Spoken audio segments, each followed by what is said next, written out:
Yeah. Hello, everyone. Hopefully, this is coming to you loud and clear. Welcome back to Raging Rolls for 2024. Who's excited to get back into some D&D? I know I am. Oh yeah, another year. Woohoo!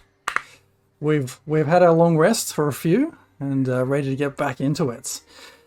To get ourselves warmed up into the season of D&D, the year of D&D, we're going to be playing Prisoner 13 as a potentially two-part one-shot. Still set in the world of Icewind Dale, up in the frozen north. But rather than giving everything away, let's dive right in. No fancy intros and stuff like that for this session. We're just going to jump straight into it. We zoom in on the town of Luskan, a harbourside, smallish city up north, just south of the spine of the world. Inside a small but bustling tavern near the Dragon Beach harbour, inside the tavern called the Cutlass. People come and go and sit around chatting and drinking. The clientele is fairly rough looking. Some are missing teeth, some are missing legs and limbs. And amongst one particular table, we find a misfit group of adventurers sitting before us tonight. Please introduce your characters and who we're looking at. I'm going to start with whoever I see on my screen, with Taz. So before you see a person, a humanoid, in a cloak with a cowl drawn down and a mask across the face. And it is embroidered with some sigils of no language that you'd be particularly familiar with, but it also has a spider web sort of coming across the face.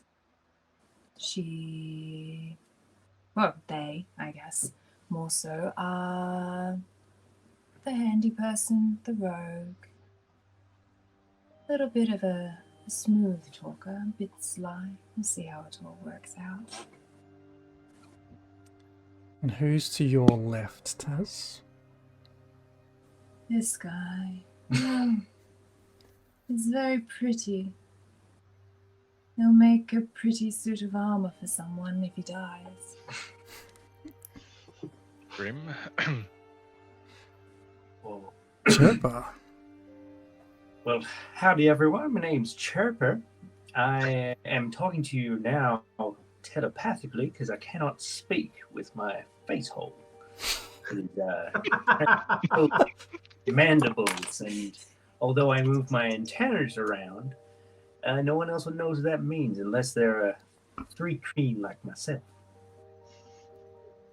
I look like a giant mantis. I'm horrific. Strangely pretty with uncertain light and reflects quite well. It is your eyeball. Is those complex eyeballs that have like all of the eyes in the one eye, but then you know what I mean. But anyway, I do a bit of studying. Like I got a book out all the time. I'm writing in there some spells and generally keep to myself. But That's because everyone keeps away from you. well, all the better. And you notice now that, and I notice now that a number of the patrons sitting around the place are actually giving your table a fairly wide berth. But you are a very recognizable group of people. Who is it sitting to your left, Chirpa? I don't even know who else is at the table. This I'll go this guy in my top right. That is played by Mr. Dan. Oh, yes. I'm Anya. Hi. How's it going? I'm a half elf with bright red hair, pretty long. I got blue eyes, and I'm a cleric. You see she's got nail polish that's like half chipped and stuff because she's continuously picking at it because she can't stop fidgeting. And she's kind of looking like she's already cased the place and realized there's nothing of worth stealing in the bar yet. And who is it sitting to your left, Anya? Oh, this is my little buddy. He's Urak. Hey, Urak, look, say hi to the I might be nice short on the table, and people don't notice me much, but I'm still here. You see a friendly little kobold. Stands quite short, only 2.5 feet. He's standing on top of the highest tool he could find in the entire bar, just to see over the table. And he's still quite short. So you see he's wearing like a nice green cloak that seems to cover most of him. He's bright green goggles on top of his head that he only seems to wear, obviously not inside, but mostly during the day. Friendly druid. Ready to cast some stuff. Now, the four of you enjoying some quiet and downtime up in the Cutlass here are actually playing a game. Playing a game of aces. Now, you've got 2 die in front of you. You have a d10, sorry, a d20 and another d20. 2 d20s, my bad. You also have a third d20. So here's how this is going to work. You can roll a d20 and then place a bet. You're betting against everybody else, against your own hand and the pot, if your next roll is going to be higher or lower than the previous one. Into the pot. Then with your third one, you're betting again whether that third roll is going to be inside of those other 2 numbers. So keep a track of what you're betting. Whatever you bet, as long as the pot has it, you can take it back out. Alright, I'll go Okay. first. I'm keen, I'll go first. So you've got to ante up. So it's a goal to ante up to make sure there's... Okay, so I rolled a 3, yeah? Okay. Gotta get Alright, past me. I'll place down 5 gold to say I'm going to roll higher on my next roll. Yep, okay.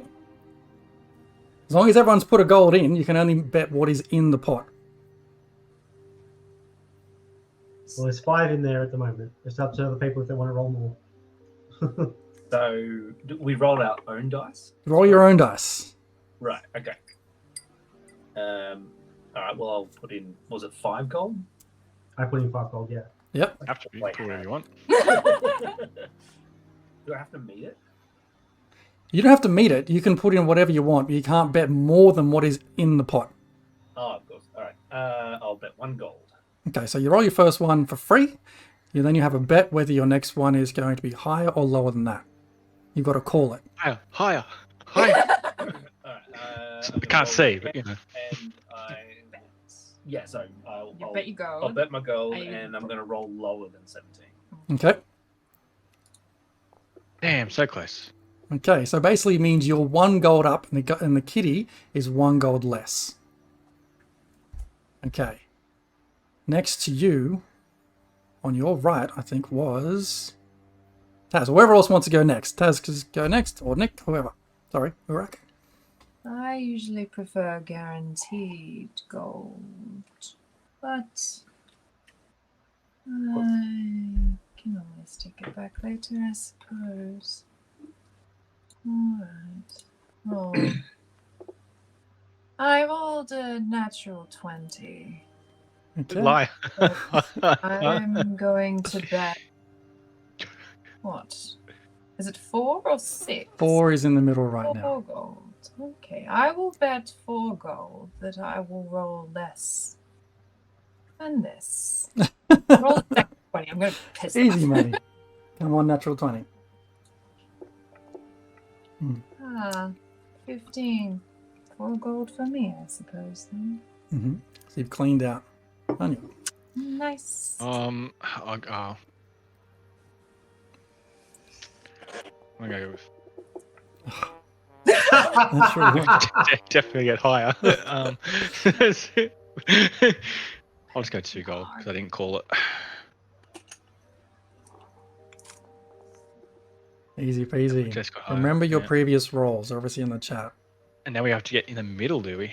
Yeah. So everyone increase antes up. that. Everyone antes up again. So put another gold in, so there's some in the middle if you want to stay in the game. I'll put some gold in, and I'll do my roll to say I'm going to be in the middle of the two numbers that I rolled. How much are you betting to stay in the middle? Is it in or out? Is that the One. choice? It's only in. You can't Only bet in. out. Yep. Yeah, and I will put in another one gold piece. I will not. I'll go no 2 gold. Okay. Have a roll, Anya. Damn it. Nailed it. Hey, I did. That's a 15, so I rolled in between a 3 and a 17. Urak has So lucky. lost his money. This is rigged. I just can't see the dice. Would Sherpa and Taz like to increase their winnings? I only have a spread of 5, so no. Yeah, I'd like to be in. I'll Okay. be in for another gold, or is it? Yes. I have to roll between 5 and 17. 5 and 17. Just makes it. The 7. While you're all sitting around and having a bit of a laugh and betting with each other, this fairly strong-looking dwarf comes over to you. They are fairly pale in skin with long braided hair and beard that are almost black with streaks of grey. And he wears a loose, comfortable robe over a steel breastplate. He walks over to you and says, "Greetings. I understand that you are the Victoria's Secret. Is this true?" Hey man, that's a secret. Can't tell you that. Your reputation precedes you, and you are fairly unmistakable as a group. Is it the bug person? It's the bug person, isn't it? Well, it ain't It's- me. well- No one ever sees me. Who said that? See? It certainly contributes to that. There was a particular deed that you carried out just recently. What was that? Can you tell me about that most recent activity you took out, that contract you took out? It's right on the tip of my tongue. I don't like to kiss and tell, but like I know Taz does, so Taz, take it away. Excuse me. Reckon he's talking about that time we stole that king's underwear and stuff? I mean, we went certainly there for the underwear, iconic. but we weren't exactly there for the underwear, but it kind of just worked out that way. I mean, some people pay weird things for like. Man, he was paying a lot. So. Well, I really need some help with something I have, and I can think of no one better than you to help me with this situation. Are you willing to hear me out? I'm listening. Well, listening is free for the most part. Well, I never Thank said you. anything about being free. Oh, definitely not free. No. Listening Well, prize coming. I understand completely. Do you mind if I sit down? This is a bit of a tale. Sure. Thank you. Thank you for hearing me out. Look, my name is Varen Axebreaker, and I do have a proposition for you. My clan has located wealth that was stolen from us many years ago, but it's sealed in a vault that, unfortunately, it's magically locked. If you can recover the key, whatever it is, you'll gain the undying gratitude of Clan Axebreaker, and I'll cut you in for a percentage of the recovered treasure. You're it already. You're a rack. You're... You say a magic vault or something? Yes, the door is just locked with some unknown magic we cannot break through. But the catch The is, one that I heard of once that was filled with tentacles. I certainly hope not. We haven't encountered any tentacles That just yet. I think that was a hentai room, not a vault. What? Definitely ups the price if it is such a vault. Well, look, Specialty skills. the thing is, I know how to get to the person that knows how to open this vault. You see, this person who right. knows how to open this vault is rotting away in the prison of Revel's End. She's previously proved uncooperative with my people in the past, but I've recently discovered the vault where she hid what she stole from us. And I need you to question her and learn how to open that vault. And how you do that is up to you. If you need to spring her from the prison in exchange for this information, please do so. I can provide you with a way in, as well as the details of Revel's End, and maybe a few useful tricks if you're happy to help me out. So you want us to break into a prison Well, breaking in is not the problem. It's getting out. and getting back out? Yeah. Well, I only need the key, right? I don't care what happens to this person who stole our wealth from us. So she'll tell us the location of the key. Is that right? She knows either what the key is or where it is.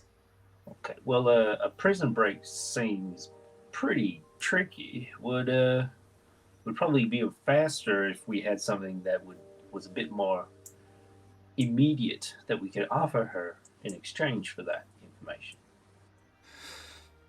I know she'd still be rotting in a cell, but getting her out of there is pretty difficult.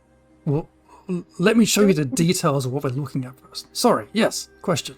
So out of character, do we know much about that particular prison, like for background details, like how difficult it would be to break someone out of there? Probably not. I mean, you know of it, but you've never really bothered trying to get It's in or out of cold. it. Definitely cold. I mean, everyone's cold. My character can speak telepathically to... Oh, me too. Yes, I know, but I don't have the mandible kind of thing. What do you say that we take him up on his offer, but then, it sounds like this person might be more useful, like the other side, the prisoner might be more useful than this fellow, because I would prefer not to have a cut of things returned to a clan of people. I mean, when we could definitely use it. Speaking telepath, we can respond telepathically, can't we? Not to me. If it were the way. No, you can't respond to me. Okay. You just hear all my thoughts. Okay. Not if you agree. That'll go for the podcast. Not if you agree. Cool. Continue on. One more clarifying point was that so this prisoner she originally stole from you. That's right. She used to actually work for us. She was a trusted agent of Clan Axebreaker. But she got overly confident, betrayed the clan, and stole our fortune. So if we disclose to her who got us to do this, would she be really against it? Or would she be happy to help? I'm not sure. From everything that I've learned from her, she's a person of opportunity. If you're willing to help, I have something which could help you on your adventure. And he pulls out. It's Well, I'm more towels than ears.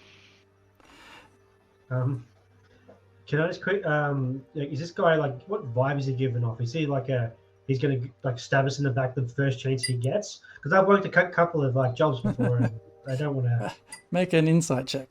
I trust him. He's short like me. I said that out loud too. that 24 insight. Judging by his appearance and his kind of like eagerness and that he knew you guys by reputation, he seems fairly genuine to you. Right? You get the read that everything he's saying to you is honest and genuine. And he really just wants his fortune, the wealth for the clan back to better their causes. So on the Teams call, that is or Zoom call, that is my telepathy. I'll put him on mute and I'll talk to Vincent. I think we should keep the the quest giver, leave that out of any kind of information exchange we do with this prisoner, and then perhaps we leave ourselves open to Taz's plan. For either way. Anya's still sitting there trying to respond back telepathically and wondering why no one's responding to us. So, Am Baron, I on I'm just mute? Are you gonna on mute? look at her Who's really on mute? weird. It's like, Someone's on mute. I'm just gonna look very confused. yeah, Baron's sitting there just like looking at you all, like giving each other looks, like, why can't you hear me? Oh yeah, that makes sense. He's like, what the hell is going on? It's like knowing nods.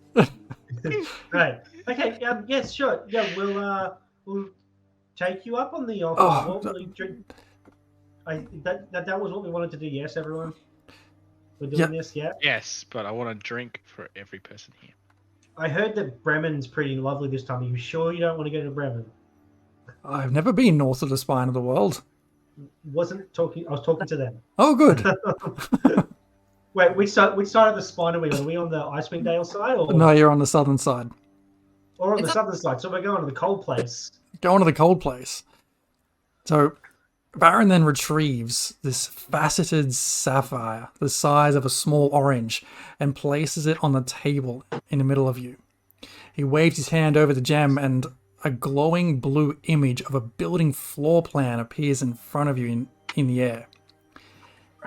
He leans forward gently and taps the gem, and the image vanishes. The sapphire splits into sections, into quarters, and he passes each quarter to one of you.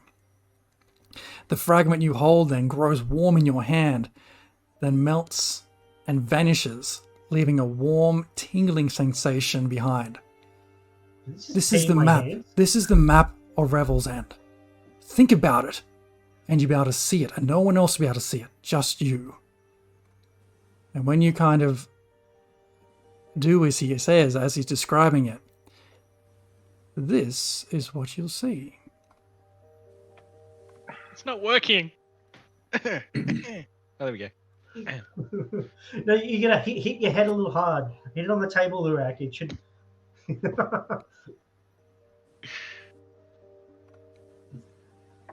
Like I mean- the Google Cloud crystal. Yeah. This is really handy. Okay. Can you guys see that now? Assuming What I'm because showing it's you marked, we're looking for prisoner 13. Yes, that's right. This is Prisoner 13 is the one that has knowledge of the key of how to get into our vault. Wherever they have hidden our wealth. That's convenient. They're running the center of the bloody prison. Yep. And then to get out, we have to go back through the barracks. Or actually, I did hear. How much do we know about Revel's End? Or was that already asked? And I totally zoned out. It was kind of, yes. You know of it, but you don't really know the details of it. If you have a specific question, I can help. Is there a judge named Jonathan who's an Aarakocra? Because that might fit into a plan that I saw in a movie one time. What's the movie? Baron thinks about it for a second. He's like, I know that there's representatives of the Lord's Alliance that sit on the council there. They rotate every now and then. I'm not sure who's up there now. Okay. I like Jonathan's up there. But what you can see on this map is a number of security areas, security features, all the doors and hatches, I know for a fact, are highly secured and locked. I also know from what we've been able to uncover that the armory has a particular dangerous guardian. I'm not sure exactly what it is or how it comes to be or what it does. Is it a trap? Is it a thing? I'm not sure. But every time we hear something about it, it comes with a warning. Check the armory.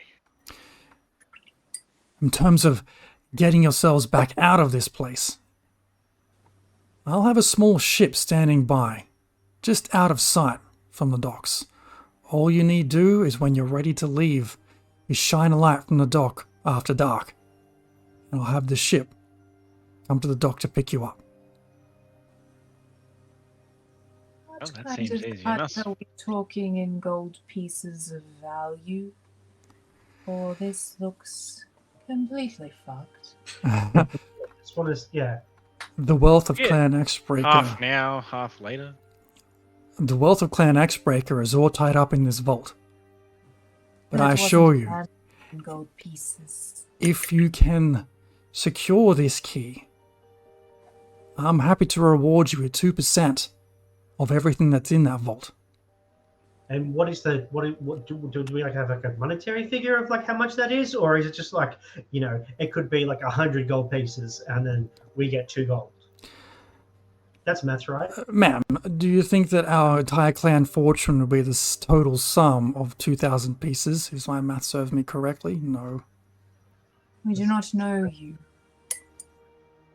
Do we know Clan Axebreaker? Does it make like, are they like lordly people, or?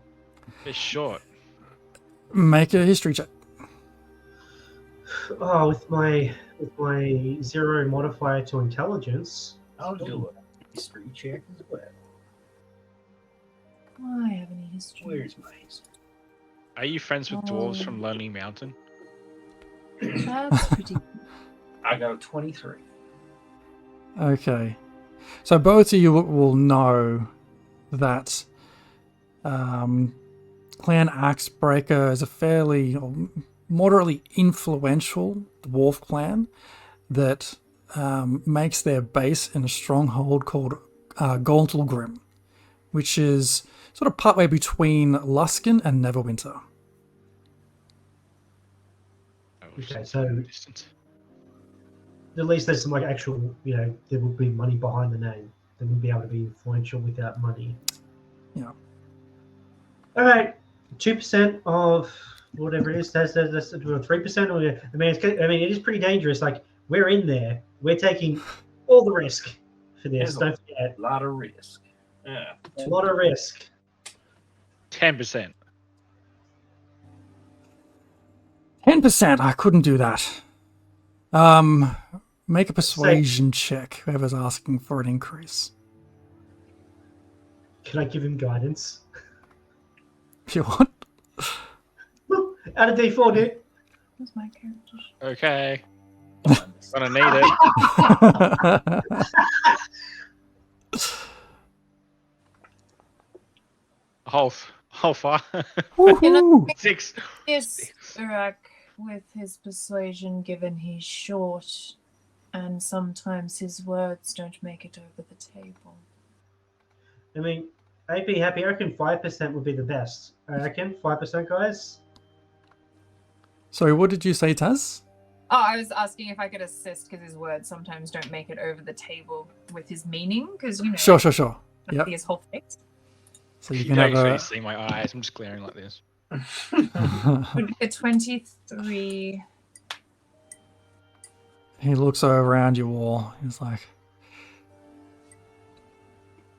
the best I could ever do is maybe 3%.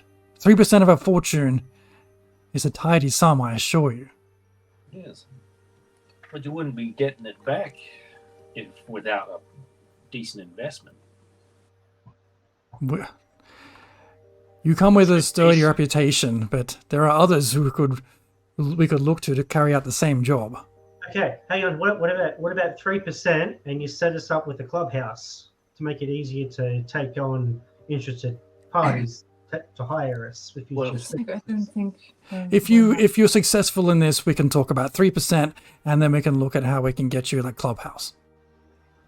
Well, how about we go 4, one for each. One for each.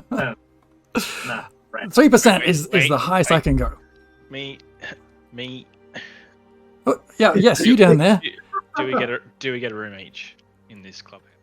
Well, you know, I was We'll going to ask that. Sure. You can have a room each. That makes perfect I'm in. sense.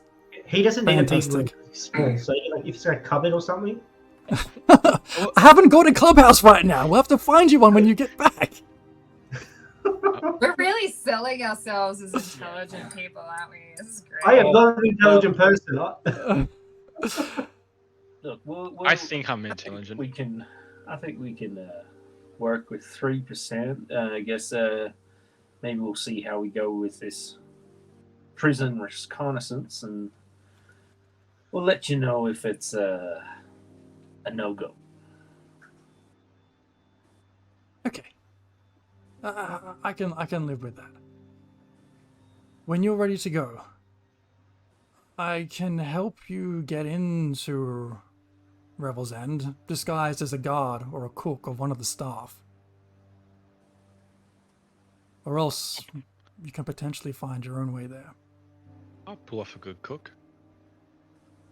You'd be a very good cook. But end up in a pot. Potentially With the steak. as Chirpa as one of their meals.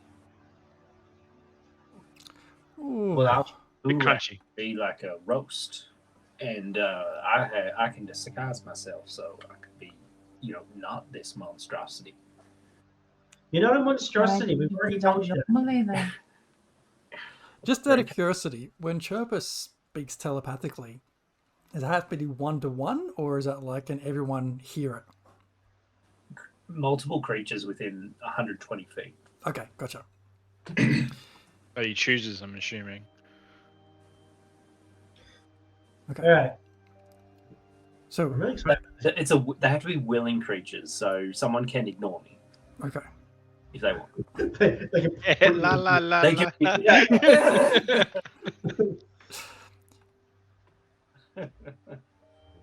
All right.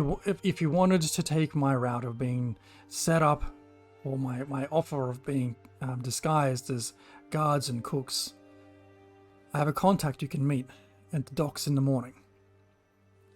She'll have uniforms for you. Okay. When you get to the Dragon Beach Harbor, look for a woman called what's her name? Shit. Bethra. She'll be hard to spot, but I'll send word for her to look out for you. Okay. Thank you. I'll find you Seems once you're easy. finished. Back here in Luskin. All right. I shake his hands. He shakes it back, stands up as he does so. Try to steal a ring off his finger. Make a sleight of hand check. Are you a cleric? Real one, huh? Guidance myself.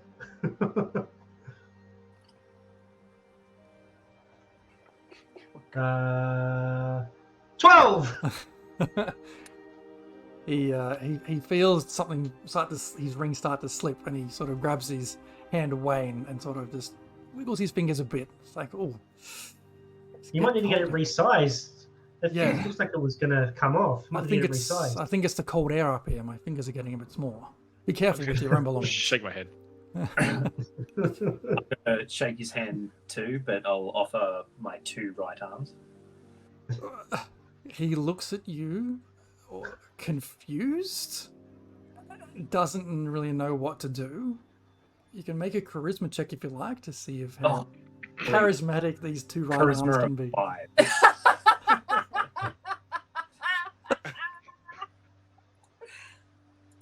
Oh, I'm looking forward to this. That's a 14 with -3, so 11. Yeah. He doesn't know which arm to take. Like, you know that scene from Moana where he's talking to the crab? And he's like, pick an eye, woman. I don't know which one to look at. It's that kind of Yeah. situation. He's like, eventually he just sort of grabs your, like, if they got like a such thing as an index finger on your top right hand and just kind of grabs it and wiggles it a little Oh, that's his dick. bit. Roll for damage. He looks all like, oh, disgusted. And I go, hurry It's back. And turns and heads off out the door. You spend the rest of the evening talking about the situation before finding your way off for the night. Oh, when were you supposed to meet Bertha? First thing in the morning? In the morning. We should probably talk about the plan at some point before we get there, because otherwise we're fucked. That would be as this. You can talk about the plan right here and now. I feel like it's going to be head a off for the night. long trip up there, so maybe we can talk about it then. Okay, but are we going to go in disguised as cooks and stuff?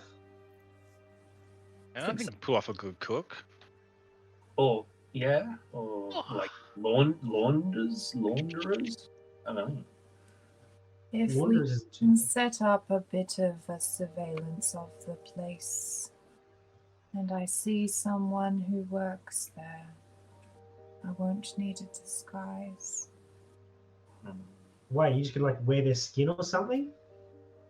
I sort of like pull down my mask and look at you, and it's your own face staring back at you, and I put it back up.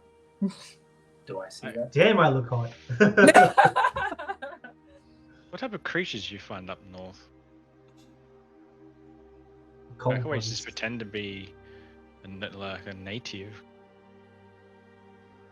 that found its way into a prison. Heard that there was a I mean, wait, can you turn into like a mouse or something? And then you could be a surprise mouse. Surprise!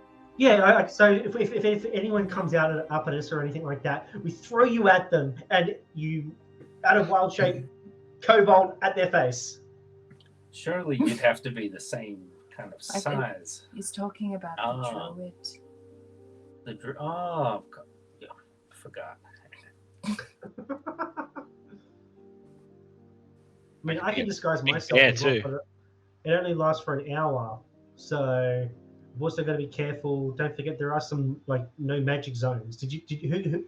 Was that me that got that part of the blueprints in their head? That's clearly only the prison cells themselves. I mean, Yeah. It's a permanent anti-magic field, but don't say anything about temporary ones. We'll be right. Okay, I but think we're we going just- to. Go in there, run like hell. We'll make it. That's I a mean, very. oh, bad you thing. guys probably a won't. very But I bad probably thing. will because I'm really short. They won't see me. We Well- could do explosives, maybe. Make a distraction or something. Well, because we Yeah, also want to or- make sure they don't. Set free all of the prisoners. A prison riot. Yes, the problem that solves itself. What do we do if the prisoners turn against us? Well, we don't actually know what this person Stabby, looks like. We just stabby. know that they're prisoner 13, and we know that they're female. That's all we know. We don't know anything else. And where their cell is, we do know that. But that, yeah. Oh yeah. Cells change. What? Well, who this prisoner 13 looked like and what their name was and any of that. We Yeah, really that's should have asked Baron about all of I that. thought so we were many getting- questions about the percentages of the cut, Yeah. none about the actual. How are we still alive? A whole lot of luck. Sheer luck. Yes. All right. So what's the So, plan? we're going to go in dressed up as other people. Oh, possibly, but I personally don't care too much about giving this dwarf back his treasure. Rich people with rich things can get more riches elsewhere. I mean, we can always double cross him, but then we're going to have the bad name of people that you can't hire for jobs because they'll double cross you and take your money. But if we're wealthy enough, will we really need to work anymore? That's true. We can always just go down to like Waterdeep or like even maybe in Baldur's Gate or something and just chill there forever. That sounds like a good plan. Yeah. Hmm. Maybe chill, like so somewhere nice and tropical, and have like margaritas on the beach or something. Pina coladas. Well, either way, we probably shouldn't mention that old Varen Yes. sent us, and we'll just say we heard about the Axebreaker Yes. fortune and that she might have a way to get hold of it, and I'm sure she'll be quite amiable to getting out of the prison and perhaps sharing in some of the loot. Cool. Given that we retconned this little bit because I jumped forward a bit too fast, if you guys wanted to chase down Varen before he left the tavern, you could. Yeah. I'll run out after him. And I'm like, wait! You need to come back. You need to put something on your hand where you touched the chirper. You could be pregnant. Come back with us. What? Oh, he looks at his hand like, what? Yeah. Sure. Trust me, you don't want to give birth. Like bugs coming out the eyes. It's terrifying. Oh Come on. He walks past and grabs any kind of alcohol he can off the bar and starts just dousing his hand in it. What is it? Right. Help me. You're good now. You washed it off. You're good. Oh. You're good. Not easy. Just don't touch his dick again. Like, you should be fine. All right. We had some questions about this Prisoner 13 person. Yes. What's their name? What do they look like? Distinguishing features. That's it. What's their name? Make a persuasion check. Guns.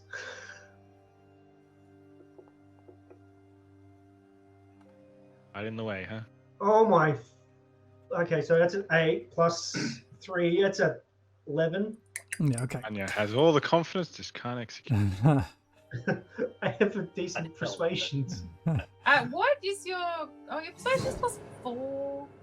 I'm going to disturb being like, we won't be able to find the prisoner effectively if we don't know these details.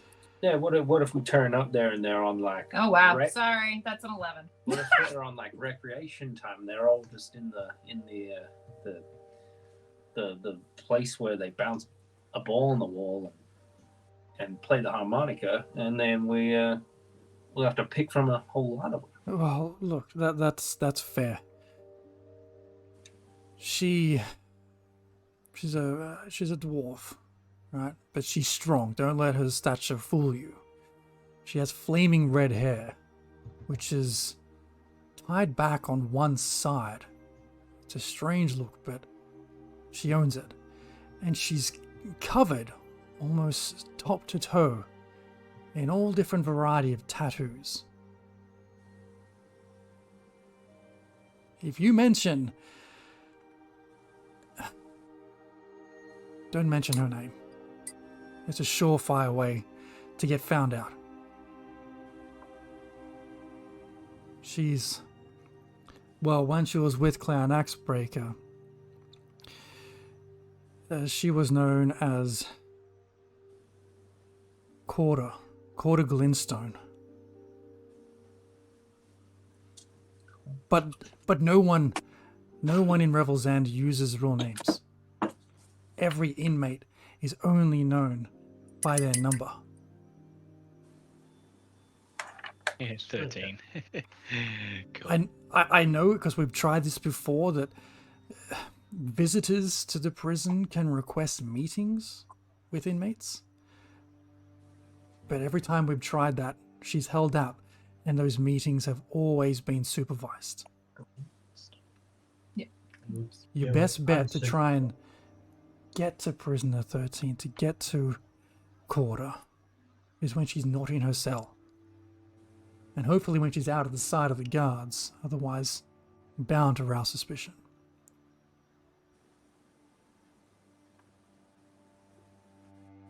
Very well. Okay. Can do that. We have a plan, and it's going to go well. And then everyone will know Victoria's secret. Trust me, my friend, a lot of people already do know Victoria's secrets. You leave a trail of interesting outcomes in your wake. Thank you. Was there anything else I can help you with? No. No. I think that's it. Urak mentioned something about a round of drinks, though. Sure. He gives a nod to the bartender. and tosses another gold over. And then he leans right forward to you all.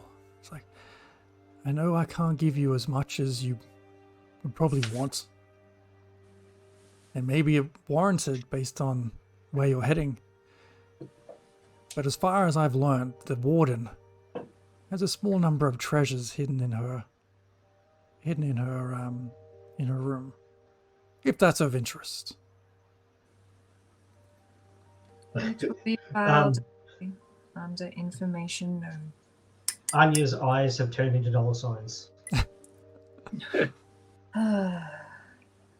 You're going to get us killed.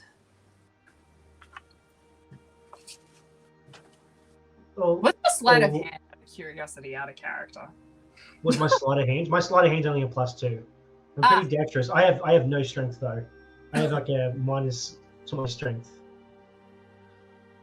As a cleric. as a cleric. Okay, guys, I have really good survival skills.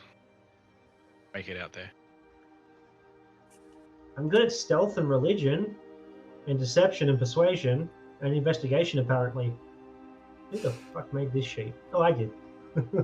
So Baron goes to leave and he says, forget, if you want to take the disguises, Better will be waiting at the docks in the morning. Good luck. Awesome. Heads off. Secret handshake. Stop touching me. All right. So we have a plan. We're gonna just get this guy dressed up and go in there, and we're gonna talk to the prisoner. Gonna get the location. Gonna rob the warden of all the treasure. Not get caught. What if we go in as janitors? Because then we get access to everywhere pretty much. Because everyone's gonna get cleaned. That is true. You did just rattle off a bunch of like objectives, not how we're gonna do that. No, that is the plan. We get in there, we talk to the prisoner, we steal the warden's treasure, and then we leave. That is the plan. It doesn't sound like... That's the plan. Right. Do you get it right? Plan? Yeah. I support. I mean, well, we don't know what disguises they have. There could be a couple of different disguises. Like if we are in like different positions within the prison, then we can get different information, sort of thing. You do know that Baron said he had disguises for a guard and a chef. Mm-hmm. Only 2 Or a disguises. cook. God and shit. Something tells me I won't pull off a guard. But I'll give it a go. Do we really think that anyone's going to hire you to cook food? I'm playing the guard. Well, I was thinking Burak, you could be under the little thing that gets lifted up. Like that. Here's your dinner, warden. Do you have any apples? Please, let's get an apple. Fill up. Yes. And some oil. This guy's come mean again. God damn it. I mean, you could always be the cook. It's Chirper, isn't it? Yeah. The character, yeah. Chirper. You could always be the cook because you've got the extra arms, so you'd be very efficient in the kitchen. Yeah, I just I think my appearance might, if I went in without a disguise, I would probably draw too much attention. I don't know. Use that. I can't imagine there's that many like. All attention goes on him. We just slip around the back. Well, yeah, if that's part of the plan, then that's fine. I guess I should be able to get out. Shouldn't be too much of an issue. But I just can't imagine there'd be many like insectoids up in the cold area up there. So probably You'd be like an exotic chef that's been hired for the warden. Are you cold-blooded? As a Do you have blood? I have blood. Are you like a lizard, or can you function in cold? I can function in cold. It's just Okay. not where I'm from. As you look I out like the it. window, it's getting a little bit darker. You can see the sun starting to set out across the sea. Was there anything you'd like to do in Luskin before you bed down for the night? Definitely get we some need supplies. supplies. Mhm. Some warm, cold weather gear, if we don't already have it. Or can we say that we already have it so we don't have to spend extra money? Given you called it out, I'll say that you've come prepared with some cold weather gear without spending any money. Yeah. He's nice. Well, I had that puffy jacket. Mine's really cool. It's like a hoodie or something, but it's like black. There's a cape, but the cape has like two big eyes on the back of it, just staring at you. Bit unsettling. I got a It's meant matching to be, one. So it wants it wants Same to size. away. Just drag them on the ground though. It works out really well because in predators, if they can't sneak up on you, they think that you're looking at them. Yeah, I have heard of that defense mechanism. Good, I guess. That's a real thing. I just made that up. Oh yeah, it's a I just real like thing. design. Oh, okay. Well, I hope there's no giant birds up there. Maybe it'll come in useful actually if there's giant birds flying up there. Oh, should we all get matching capes? Matching Victoria's Secret underwear. Underwear. Oh, well, I'm wearing mine. Is everyone else wearing their? Did you get team Secret. underwear without us? Well, yeah, I thought everyone was doing. It's like a lacy G-string. Oh, they've gone. There they are. Oh, no, there they are. All right. Okay. All right. Okay. So we have somewhat of a plan. Disguises is the plan. And Yes. we go from there. And then improv. Because no plan survives contact with the enemy. I heard someone say that was smarter than me once. Okay, so you find yourselves back at the Cutlass, upstairs with a couple of different rooms for the night that you had prearranged. You wake early before sunrise. You can hear footsteps and voices outside as the dock workers and such start to make their way down to the docks. Heading out the front door of the Cutlass, looking left and right, everyone seems to be heading down to your left towards the docks. The air is cold and wet outside, like it's thick with morning dew. You head down to the docks and looking around for someone you don't know who before you hear just behind you this psst, psst, over here, over here. And you turn and just see just sitting above, appearing over a crate, the eyes of a hooded figure. Farron I don't sent see you. anything. Did Farron send you? Sorry, what was that? Did Farron send you? Sorry, you whispering. I can't Did hear Farron you. send you? Oh, yes.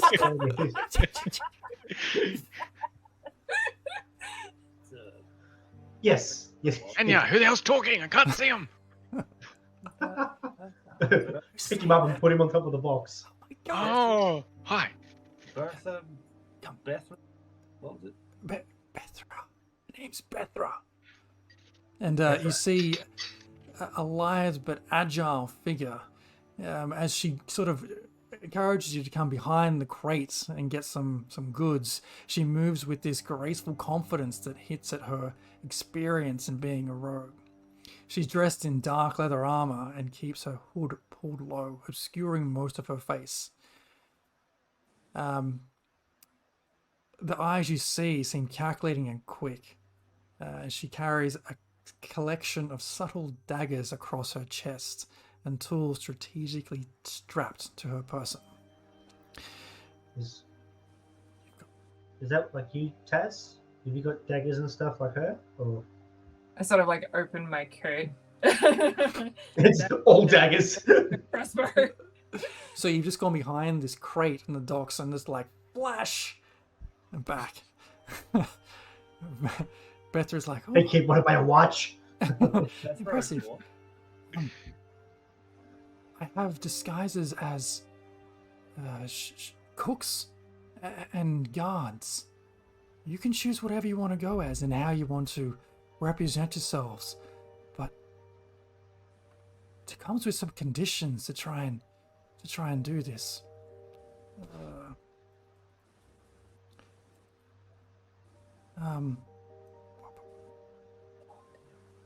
We do 2 guards and 2 I mean, there's also the opportunity, my small friend here, to stow away in a crate if you wanted to. We would definitely lose him straight away. Who's carrying me? So, anyone who wants to be disguised as a guard, you have to lose whatever this heavy armor you have, and you can only wear a maximum of like splint armor. Otherwise, it'll be given away underneath I mean, the guard's uniform. Won't fit. I'm just wearing regular leather armor.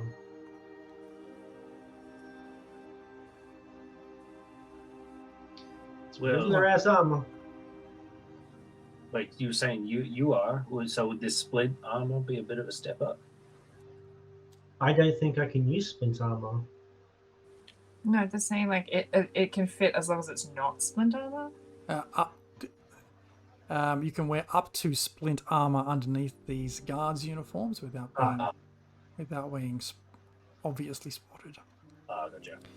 And anyone who wishes to dress as a cook, you can probably hide light armor underneath this outfit. Yes. Well, you don't wear armor, do you, Trevor? No, I don't wear armor. Are you just like Use naked armor. and just in G-string at the moment, or are you like in robes and stuff? Like robes and like a hooded like mantle and stuff. Oh, catered. that's our baby. But Bring leather. Does yeah, not a G-string, unfortunately. Not with that attitude. And I've you, got like chitinous shell. okay, and then you got do you wear armor, Iraq? leather. Yeah, and I would assume that Taz does as well. Yes. I was wondering if you potentially have any pictures of maybe the guard people or warden of the prison. Don't have any of the warden, but given I've got these uniforms here, and she looks up for a second. You can see this like lines and queues of people waiting to board this particular ship, and she's looking at. She's like, "That's the ship you have to board, the Jolly Pelican. Those people there must be either guards or going on to shift or cooks." I'm going to go and study those people when we're done Cool. here. Are we doing 2 chefs and 2 guards? Or are we doing all guards or all cooks? Because guards, you can walk around the prison. Yes, but I don't think our bug friend's going to disguise well as either of those things. I could stand on his shoulders. And put a And few the- of those in. A kobold on a bug in a trench coat situation. I'd never suspect a thing. I mean, I that play. You have to be quick and let me know which of these uniforms you like, because that Jolly Pelican is ready to go. Give us I all always the wanted, others. I wanted it to Give be us a the others. chef. I'll take the chef. I'll give you 2 of each. You guys can figure out who's who. She just Great. gives you 2 That of each. works. I recommend you get changed into these before you head off. I mean, we can always change later if we get in the wrong ones anyway. And Taz, did you want to try and take a closer look at anyone trying to board the ship?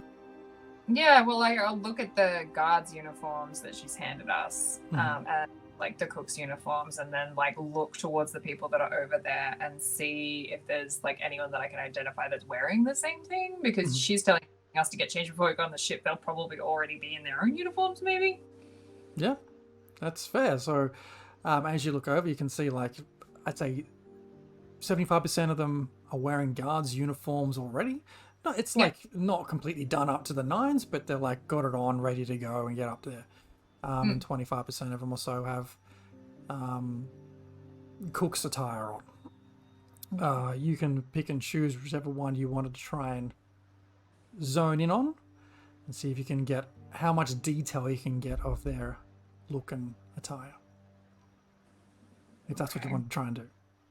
Yes. So I'm gonna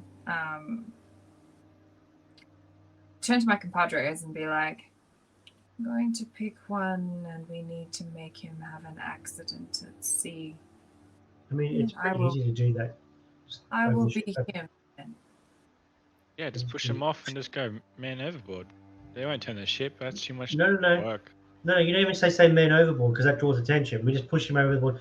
Then Taz takes over their appearance and becomes that person.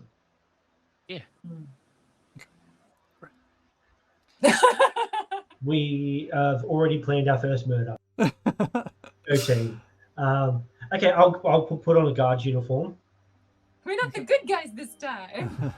This chef uniform doesn't fit me. Like, put on the guard's uniform. I'm like, why is it so baggy in the pants area, like around the crotch? Like, Bethra leans down to you, Urak. It's like, yeah, it's not meant for someone of your stature. Oh, 1 second. And she draws out one of her knives and just no, it's okay. Grabs the bottom of Stabs him. grabs the bottom of like the coat, the chef's outfit you're wearing, and just kind of slices or cuts the bottom of it off and cuts the edges of the sleeves off. So you have some fairly rough looking edges of your sleeves and bottom of the coat, but it now fits you a little better. It's still very baggy around the shoulders, but at least it's not hanging off your arms and your feet. I'll just say it. I had to make do. That worked. Can I like try and It's- fashion the one of those little chef hats? Sorry, did you Pick just one. cut out for a second? Fashion I on what? said, can I take the leftover bits that she cut off Yeah. and try and fashion them into like a chef's hat? Sure. Give me a holy shit. What is that check? Yeah, sleight of Give me hand, or because it's a- sewing. I reckon it'd be just a dexterity check, right? okay. Guidance. So you can add a D4. They have mending. I do not have one. 9 plus 1d4. Yep. 10. Yeah, you make something. You make a hat out of this white material, but you know it's a little bit tattered in areas. Some of the stitching or joins aren't quite what you expect, and there's loose I threads. just stick it on his head and then just like. Yeah, looks like I made it. Great. Okay, with that, you make your way towards a Jolly Pelican. And Bethra, just as you're turning to leave, grabs you, Taz, and says, "Just so you know, we've counted that there's 25 guards and 6 cooks. We've taken care of the ones you wanted to replace. So So there's not going to be any extras on the ship. Oh. You can make up whatever names you like to be disguised as, but don't use your real ones." Did those Gotcha. corpses happen to be nearby? Say that again? I said, did those corpses happen to be nearby? No. It's like, we haven't killed anyone. They'll be released safely on your return. It would. I mean, you can just go in as yourself, and then when we're in the prison, if you need to, you can take over the appearance. Oh. Very Yeah. Be yourself, your lovely, energetic, charismatic self. I mean, sometimes you talk so fast I can't even understand what you're saying. well. I don't know what you're trying to apply. As you head off towards the Jolly Pelican. And slowly, everyone starts to board the ship with their baggage and things. And eventually, Does anyone give a second glance to Chirpa? Or are they just like, you guys are it's getting people. loads of looks from people, especially at this tiny Kanku wearing a chef's outfit. You see Thank you. He's a Can't- kobold. Kobold, sorry, my bad. This kobold wearing a chef's coat, and certainly there's lots of looks at Chirpa's face and just the extra limbs wriggling around underneath or sticking out of the outfit. You've been given a fairly wide berth. I mean, it's not like it's like. Is it like just humans and elves and dwarfs that are on the ship, or is it like a mix of all the different races? There's no other creatures of shit, I forgot what you are again. Kenku, kobold. There's a kobold and a tree Kobold. green. There's no other kobolds or kenkus. There's much more human folk, right? There's a couple of elves, fair few dwarves on there standing in as guards, but the majority is going to be human. Okay. But there's certainly no other kobolds or three creens, for sure. I'm an exotic chef. And you Port hear the Zaru. captain say, "All right, time to set sail. Pull up the plank, the gangplank." And they pull up the gangplank, start to set sail. He turns to all of you and says, "We're 3 days before we reach the port at Revel's End. Strap in. And- Sometimes the weather on the way gets a little bit rough." And we'll take a break there. Ooh. Ooh. Back in 10, grab yourself some beverage or whatever you need to grab. And we'll be back soon. Bye.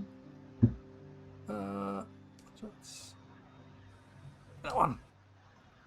We are back as we pick up the second half of the first half of Prisoner 13. Our victorious secret group of adventurers are heading north on the ship called the Jolly Pelican towards Revel's End, with passengers of 25, totaling 25 guards and 6 cooks, of which 2 of our group are cooks and 2 are chefs. 2 are cooks and 2 are guards. Got it!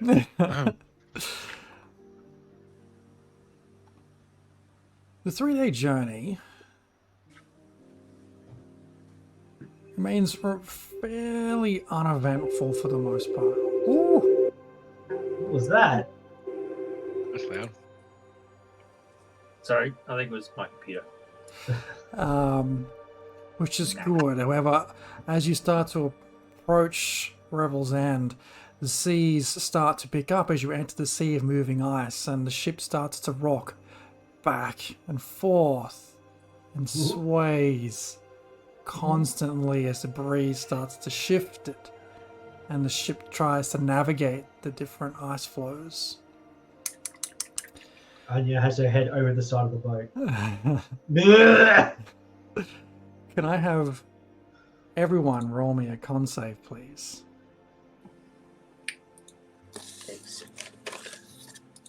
Can't say. That's a big fat 10 for me. 16. I rolled a 16. I rolled terribly. Okay. 216, Taz got a 9, and Sherpa. 16 for me. 16 as well? Oh, Chirpa Yeah. got 16, Urak 16, Taz 9. There, Anya 10. Okay, so with the constant swaying, Taz and Anya just are unable to get sleep on this final day, as you find yourselves constantly reaching for the edge of the boat to be sick over the edge. And as the approach to Revel's End starts to make itself seen on the morning of the 3rd day, you reach the dock, but you're exhausted from missing that night's sleep. You both suffer 1 point of exhaustion. Okay. Chirpa and Urak, the more exotic folk, stomachs of iron, no dramas. Oh, that was a breezy trip.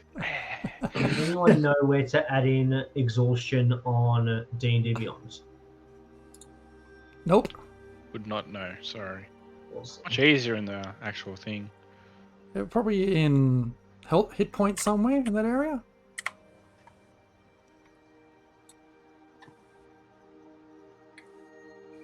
Character sheet in game is just up top I'll left figure corner. it out. No. So as you start to dock, perched on a high cliff overlooking the sea of moving ice is a bleak stone fortress carved from a gigantic blade-shaped rock. A central tower looms above the rest of the fortress, and light leaks from its arrow slits.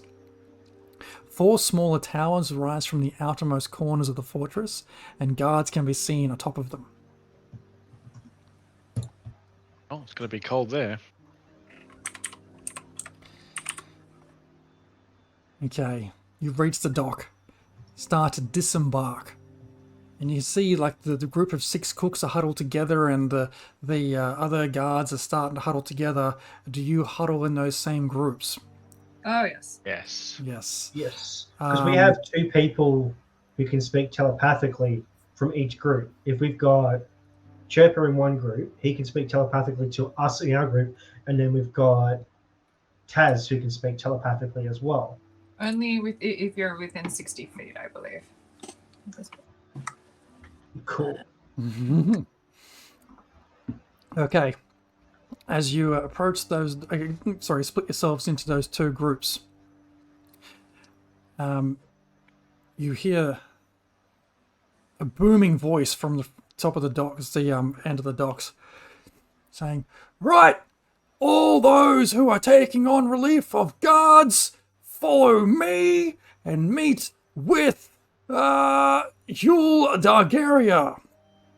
And you see, well, you follow off in the direction heading up the elevator towards the top of the cliff. Right, Oh my god. cooks who are here to relieve other cooks.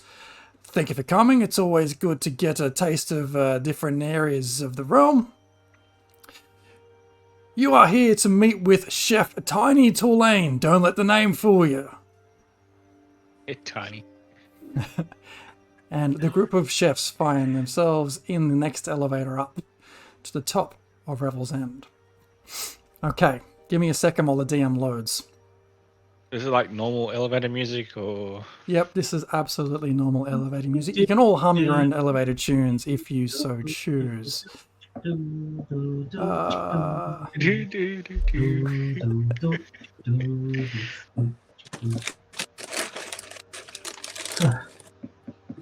So Taz, how do you feel about this?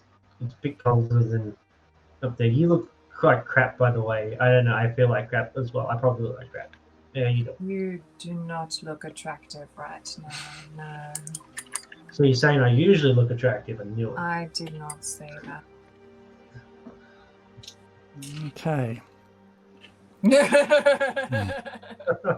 An elevator comes to the top, and you are taken by the couple of the guards waiting for you there to 2 different areas. Taz and Anya, you find yourselves in the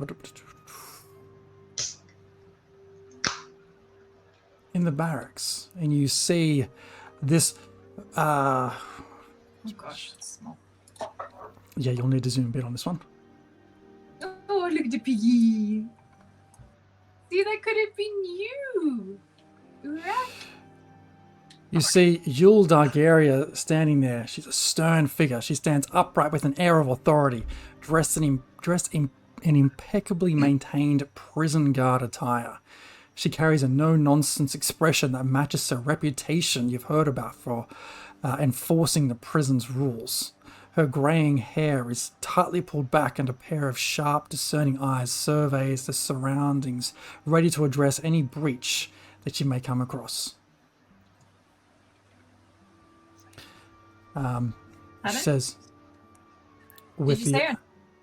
Sorry? Did you say her name? Sorry, or just describing the severe woman? No, she is... I did say her name. She is Oh, sorry. Yula Dargaria.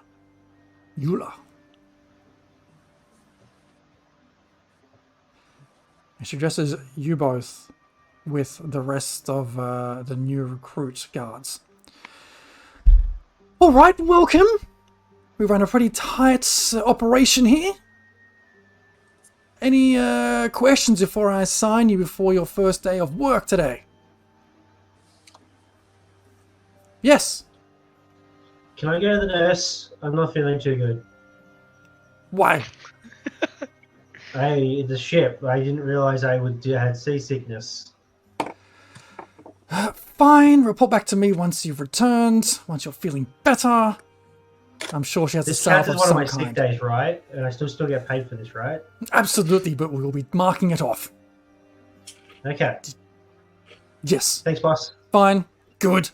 I'm sure you don't know where the medical area is. So I'll find it. No. I'll send Jefferson here with you to take you to that area. Oh, it's just no need. Like, he looks really important. Like, you might need him for this presentation. It's alright. I'll go to the. I'll find the nurse's office. It's fine. Listen. Your name again was Anya. Anya. Yes. Anya. Yes. We don't travel individually here. Anywhere we go is always in at least pairs. I thought they would have told you this before they put you on the boat. Oh, so sorry. I didn't realize. It must have been when the sickness kicked in. I just didn't hear it. I'm sorry. Right.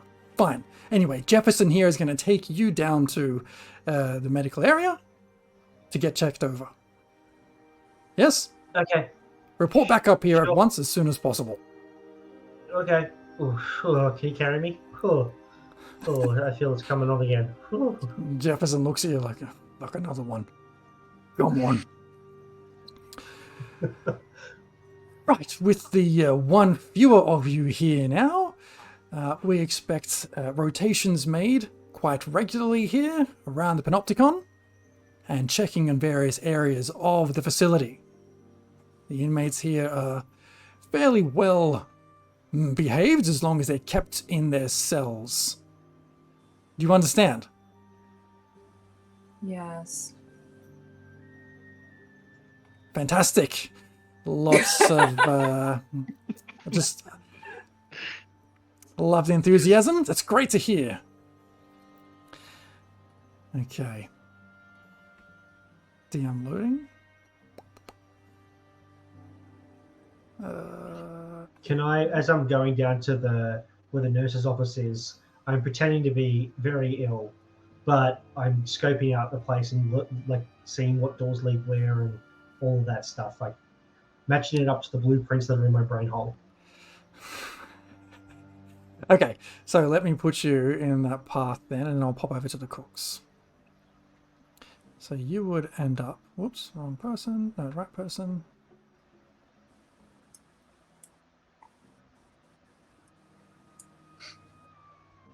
As you very slowly float towards where you're supposed to float to.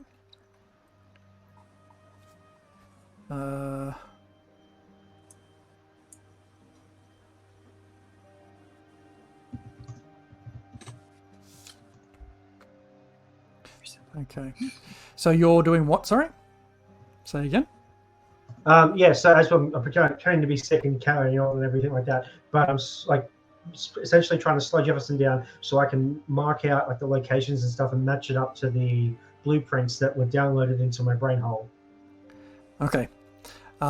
Make a perception check for me. A perception check? Yep. Okay. And can I guide myself? How do you guide yourself with Jefferson next to you? Damn Jefferson. As we carry, I'm like, oh god, hey, let me just say a quick prayer to my God.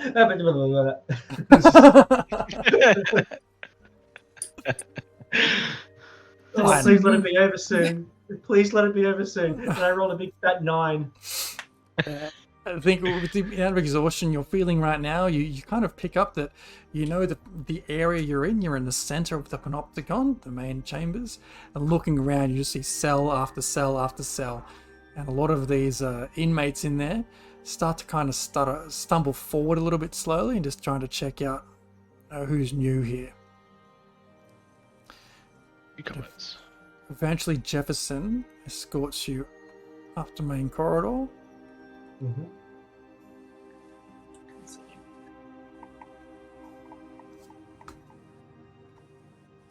Into the hospital area.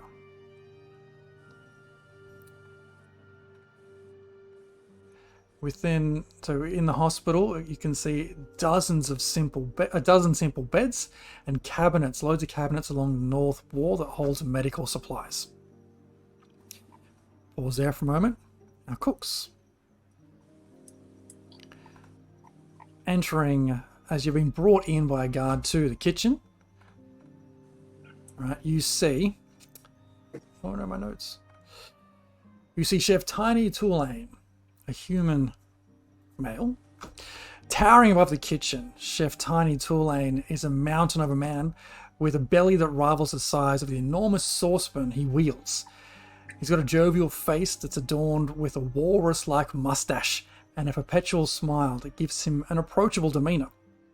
Despite his intimidating size, Tiny's eyes twinkle with the warmth as he concocts culinary wonders in his massive pots in front of him. And he looks at you both entering as, welcome, welcome. It's always good to get some new apprentices. Your names are?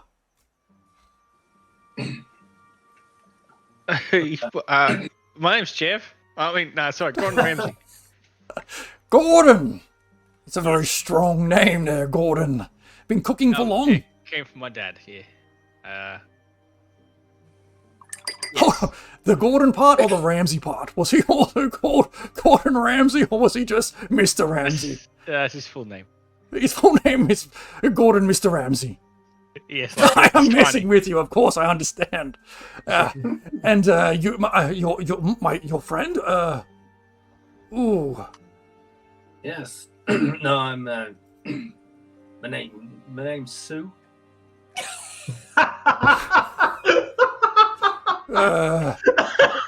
He's a chef. Sue. Oh! I've got just a job for you, Sue. You're gonna fit right in here. Any specialties, Sue and Gordon? Oh, in terms of what I cook? Spices. Yes, in terms of what you cook, Sue. That's right. Mean barbecue. Food. Barbecue. Yeah. Wow, great. Any particular specialty on those on the hot plates? Hot. Just some low and slow cooking. Low and slow. You're from the south there, Sue. Oh, somewhere about there. Somewhere abouts there, south of the spine of the world is what I mean, which is where we're all from, right? No doubt.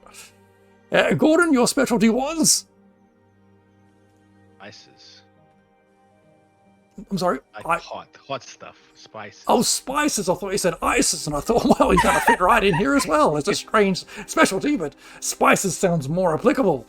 Yes. I don't know how much spices we have here, but I'm sure you'll get creative, right? Great. I've been told that this new group of cooks is quite the skills, and I'm very excited to see what you're all capable of. Yes, let's do it. Well, listen, you can put your bags down over there, and he points to the room northmost in this area. There should be some beds free now that Francois and Jesui have now left and gone and taken your Jolly Pelican, I think, back down to Luskin. They were fantastic people, great to have around. But help yourselves to their bunks and come out, and we'll get ready to serve some lunch to the inmates here. Great. Which door was it? The one up the top there, and he points to this door up here. Oh, dear me. Alright, I go that way and find myself where? Yeah, I can't move me for some reason. How can I? Why can't you move yourself? Try now. Can any of you move yourself now? Why?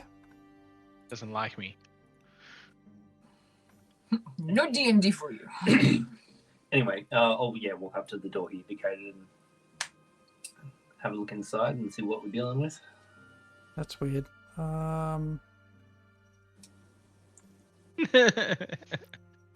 See if you can move yourself.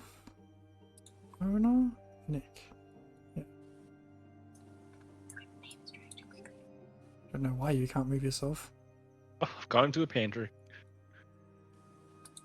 I can click on things. I just Oh, can't that is move. not the right room there, Gordon. Which one is the right room again? I'm acting as The top one, didn't you? Oh, I meant the other side, the southern door. My bad, that's the pantry. You might find your spices in there. Get out of there for now. Your bags don't belong in there. Yeah. Sorry, Sue? Maddie's character for some reason on the map. Maddie's character. Chirper should be controllable by both Jared and Maddie. Fixed it. All players learn. Server. Permitted. Try now? Can you move towards that room on the left-hand side? I cannot move at all. Oh my god, you've all broken it. Yeah. You just tell us what's in the rooms. I will move you both in there. I've just made you all owners of every character, so you should be able to see everything now and move everything. You see a couple of comfortable beds, nice kind of like smallish room where a few cooks would keep their things. Definitely cozy. Very, very cozy. The off-duty cooks sleep in there.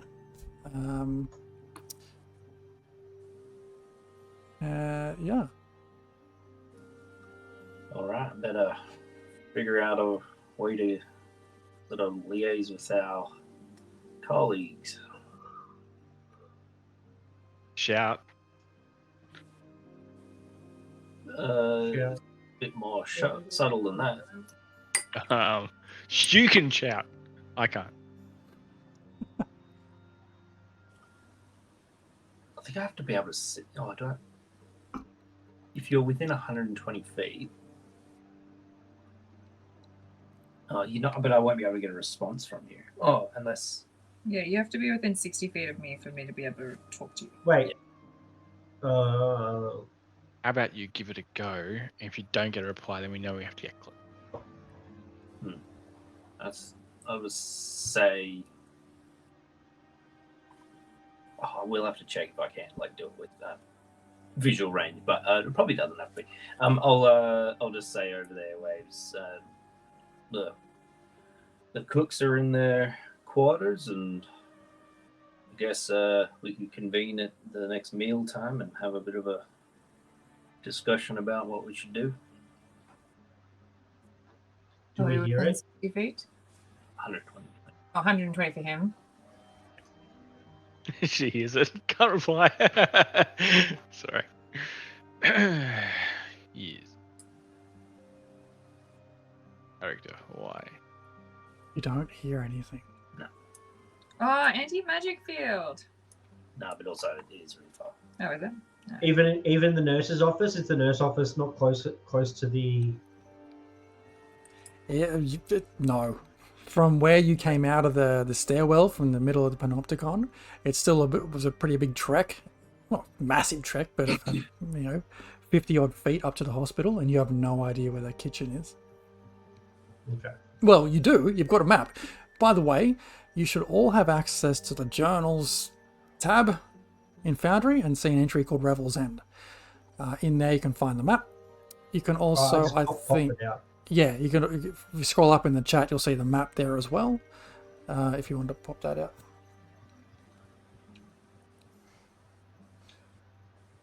Oh, because but if they're in the kitchen, we're probably going to be a bit closer to them because the kitchen's right above where the barracks is at. I think. Wait, how many levels is it? 4 or 3 levels? 3 and a roof. 3 and a roof. So I think, if my math serve me correctly, because from there to there, Tower 1 is barracks. So Tower level 1 is barracks. Level 2 is the trial area, the warden's office, and stuff. Then I'm assuming level 3 would be where the prison cells are, and then there's the roof above that. no. Prison cells are on the ground. Up is the Okay. barracks. Next level up is Warden's area and the Absolution Council. and above that is the roof of the tower. Right. Okay. And below us is metal. Below you is dirt. Damn. Oh, okay. Okay. So where we are in the barracks is upstairs. Okay. You're not. You're downstairs. You went back downstairs and out to where the original elevator Oh, the entry hospital was. area. Yeah. Yeah. Okay. But Taz Cool. is still upstairs. So I'm going to pivot back to Taz. Yes. I'm sorry, what was your name again? There's so many new recruits today, I've forgotten. Arnold. Arnold! What is your appearance right now, Taz? I probably would have picked generic human male red shirt. So like, It's well written. Number It's two. just like well at written. number 2, so just simple man. I'm aiming for to come across simple of brain but compliant, so that I'm generic enough that no one remembers me and I don't cause any trouble. And hopefully that's enough to sort of just blend into the scenery. Arnold Greyman. I was going to go with Arnold Blaine or something. Arnold's red shirt. Yeah. Okay.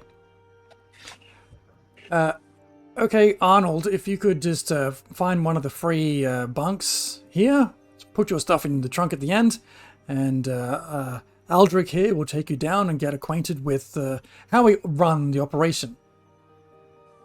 Very well. Thank you, sir. I love this one. Everyone else take a note of Arnold. He's being particularly compliant, unlike the rest of you. Doesn't want to stand out. Stands out a lot. For now. Okay, you and... God of the Month photo. I sort of think about my experience in the cities where I've seen guardsmen and military types, and I'm just I've never been in a prison before because I've always been good enough to not get caught. So I'll do a salute I kind of have seen previously, and then just march off, shove my shit in the drawer, turn around and just stand at attention, looking at this guy who's going to lead me places. Roll, if that's what you're going to do, roll me a deception check. Okay. Yeah. Sure.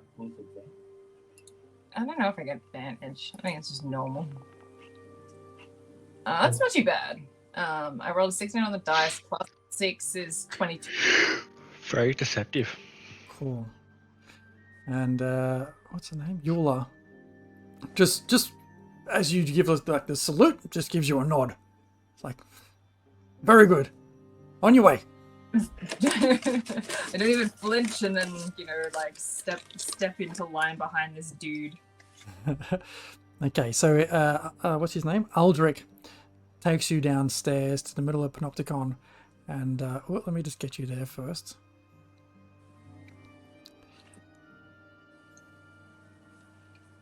And walks you around from the door to the center chamber.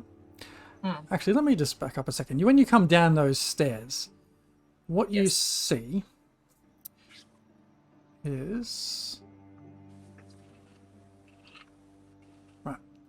It's a hexagonal room, and Anya would have noticed this as well, which is the base of the prison's central tower, where you've just been upstairs. The spiral staircase rises up to the tower's upper levels. Several guards watch through the arrow slits, observing the cells, while one sits at a metal desk and console with myriad of switches and dials and a brass tube with a funnel-like flare.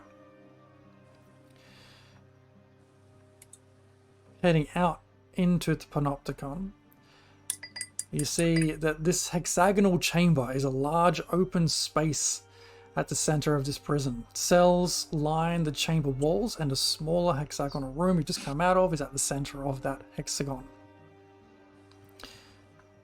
Arnold escorts you around the right-hand side.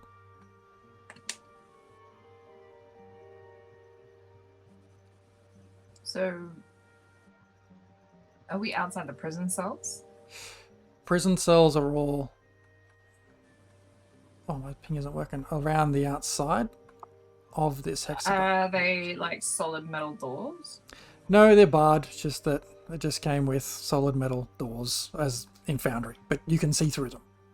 Okay. I'm gonna take stock of like all of the prisoners that I can see in there, especially the one that we're looking for. Okay, give me a perception check. Okay.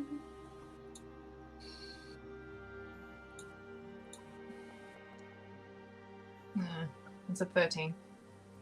So you're 13. As you came out of that door and you sort of get a sense of like, oh my god, he was properly in the prison now. You can see a human, angry-looking, like messed-up-looking guy straight ahead of you as you come out. Yeah. He's got covered in straight scars all over himself, like on his face, and on his hands, on his legs. Every bit of skin that you can see is covered in straight scars. A couple of cells to the right of that, you see a dwarf with red hair. And then coming around to the right-hand side, you see a couple of other characters. One sort of sits back on their bed, keeping to themselves, doesn't even look up as you and Aldrich walk past. Very well. Can I add? So I might duck back into the kitchen and then like make a pot of coffee or something to like with the intent of taking it to the barracks area where or that room where they have all the slits and the control panel and everything, just to like deliver like coffee to people and kind of make it a good impression. Okay. To scout out. Do you want to make a pot of tea? Is that what you said? Coffee. Coffee. Pot of coffee. Of course, who drinks tea? Okay. Nasty garbage water. You come out, you make your pot of coffee. Roll me a deception check. As you speak with... Oh, Deception. I jumped the gun on that one. Oh god. It's an 11 for a total of 8. As you made your coffee and about to head out the door, the Tiny's like, Sue, where are you taking that pot of coffee? It's good enough to stay here, isn't it? Where are you taking that? I was going to take around to the to the current shift of guards that are on and just pop my head in, say hello, and introduce myself, and give them a brew. Oh no! That's don't worry about that. You can put the pot of coffee in the mess hall. All the guards know where to find it. It's perfectly fine. You're not really supposed to be going out into the panopticon. That's not safe for us. We're just here to cook the food and make the drinks, right? That's all you do. Focus on that. Oh, all right.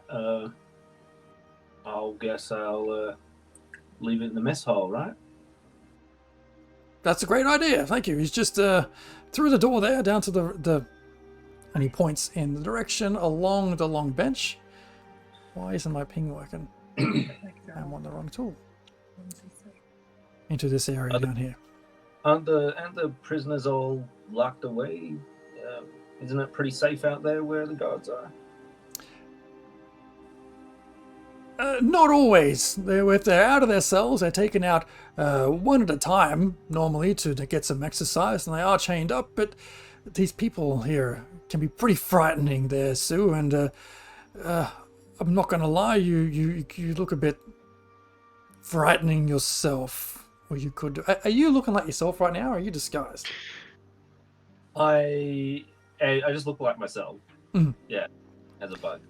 Yeah, and I just think that, look, Sue, for your own safety, if you were to go out there, I think that you would cop all sorts of calls and abuse and just people yelling at you because, look, I appreciate that you're from a different place and you're cooking fantastic food here. The coffee smells amazing, by the way. But the others might not think that way. Well, no, that's fair. I'm glad you're looking out for me. I'll go by way of the mess hall and maybe acquaint myself with it's all right to hang around the mess hall and kind of just work out where's where, and I'll be about 20 minutes, just have a look around. Sure, I think if you've just come off a long trip, have yourself a cup of coffee, get yourself situated. The mess hall, there's no place better than being next to the kitchen. Yeah, all right. Unless you're in it, right? Am I right, sir? Yeah, all right. Well, no, thanks for that. So I'll go into the mess hall, and then see what I see, I guess. Okay.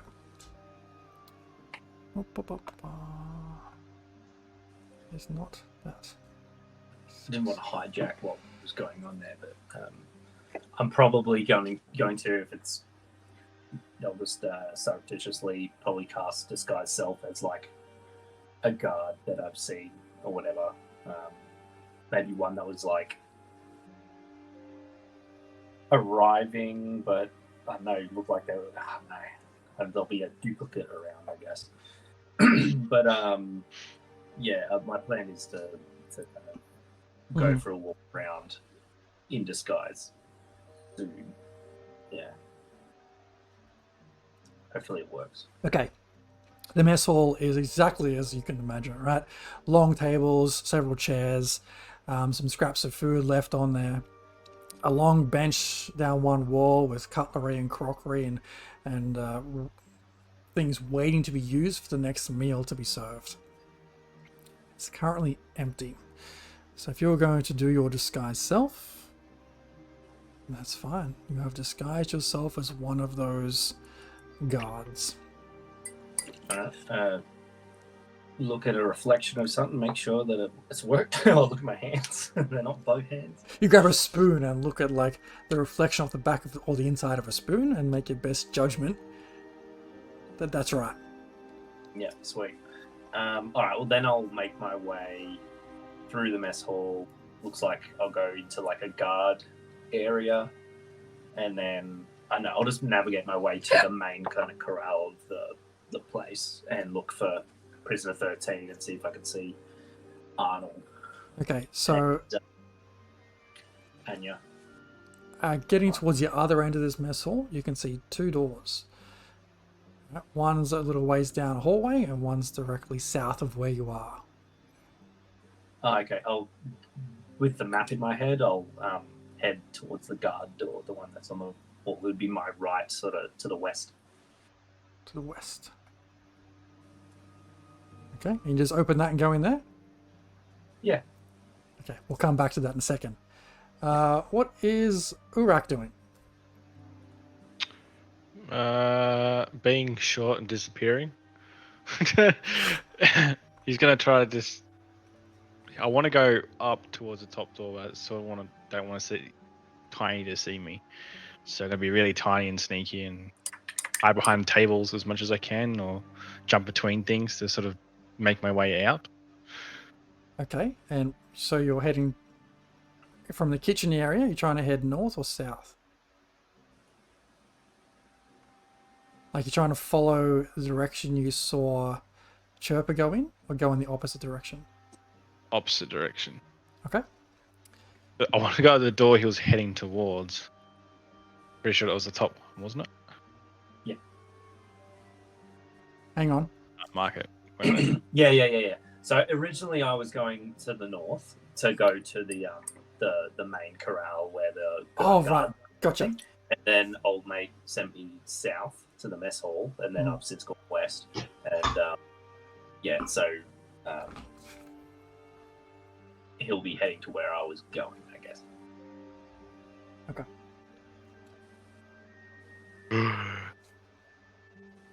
All right, so give me a stealth check, please.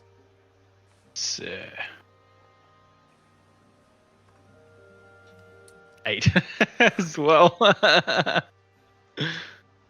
We're the best at this, guys. Speak for yourself. Prison. I'm Arnold, and no one knows the difference. I'm gonna get him paid and go home. I've got a job now. Permanent employment. As you open that door, 2 guards see you from... Let me just get this sorted.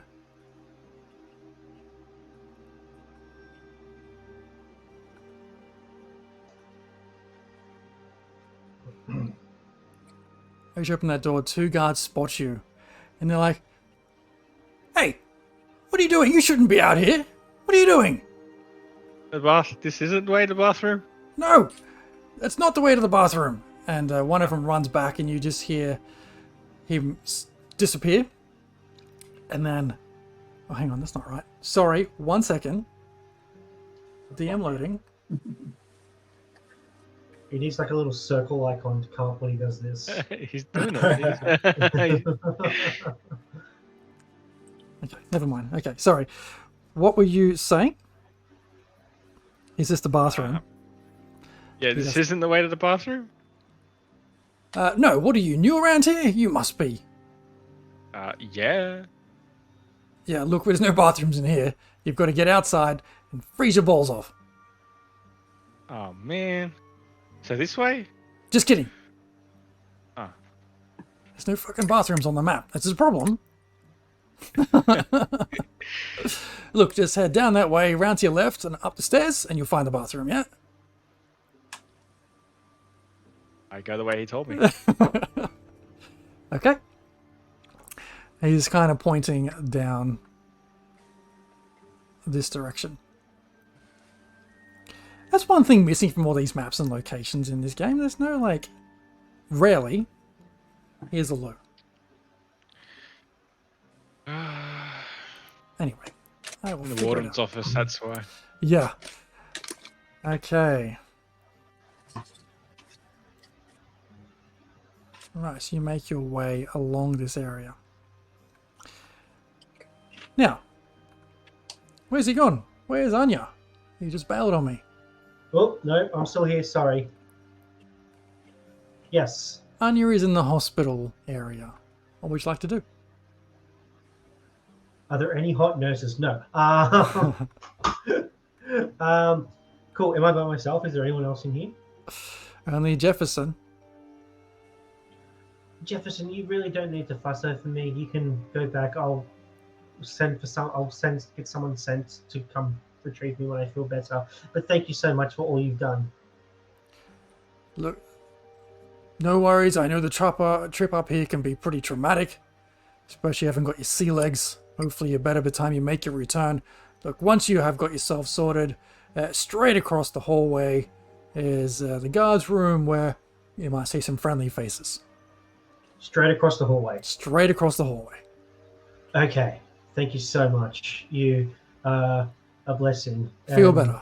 Well, your wife or girlfriend is very lucky to have you. Yes, she tells me that all the time as well. Okay. Suck up. After he leaves, is there anyone else in here with me? You are presently alone. Excellent. That's dangerous. Excellent. Okay, cool. I'll just have a little mosey around, have a look at those medicine cabinets, see what's in the medicine cabinets. Anything of use. You see around the place enough supplies that could be used to craft, a number of healers, say 20 odd healers kits. You can see 5 vials of antitoxins and a bunch of other medicines and tinctures. And are they behind locked cabinets, or are they all just not locked? Some are and some are not. Things like the healers kits are not. Antitoxins and other such concoctions are behind a lock. Okay, I don't have any thieves' tools on me, but I'll take enough to take, say, 2 healers kits worth of stuff. No, she's a cleric. Yes. Yep. Okay. Cool. I'll go over to the door and I'll put my ear up to it to see if I can hear anyone out in the corridors. Hang on. Let me back up a second. While you're investigating things, are you proficient with any of alchemist supplies, poisoner's kits, herbalist kit, or the medicine skill? No, but I have a +4 to my medicine, That's great. and I'm a cleric. Okay. It looks like potions and liquids and things. All right. This will help someone. It's like, Taste test should be alright. yeah, it's like fucking oxycodone or something. It's like, here, you won't feel pain or anything. Awesome. So you're just taking cool. some healer's kits. Yeah, I don't have any thieves tools to break open the thing, Mhm. so I won't worry about it at the moment. Oh, I proficiently You need thieves tools. Arnold. but I don't have any. Pardon? So maybe you need Arnold, who does have these tools. I don't know where Arnold is currently. I Last know, time but keep it in mind and then bring Arnold back later. Okay. All right. I'll go up to the door, press my ear against it, and see if I can hear anyone. Make a perception check. +4. Done. Guidance. I don't know if it's going to work. Won't matter anyway. Wah, wah, wah. Wah, wah, wah, wah. Can you get rid of that? There we go. That's wrong. That's a natural 1, so I can't hear anything. No. It's, well, it's not that you can't hear anything, but you're not sure what you hear. Maybe you hear stuff, maybe you don't. You can't pick up anything of distinction. I'll crack the door open just a little bit. The hallway looks clear right now.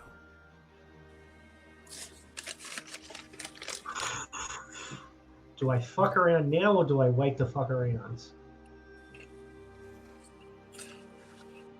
Wait. I will. Who do you like? Go straight across the hall, like he said. That's how it Yes, goes, mate. but my flaw. I know that I can get money soon, and can I wait?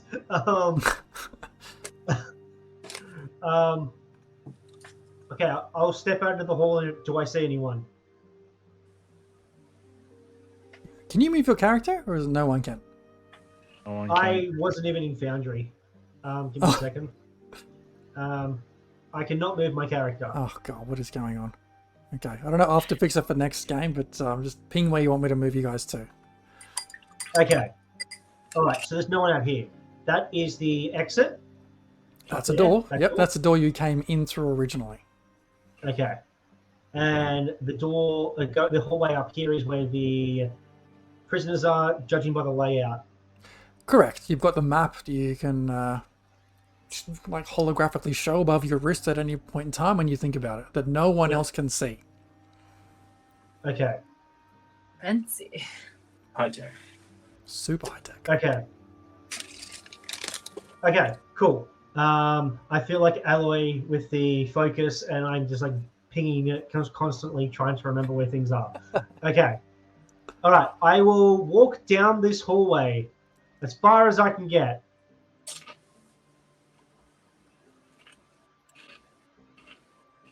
Okay. I see the hexagon, You see the panopticon, yes. the octagon, optimagon. Panopticon. Weird name. I will take a right. So, and I'll go up 3 cells to where prisoner 13 cell is. Okay. As you make your way there, I'd like you to give me... No. Wait a second. You hear a voice call out to you from behind you. You're like... You hear... Hey! What are you doing? You shouldn't be on your own. Oh, I'm so sorry. I was looking for the guards hall. I was feeling better. I was just in the hospital. I got turned around. I've been a bit unwell. You're looking for the barracks. I think that's what barracks or the guards hall or something. I've been very unwell. My brain kind of a bit fuzzy. Well, I'm come with... one of the new recruits. Ah, makes sense. Come with me. Come with me. and he Oh, escorts you. Oh. He escorts you back inside the central chamber where you see the other 6 or so guards and the stairway up. He says, look, you shouldn't get lost again. It's pretty straightforward. You come to the middle, you go up the stairs. The barracks are just upstairs. So go to the middle, come down the stairs, and the barracks are there. No, friend. Into the middle area, up the stairs, because you can't go down. Why not? Oh boy. Here, come with me. He takes you to the stairs. I'm so sorry. I was kicked in the head by a donkey when I was a child. How are you still with us, friend? Look, as long as you can make sure that you know that people in the cells are bad and people not in the cells are your friends, then we shouldn't have a problem. Well, yes, no, it's a prison. I was just making sure I was doing what I came here to guard. That's what I'm here for. Making sure all the prisoners were accounted for. Look, go upstairs, visit with Eula again. I'm sure she'll give you the update on exactly how things operate here. Yes? Okay, all right. I'll go and walk the way we just came. Back out this way. Yeah. No. He grabs your arm and tries to pull you back. Sorry. Oh, I'm sorry. In the stairs, up the stairs, and he kind of pushes you up the stairs. Okay, all right. Thank you very much. What was your name? Greg. Greg. Thank you, Greg. I'll You're remember welcome. you. Good. And as you head upstairs, you hear him talking to his friends like, oh, fucking hell, another one of these idiots. All right. You find yourself back up in the barracks. Now, Arnold. Yes. Where are you, Arnold? Oh, there. I don't know. You are here. Okay. It's very dark. It is very dark. You are currently heading around and heading... I don't remember where. Oh, no. Direction. Where would you like to go? You well, you are being escorted by Aldrich. Yep, that's the one.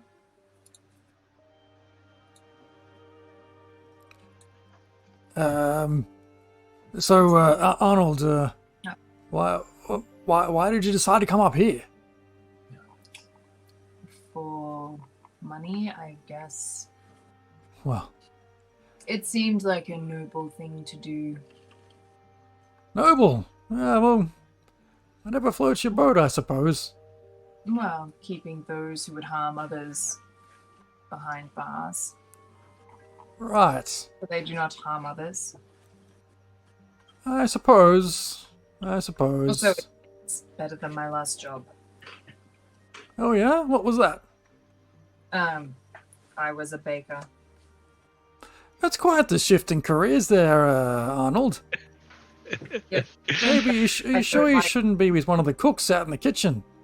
No, I burnt everything. Turns out I'm not very good at making bread.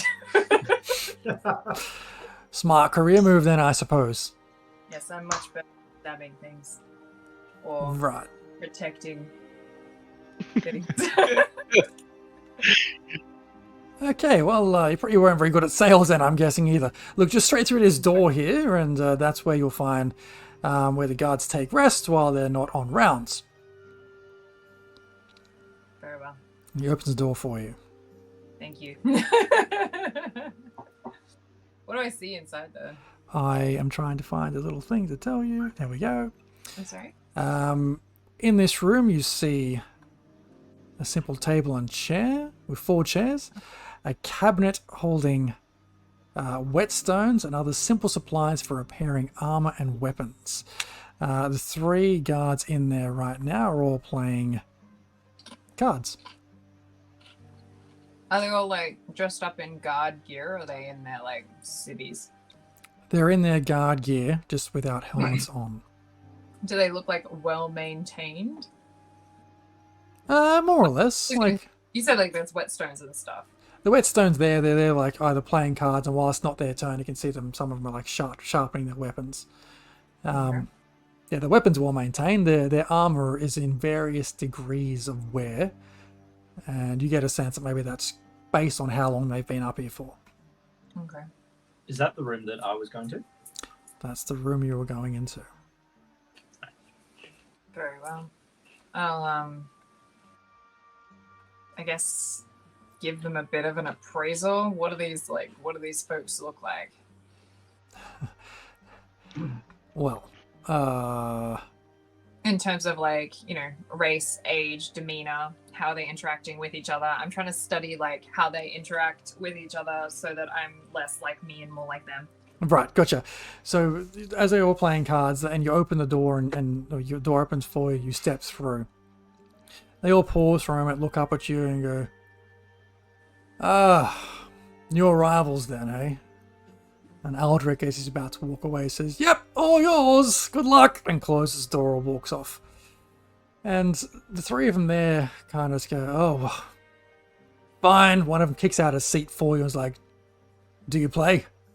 And they can see that, like, the demeanor of them, they're all like just trying to chill out and relax and trying to make the best of like the environment they're in. All right. I'd be like, I've been known to play time to time. You any good? No, I'm terrible. There's one of them. Ah, yes. Surely the worst. Me Yeah. too. Right, well, come and sit right down. Very well. I, like, drag it out and then, like, sit on it in a manly, like, fashion. Maybe do the Riker or something. I don't know. The Riker maneuver. Okay. Do you have any coin on you? Been known to carry a copper or two. Shall we do or you win? We're playing AC Doocy. Is that anything like Topsy Turvy? Lefty loose? AC Doocy's a real game!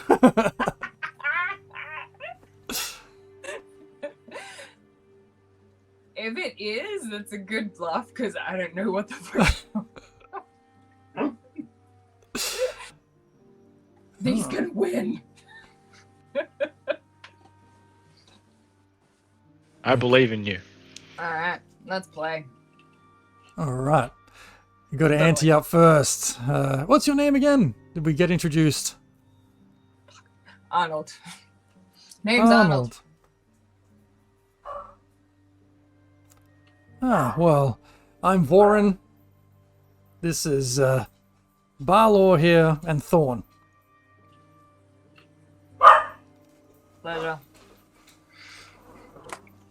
Someone get rid of that dog. Yeah. Why is it in the mess hall? Here. Garbage disposal. Right, it's easy. It's easy, Arnold. First, you've got to put in a gold to play. No gold, Alright. no play. Flip one onto the table. And they all throw a gold in. Alright, here's your first card. Roll me a d12. Alright.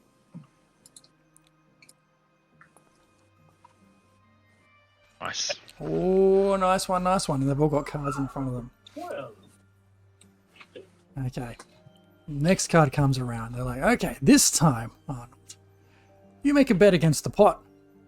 Whether you think the next card you're going to get is going to be higher than 12 or lower than 12. What do you think? I don't know. Maths was never my strong suit. Okay, well, let's say this. You put another gold in the pot, and if you get a card lower than that value, you can take another gold out. How's that sound? That sounds pretty sweet. All right, great. More gold Roll than another that. d12. I'll roll another d20. It's kind of like the d20 game we were playing earlier. That's pretty similar. Oh, fantastic. Okay, so you take one gold out. All right, final round, Arnold. Are you ready? Yeah. You've got 2 gold in front of you. Alright. Do you think the next card you're going to be dealt is going to be between your 7 and your queen? Now, I'm no mathematician, but the odds are a little bit less than 50%. But you can get yourself another 2 gold out of that mix. Bet the pot, Arnold. Go for it. Do it. Do it. Do it. Alright. Let's see what we got. All right, let's have I'm a not roll. going to like do a sleight of hand or anything for this particular one because if I lose, then you know it's fine. It's money. I'll just steal it back from them later. All right, let's go. What have I got? No, that's a 3. Unlucky there, Arnold. Put it in the middle, and you lose Oh, your well, I guess I'm here. Flip the use your coin. few gold into the middle. We'll come back to that in a moment as you continue to play. Chirper. Standing in front of this door, you hear some laughter, some carrying on, and almost what you think is a familiar voice.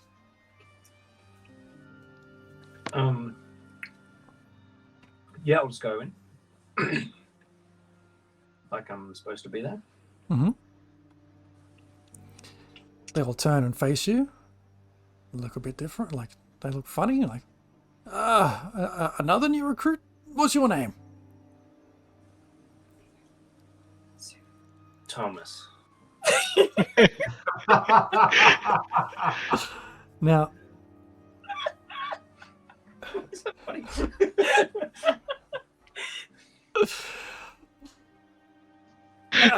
help me understand how this works. You're disguised as someone else, right? No, he's just himself. No. I'm disguised as a guard. Oh, It's around here somewhere. you bug self. And I thought you were Sue. And then you introduced yourself to these guys and Thomas. We could be afraid of all of these different bug people. I forgot they're multiplying. Kind of thing. That's why you don't touch his dick.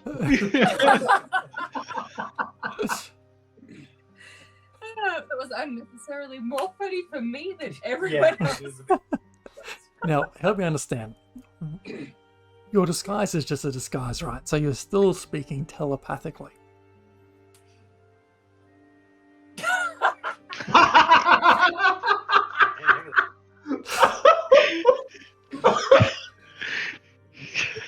In fact, as a 3 crane, you wouldn't know how to actually articulate words. Yeah, no, I wouldn't be able to. I don't have a mouth because I'm not actually this person. So I have to think about that. I'll just. You're a I'll mute just that got give trained him in the a arts. I'll just give him a nod and keep walking through. I'll chime in for him and be like, "That's Gary. He's new. Very. He's mute." Well, thank you to you. Okay. You have no mouth, you idiot bug. Can whoever, one of you two, give me a deception check? Mine's probably higher, Harry.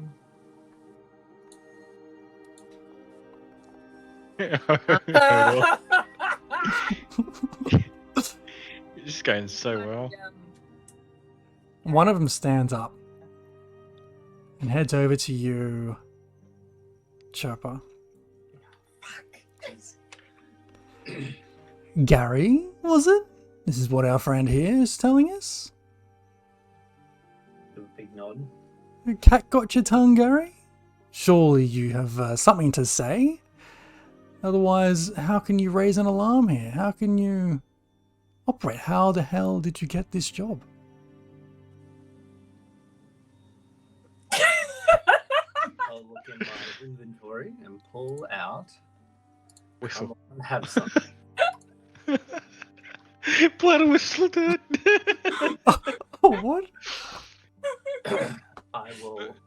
Pull out the firework. Your tinderbox. I know. You got spells. I will cast Minor Illusion because I'm a wizard. And I will create the sound. Sound of what?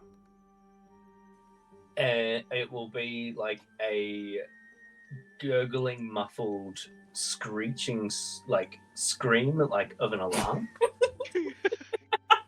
But it's like it's from a ruined voice box, like a kind of thing.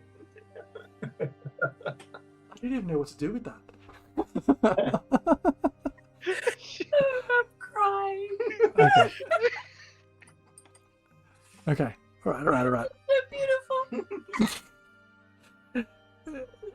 You make it so with this illusion. Where would the source of this illusion come from? Can you make it come from a point of your choosing? Yeah. Yeah. Okay. It comes from his butt. If you create a sound at volume and range from whisper to a scream, it can be your voice, someone else's voice, a lion's roar, blah blah blah. Sound. I guess you can make it come from wherever you want, Okay. All right. as long I'll as pay it's that. within range. Okay. 5 foot cube. So yeah, if I cast it on myself, yeah. It would have been so much better if you like pull out a bell.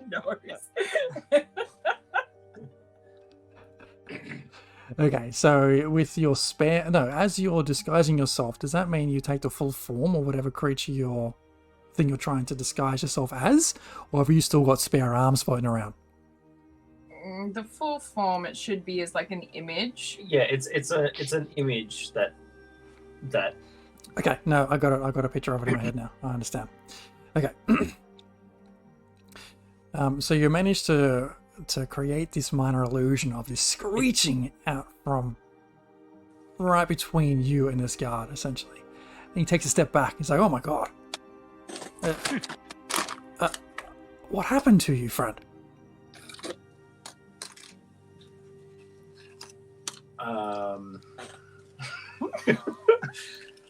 Oh, that's the silly question. Like, you can't do much. Can you, like, write, or can you...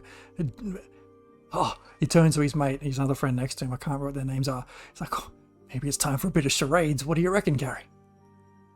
There's Voran, Balorn, and Thorn. I'll just say telepathically to Arnold.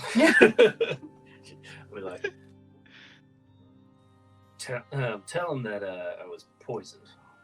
Okay. He was poisoned. He wrote it all down. He has quite a nice memoir. He should get it published one day. I don't know. Real talent being squandered. So interesting.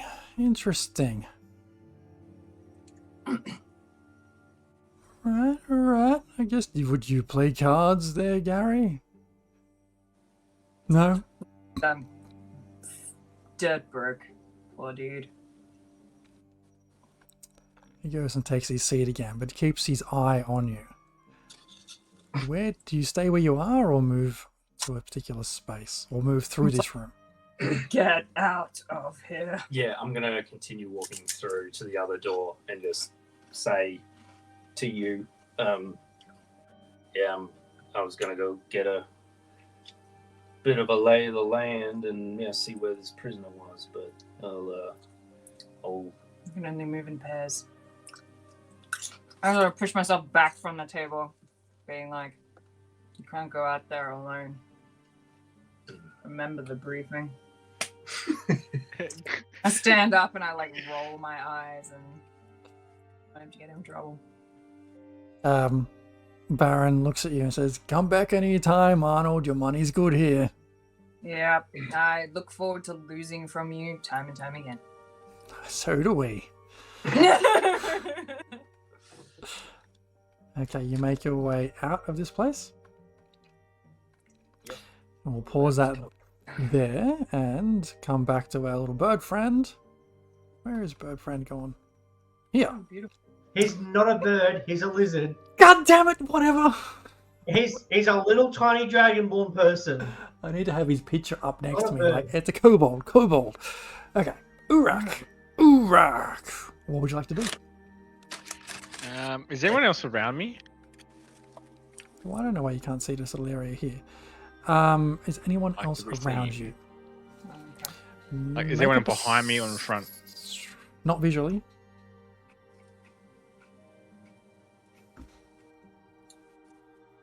can pass without a trace. Okay.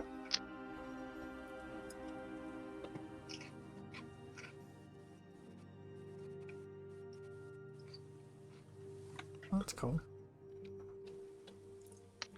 Pass without a trace lasts for an hour. Yeah. And I'm going to try to stealthily disappear. Hmm.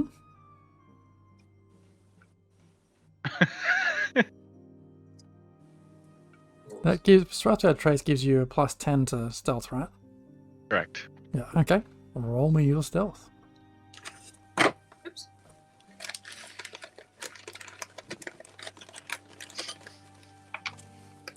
At 29. 29. Yeah, you pretty well just hide into the shadows. And I'm just going to keep heading down this hallway. Okay. Eventually you come to a corner. It rounds, but the hallway continues on. You can see maybe 40 or so feet ahead, a hallway off to the right-hand side, or something off to the right-hand side. I will head down there and have a look to the right. So like looking forward at the same time, so looking both. Yep. I did mention I transformed into a rat, right? You didn't. Just to make myself even more stealthy in the unknown. You can transform into a rat? Odd shape. Wild shape. Oh, right. Is that a concentration thing? Wild shape? No, it's not, is it? You just do it. Okay. Around to the right-hand side, you see the hallway open up towards a larger space. Oh, yeah. Yep. Transform any beast with a CR rating. Yep. Cool. You see the hallway open up to a larger space, and a wall beyond that, but not much else. And what's to my left? To your left is a door. Open or closed? Currently closed. All doors remain closed. Oh.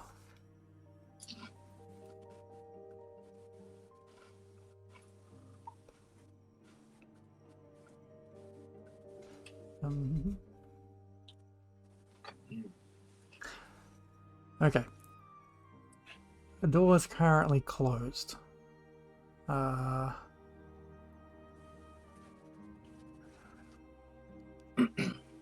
I hear anything through the door? Make a perception check.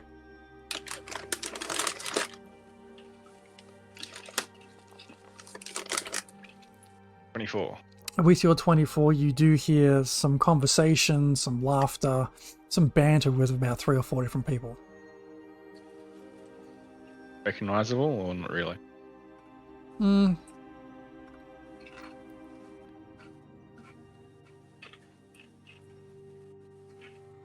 We hear one voice that sounds somewhat familiar. Oh, sit and chill in the corner just for a little second. Hang on. Sorry, I might have to retcon that. Maddie, as your state changed, does it also change how you sound? I think it does, doesn't it? Good question. I don't know. Just by itself. No, it's like I'm a changeling. Oh, yeah, it does. It does. Yeah. Yes. Okay. Yeah, so then Urak hears no familiar voices. Yeah. All right, I'll just keep going then. All right. He would have heard that alarmy thing though, wouldn't he? The what? The He would have scream? heard the alarm though. The scream. Yeah, he Whatever it definitely was. heard the scream as it was coming down the hallway, but not clear what that was. Where are we? Just some lunatic. One sec. Here we go.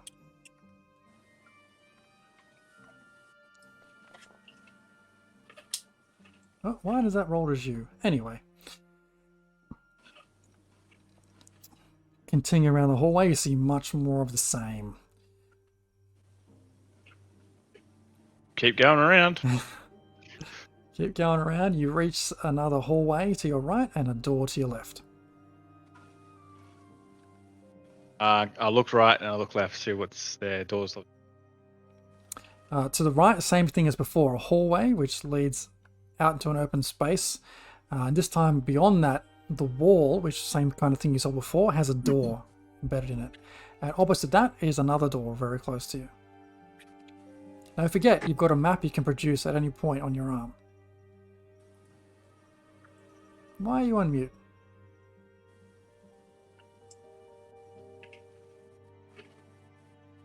No? On mute? There you go. Now I can hear. That was weird. His audio keeps dropping in and out. Oh, really? Okay. Double check, make sure it's not me. Better? Yep. Okay. I am going to. No, your audio dropped out again. Storage. Sorry, say again. I want to go into check out. I want to go up and head into storage. Into storage. Okay.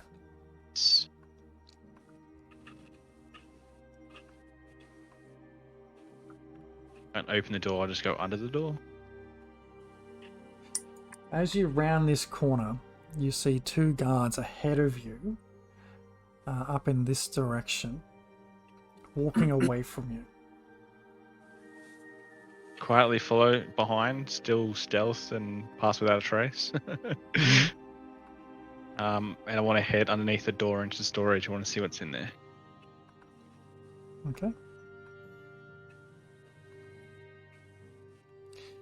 This door, it's top to bottom sealed. All right, there is not even enough space for a rat to funnel under. Not without some acrobatics or some kind of maneuvering. I try. Is there a handle? There's a handle. I just try to jump up and get the handle. Yeah, give me an athletics check. As a rat. As a rat. Stats, don't you? Let me have a check. Anyway. Do you use the rat stats or do you use your own stats? Are you sure you use your own? It's, When you're wild only shaped. of the stats that you have. So it's the wisdom, intelligence, and I forget the other one. But I don't think it's your main stats. Con. I don't know. I don't have my player's handbook on me, so I can't check. Do I? Give me a I shall second. check. Because I know polymorph works differently to wild shape, and in polymorph you don't keep a lot of your stuff. Yeah, no, in you don't in wild shape either. It's just limited. I can wild shape you into a rat. And then it would just magically happen in Foundry. That's you. Do it. This is gonna be funny. Maybe rat. Rat. Right, engage. Okay, well I got a dirty 20. Hang on. Minus Yeah, so 4. you retain your intelligence, wisdom, and charisma scores.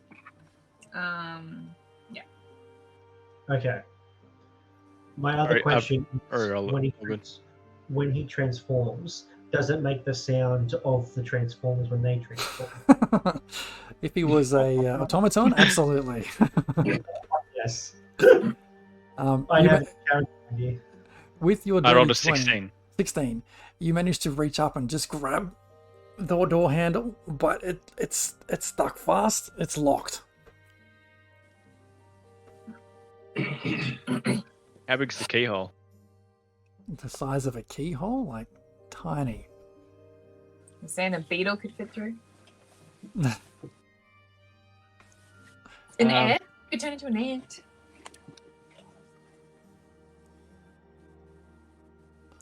What's then? I should have pointed something out, as Varen mentioned. This might make things a little bit more transparent.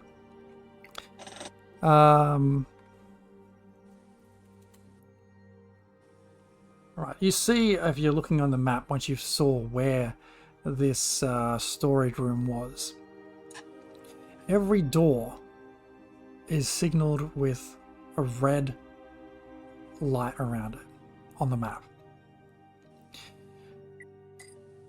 Varen discreetly told you, well, not in today, but he should have, that you can actually touch that door on the map to change that indicator from red to green and effectively suppress the lock on it. It would have been nice to know that. I would have. My bad. However, the caveat that Varen also let you know was only one lock can be suppressed in this manner at a time.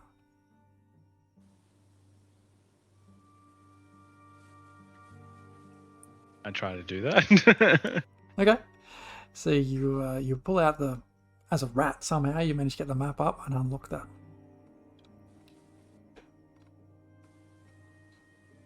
You see a fairly large storeroom, fairly well stocked.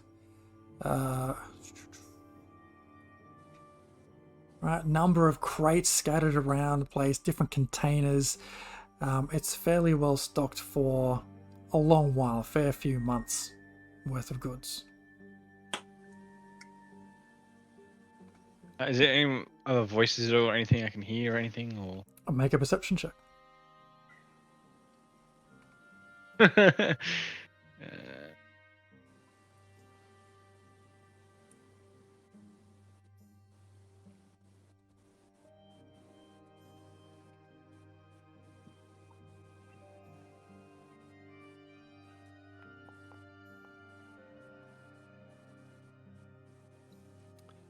23. It's pretty silent in here. You can't hear much at all. Anything. Any people, any voices, nothing at all. Right. Where is Anya? Probably somewhere she shouldn't be. Can't find her. You're back in the barracks, aren't you? Oh yeah, that's right. You got shafted off to the barracks. Where Eula waits for you. Ah, you're back. Just as I expected. Thank you very much there. Remind me again, there's so many new recruits. What was your name? You said Anya, yes? Anya is your name. Yeah, that's me. Sorry, I was a bit quiet. I wanted to make sure I was 100% okay before I opened my mouth. I didn't want to throw up on you. You are feeling any better though, yes? Much better, thank you. Jefferson was a big help. Jefferson is always helpful, that's true. He has his quirks, but he's helpful in some regards. So ready to start shift then, yes, I expect? Yes, definitely. Is it just the boss and I in here? Or... Just the boss of you in here right now. Yes, definitely. Ready to start. Waiting your orders, Captain. Right. Is it a man or a woman? Woman. Woman. Ma'am. Ready, ma'am. Yes, well, yes, all that. Look, just make your way back downstairs. Tell Greg, I think you met before, potentially already, as DM to Dan. Speak to Greg down there. Let him know that I told him... Sorry, let him know that he's to escort you to the Northern Guard Room. Yes?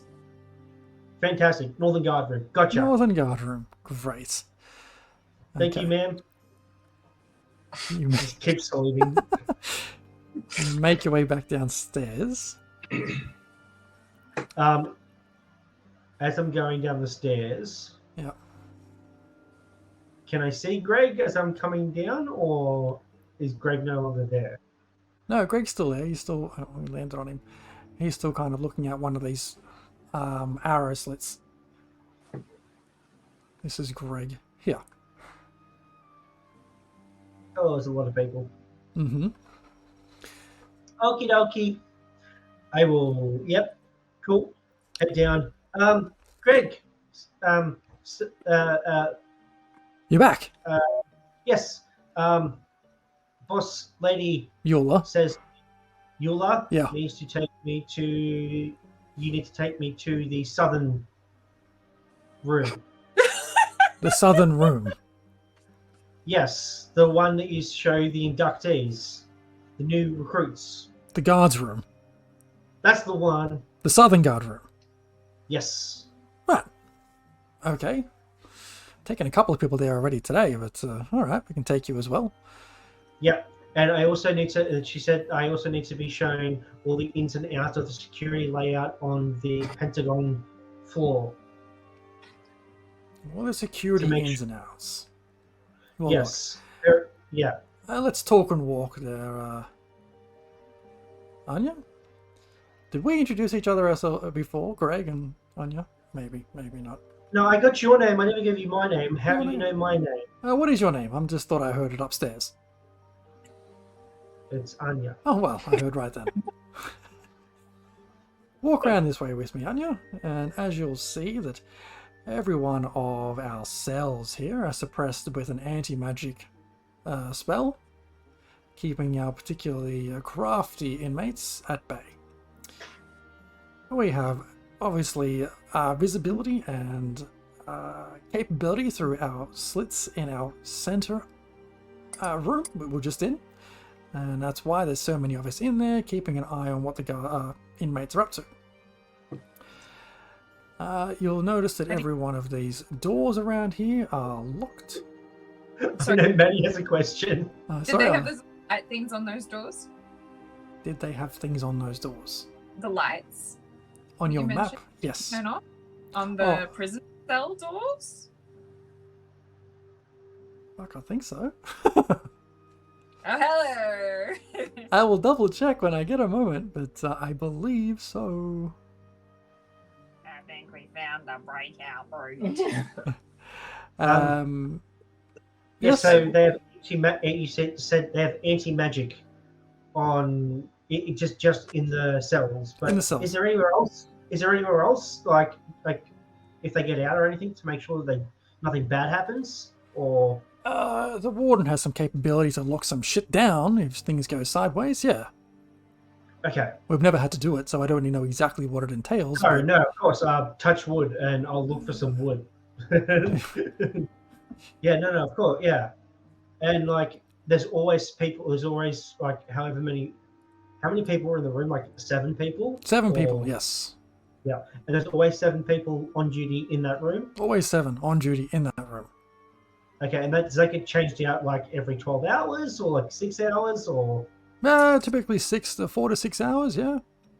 what is it? Okay. It takes Well, a lot of that's good. effort, the brain power, to sit Yeah. there staring through a small hole for 6 hours. Yeah, no, I can imagine. This is the highlight of my day, Anya. Yeah, well, get you out of there, like get you a bit more energized, sort of thing. Absolutely. Yes. I can't ask this question, so Anya, I'll have to ask Dan to maybe consider possibly asking this question. What makes the anti-magic anti-magic? Is it like the material the metal is made out of, or is it a spell, or what? And with the stuff that so the warden can lock stuff down, and is it just like they've put like stones or something in the cells to make sure that there's no magic, or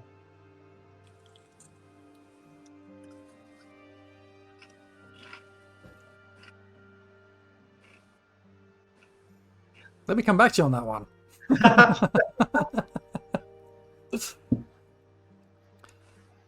all right? You are sorry. Is Anya asking Greg about this right now? Anya will ask Greg because she wants the security details so she knows she's across everything because she wants to be a model employee just like a good friend Arnold. Mm-mm. So if you're asking Greg, he just says, look, as far as I know, the place was built with this kind of capability. It's not as though someone runs around every day and casts spells to make these things anti-magic. There's no particular artifact or item which we place in every cell to do that. I'm not sure what causes it, but it's just the nature of how this thing operates. It's actually kind of amazing when you think about it, like to be able to build something like that, build a place like this in a specific place, like areas where, there's no. That's actually wow. You know a lot, Greg. Well, I've been here for a while. Have you been up north of the spine for long? No, first time. He looks around a little bit.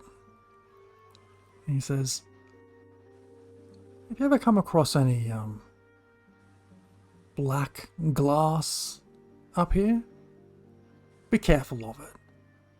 like obsidian or? Well, it looks like obsidian, but look, I think that something like that is more prevalent up here in the north, and it's got sent some people crazy. He opens a door before you, and you see a disguise. You see two guards, unknown to you. I would know Maddie's character though, wouldn't I? Yeah. Yes, you would, because you're both upstairs and coming up that place together. So yes, you recognize one of them. Okay. I will be psychically projecting towards them what all the information I just got. Like, fucking pick up what I'm laying down. Be like, oh, I you can't- recruit. She has to say. Hey, That's the other one. No, they came in with me today. there's so many of you here. Shouldn't any of you be in the north room? We were just heading there right now. Whew, yeah, all right, good. Gary. Thomas. Gary. Who? What? Huh? Oh wait, no, was I meant to go to the north room? Look, you told me that Eula sent you to the southern room. Yeah, but I was yeah. kicked in the head by a donkey when I was a kid, and I forget some stuff sometimes. Oh my god, you've got some issues. Yes, we had to have a Roll whole ship trip here, 3 days, this non-stop. It was marvelous. Hang on, let me think. Let me think. Hang on. Think. Ro- Think. Roll Yeah. a deception check with advantage, since Arnold is like telling your story. Okay. I'm gonna say to Anya, it's me, Chirpa, here disguised as this other guard, just so you know, and my name, in case you need, and I can't speak. Wait, what was this? What was the name? Sorry. Gary. What was the name? Gary. Okay. And DM, can I, like, whilst I'm doing like that think, can I cast guidance for myself? Absolutely.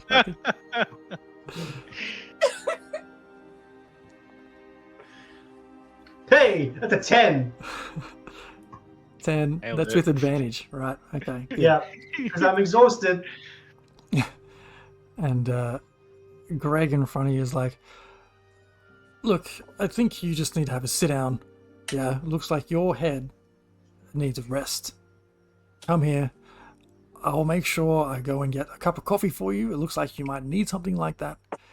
And he guides you in to the guard room. Says, these two here, they'll be fine. Go take your first round, please. I think it's about time that you took the next round. Yes, sir. You, Anya, just sit down. Please. Just Okay. looks like you're like still hurting. Do you need to go back Thank to the you, hospital? No. I'm good. I'm here to work, and I don't want to be a bother. But thank you for your concern. This is a really compassionate workplace. I haven't worked places like this before. I used to work in a bakery, but I was really bad at it. I used to burn stuff all the time. It was, No shit. yeah. It's quite the career pivot. Yeah, no, I know. That's what I thought. I mean, I was just like, you know, I wasn't really good at being a baker. I tried sales. I wasn't very good at it because I speak a lot of truth. But I was like, you know what? I can do guarding stuff. Like, I can guard things. I can just stand there and look at stuff and make sure things are all on the up and up. I can do that. Yeah, I'm not so sure you can right now, though, Anya. I think you still need to get your head in the game. No, thank you. I will have a cup of coffee. Yeah. Please. The other god. So hopefully they're not Maybe- talking about that as we're going back into that. Maybe a sandwich if you've got a sandwich. I'm only doing this once for you, Anya, because you're new and you've had a You're a rough treasure. trip up. Your girlfriend or wife or boyfriend / husband is very lucky. Yeah, that's what they tell me all the time, too. He heads off to try and find something from the mess hall.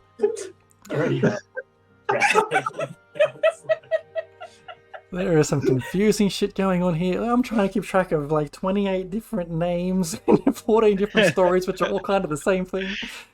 So it's just myself, Chirpa, and Taz in the room. No, we're there's gone. other guys. Chirpa and Taz have gone. They were sent on duty. It's you in the room with Varen, Baylor, and Thorn. Oh god! Oh god! Did the Baron I would- hear all of that? What? Did Baron, Baylor, and Thorn hear all of what she was saying to? About her bakery story? Yeah. No, that was still just out the door. Thank God. But yeah, if If they heard it. All right. I'll go sit down. Hi guys. They turn to you and say, oh, another new recruit. Do you play cards? I don't play cards so good. I was kicked in the head by a donkey when I was a kid.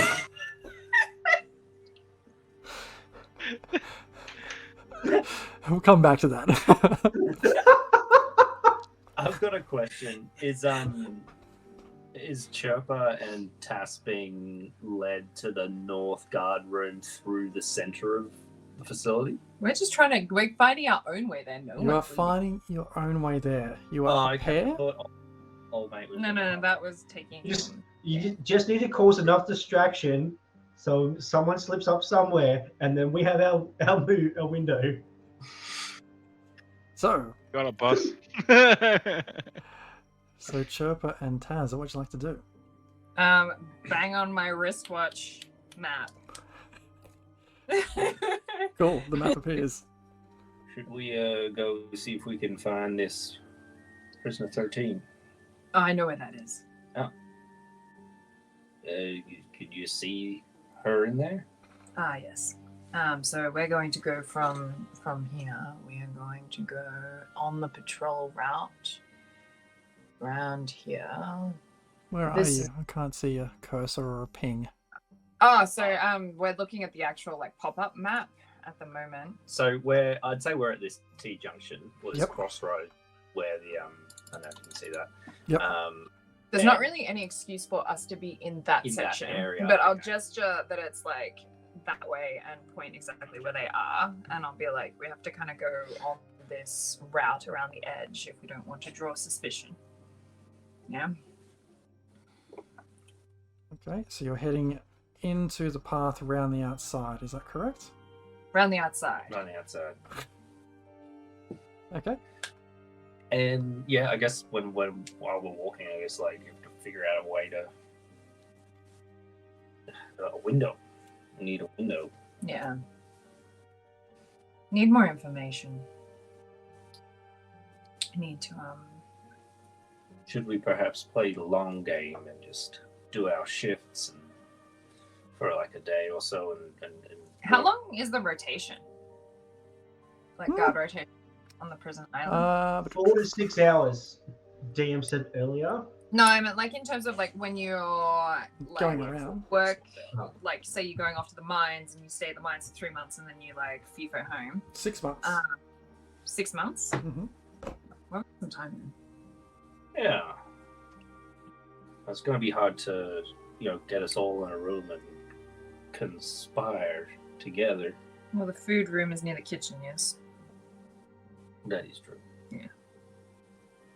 So one of us can relay information, at least. Well, we've got 2 cooks. Guys, you're still heading around the outside of the whole thing? Around the outside. On Okay. the outside. I'll just bump you up to there.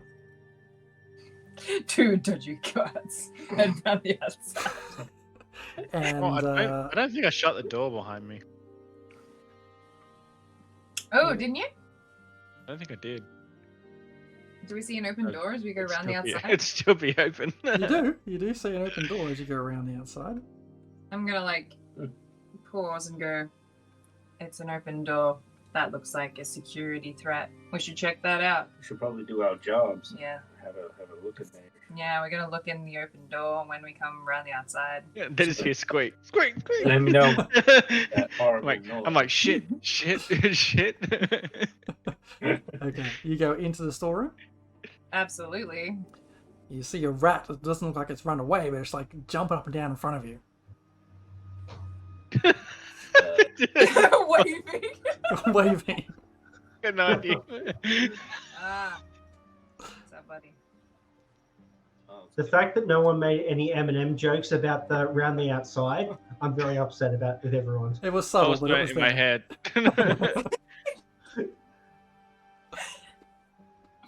Okay, you see this rat jumping up and down and trying to wave to you and like squeak nothingness. Would you just Yep. ignore it, Well, I kick don't it, squash it? Because I know, like, we've got a druid, right? Like, Mhm. our rat companion would have previously been a kobold companion that's turned into other animals at other times, I feel. The rat is also green,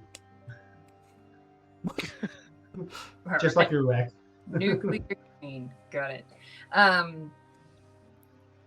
suppose we should then, I don't know, do you want to be like, come here, boy, and open up a pocket? Like, do you want to come with us? I just run up and just jump into a pocket. Like, This Might as rat, well. this rat runs up your leg, which you've had happen a few times before, as he's been a rat before. No dramas.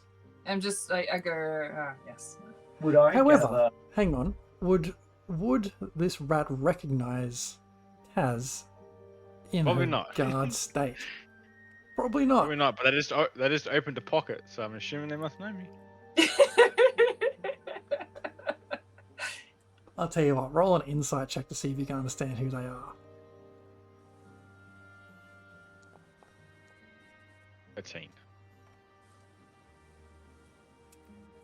Your call. If you run up and jump in this pocket, that's up to you. But you're not quite convinced. But you know this is a person who seems feels- friendly. I'll take risks. They don't know me. Do you have a I'm just a perception friendly rat for with advantage for smell because you're a rat?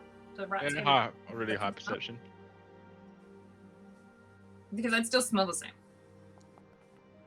Perception and nat 20. Okay, so while your eyes might feel a little bit deceptive, your sense of smell holds true. You're pretty sure this is Taz. First nat 20 for the night. Woohoo! Perception. I've got a question. Would I kind of gather that there's a lot of like kitchen storage stuff here, so chefs or the cooks would be expected to come between the storage and the kitchen semi-regularly to get stuff? Yeah, looking around, you can make out pretty easily that there's lots of food and stores here for that kind of thing. Yeah, not just food, there's clothing and whatnot as well. But there is bulk dry foods in this area.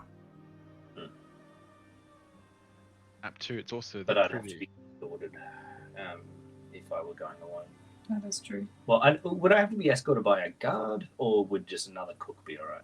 Don't Oh, Specified 2. They didn't say what. Oh, you know what I just found? The privy on the map. I just found it too before. That's why I had to the storage. Just had backup just in case, you know. Yeah, there's got to be more than one in the place, right? That's literally only one. is There's there a the hidden window? You have to wait from everything.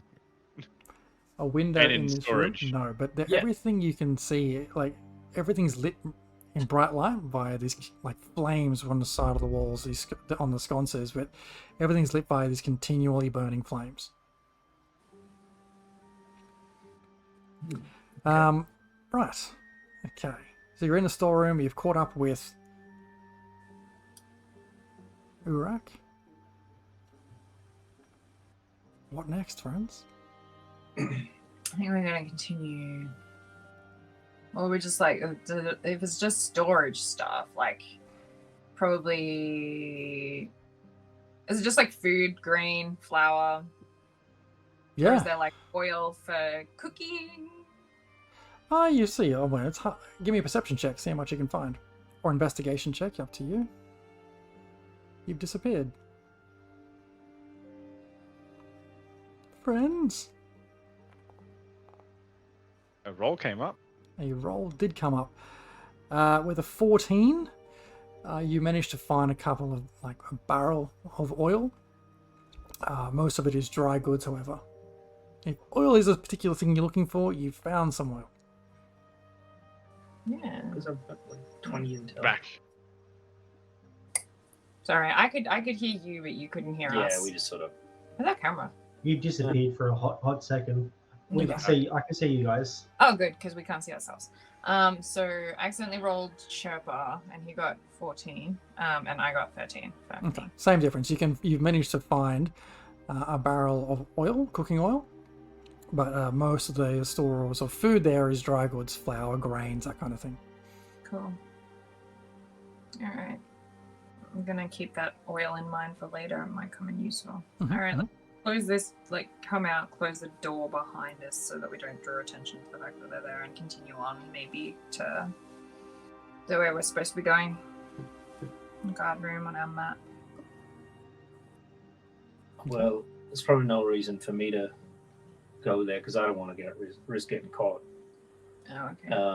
And plus, I might look like somebody here because I just sort of picked someone to be disguised as. Okay, well, I can't go there alone.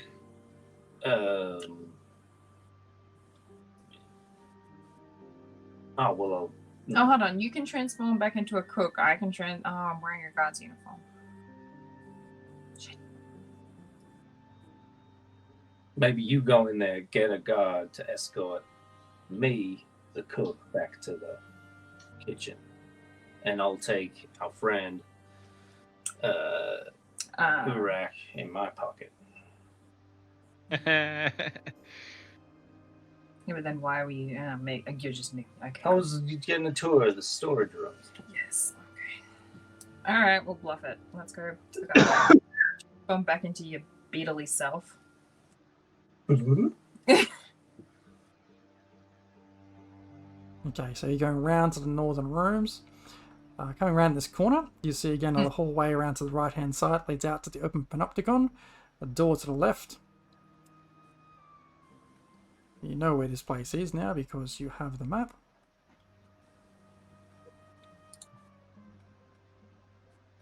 Open the door, again you see another 3 guards sitting around having a chat. And they look at you and say, "Oh, is it our turn to make rounds already?" Yes. He got lost. He has a tendency to wander. We have to take him back, but obviously, I can't go alone. I'm here for the patrol, though, reporting for duty. Right, If you well, be of assistance. is Chirpo disguised back as a chef again? Yeah, well, Yeah, yeah. I'm back to. Back to your regular old self? They look at you funny and like, "Oh my god. Yeah. Yeah, Alright, look. Hey? I ain't from around here. Yeah. Right, well look, tell you what, new guy, what's your name? Are you talking to me or? No. No, your friend. The guard, one new guard. Arnold. Arnold. You stay here, and the two of us will got to go on our rounds anyway. We'll take this new cook. What's the cook's name? Sue. What's the cook's name? Sue, Sue can talk for Sue's self in their brains now. That's fine. That's part of Oh, Sue's right. But okay, right, gotcha. That's a pretty weird trick you've got there. All right, so we can take Sue back to the cook kitchens. You can have your break here. Thanks. Much obliged. All right, good. And they escort you. Shit, I keep forgetting everyone's names. Chirper, on the way back to the kitchens. And I've got Urak in my pocket. And you have Urak in your pocket. Let me just make sure I check something here. Good. Okay, heading around to the outsides. Passing this hallway here. It looks very similar to the other hallways you've gone around. Corridors and doors either side before you make your way or escorted back to the kitchens. Yep. Cool. And I'll duck straight into the the quarters like that we have and let Urak get out. Trying to go undetected? Yeah, I'll have a look and see if what Tiny is about. Yeah, Tiny with half a dozen other cooks are all there busy preparing lunch. So you can make a stealth check if you like to sneak past. No, I'll just go straight in. And Alright. if they're there, I'll just start like busying myself making sandwiches or whatever, and looking busy. And then after a couple of minutes, then go into the room quickly and be like, yeah. Okay. He's like, Sue, it's funny you came back from this door. I sent you out that door. Did you get lost coming through one door? Well, believe it or not, I got lost, but we're good friends. The guards got me back on track, and I actually got a little bit of a round around the place, had a bit of a look. Uh-huh. I saw the storage room as I went past, and I got a good lay of the land now. Oh, good. Oh, good. It saves me doing it later. Yeah, I suppose that's good. Right. Well, you ready to get cooking for lunch? Of course. All right. So you head into the bunks area? Or just to quickly de-rat myself. Dispose of me. Okay. As soon as I see the bunks, I'll just jump to like one of the top ones, and then I'm back to my normal self. Okay, great. Let me try and unwild shape you. Restore transformation. There you go. Right, and you come out and you start trying to cook make some sandwiches. Or follow. Is that right? You're starting to follow on whatever they're cooking. Yeah, I'll just start. Oh, I'll drop my spell too. I'll drop that. Okay. I don't need to pass without trace anymore. Really quiet in the kitchen. Give me a sleight of hand check to see if you can sneakily make something smoothly with all your hands. Me. Chirper, Oh. yes.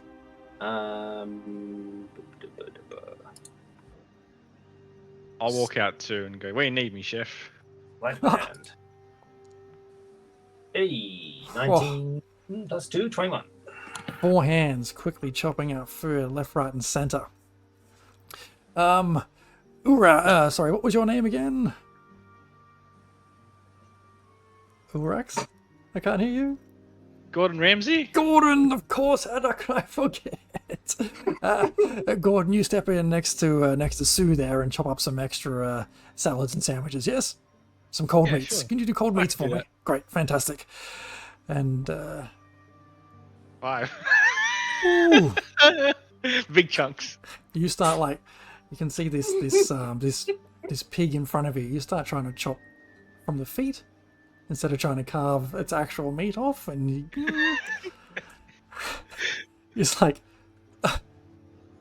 looks over and Gordon, are you sure you know what you're doing?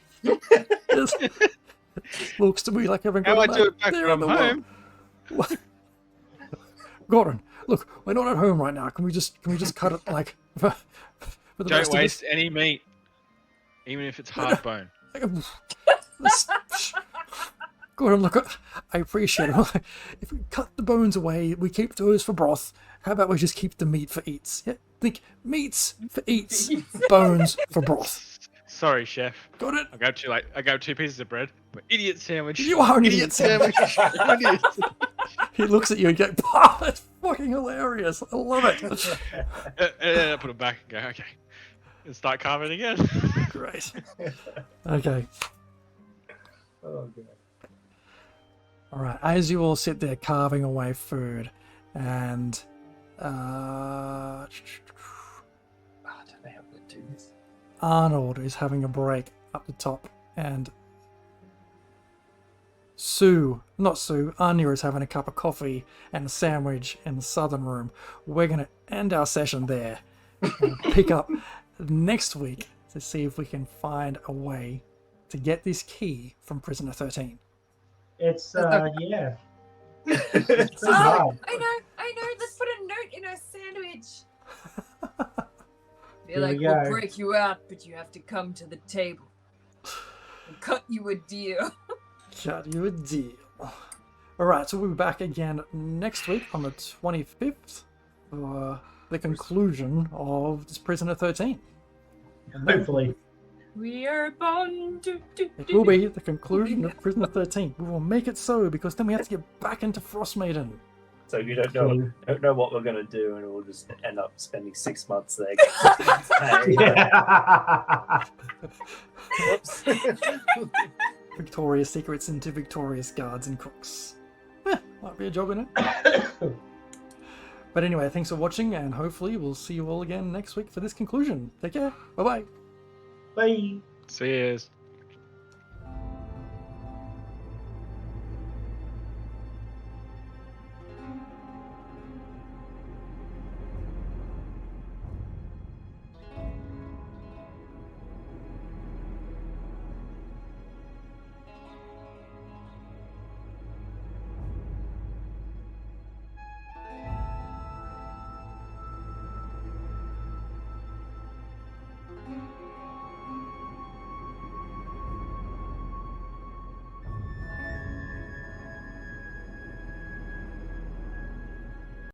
Well, hello there, and welcome to part 2 of Prisoner 13. We had a week off in the middle there, and now my brain is completely mixed up with what the hell is going on, so this should be definitely an episode of chaos. Yes. All the chaos. We don't have any intros or any announcements tonight, I don't think, so we can just jump straight in. As best recap we can do, Maddie, would you like to see how we can remember? Sure thing. So, best I remember, the party was in a tavern, as all good parties are wont to do, and they were approached by a dwarven clan member, and he told the party that his vast fortune had been stolen from him by someone who had turned against them, and this person had been captured, this person had been imprisoned, but the fortune had been hidden. And he needed our services in order to break into the prison, negotiate the secrets out of this prisoner. He left the finer details up to us, and locate the treasure. And in exchange, he would give us a percentage that was somewhat negotiated upon the vast fortunes being returned to them. Now, the party somewhat reluctantly agreed, I guess, sort of the terms of which and whether the deal was going to be straightforward or not in the way that it was carried out. Could be some double crossing, I don't know. But they were told to meet an emissary of his down by the docks to bequeath upon us some uniforms, 2 cooks, 2 guards. There were 4 of us, so we would each take 2 roles. Now, one of our party is a giant insectoid and is very much blends into his surroundings all the time. You just look at him, you can't see him. Doesn't stand out at all. He took on a chef role. We also have a kobold who is very abrupt. He's a very good cook, so that's the role that he took. We have a kleptomaniac half-elf, I want to say cleric? Yeah, yes, cool. Who doesn't try to steal anything that's not timed down any of the time. And a changeling rogue who takes forever to string together a sentence. Now, we boarded the vessel. We traveled from the city across the sea to the mighty prison. And we got set to work with no clear idea on how it was that we were going to achieve our goal. We know where our prisoner is. We don't know how to get her out. We haven't decided on the final details, but we're thinking that potentially it could have something to do with the kitchen. But I guess we'll see how that takes us. Excellent. And that's about as good a recap as you're gonna get. Awesome. I will just point out a couple of things which happened in that first session which might be useful this one. When you met with Baron Axebreaker, the guy that was giving you this quest, He cracked a gem in front of you and handed each of you a piece, which melted into your wrist. This now, at your command or at your thought, will pop up like a holographic map of the prison. Also showing every door that is locked with an arcane lock. He also told you that this particular map gives you the ability to tap on one of these doors to have it unlock for a minute, for up to a minute, but also only one door can be unlocked at a time. Maddie. I had a question that was from last time. Does that work on the prison cell doors? Because you said you were going to look it up. Did I? Yeah. I make a lot of promises. False promises. Sucks.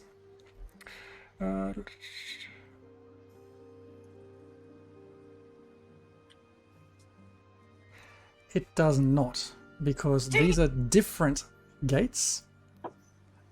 Because you were also informed at the time that each cell contains an anti-magic field, so an arcane lock wouldn't have worked in that space anyway. Okay, carry on. As you will. I think that's all I had to remind you of. Oh, we made friends. You made friends with a few guards. You met with Ural? Ural? That's not right. You met with Eula. Eula, the head of the guards. That was whoever was wearing a guard uniform at the time. And you also, those dressed as chefs, met with Tiny. We write these down. Not Tiny. Tiny is not Tiny.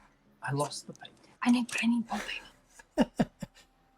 In trying to get your way, or like figure out the layout of the place and how to get from A to B, you did encounter a couple of different guards making their rounds.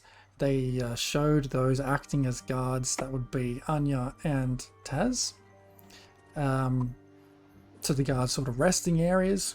We had some game of cards with them, and by some misfortune of Taz having being asked to start their rounds, and Anya claiming to have been kicked in the head by a goat, donkey, or whatever. You end up separated into two different guards' rest areas, while the two chefs, Urak and Chirpa, found their way back into the kitchens, having a bit of trouble trying to slice up this pig for lunch. At which point I think it was Chirpa, who had no idea what to do with this thing, started chopping up the ham from its hooves first. Oh no, yeah, Urak. Urak? One of you did it. Alright. Urak did it because he was an idiot sandwich. Urak is the idiot sandwich. This is true. Okay. Whoops. We pick up with Taz. Up alone in the northernmost guard rest area with Aldrich, who has just chaperoned her up to this area to prepare for her first shift. So, Arnold, have you been guarding for long?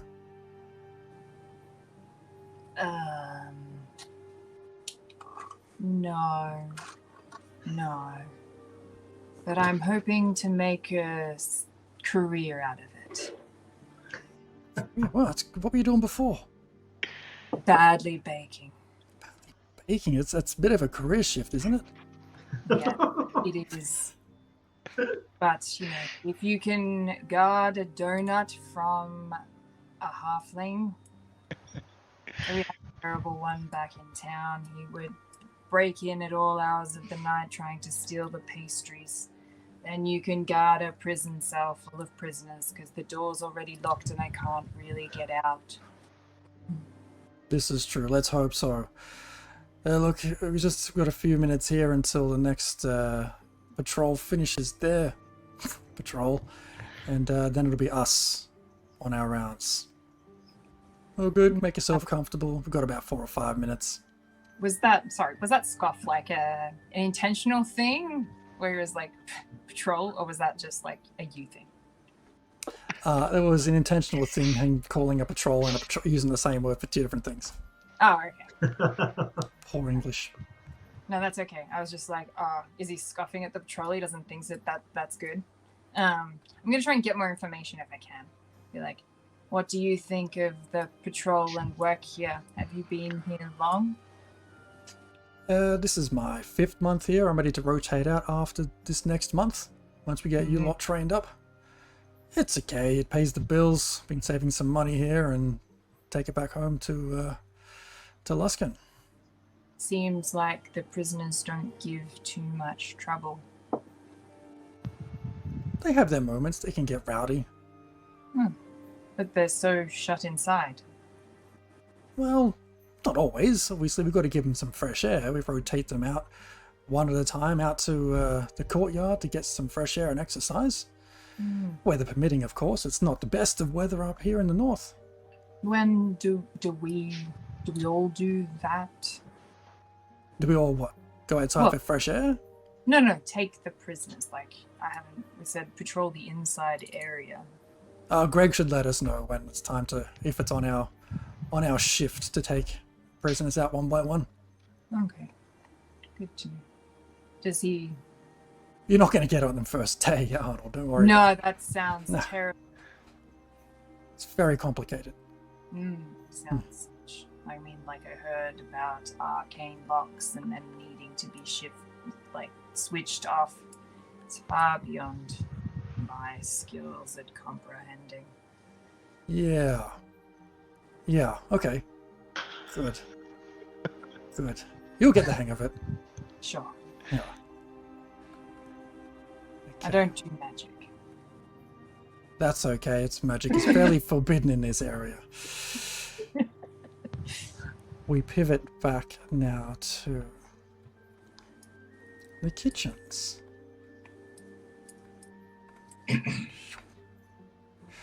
As Chef Tiny looks at Urak, it's like, Urak, what are you doing? Have you never carved a pig before, my friend?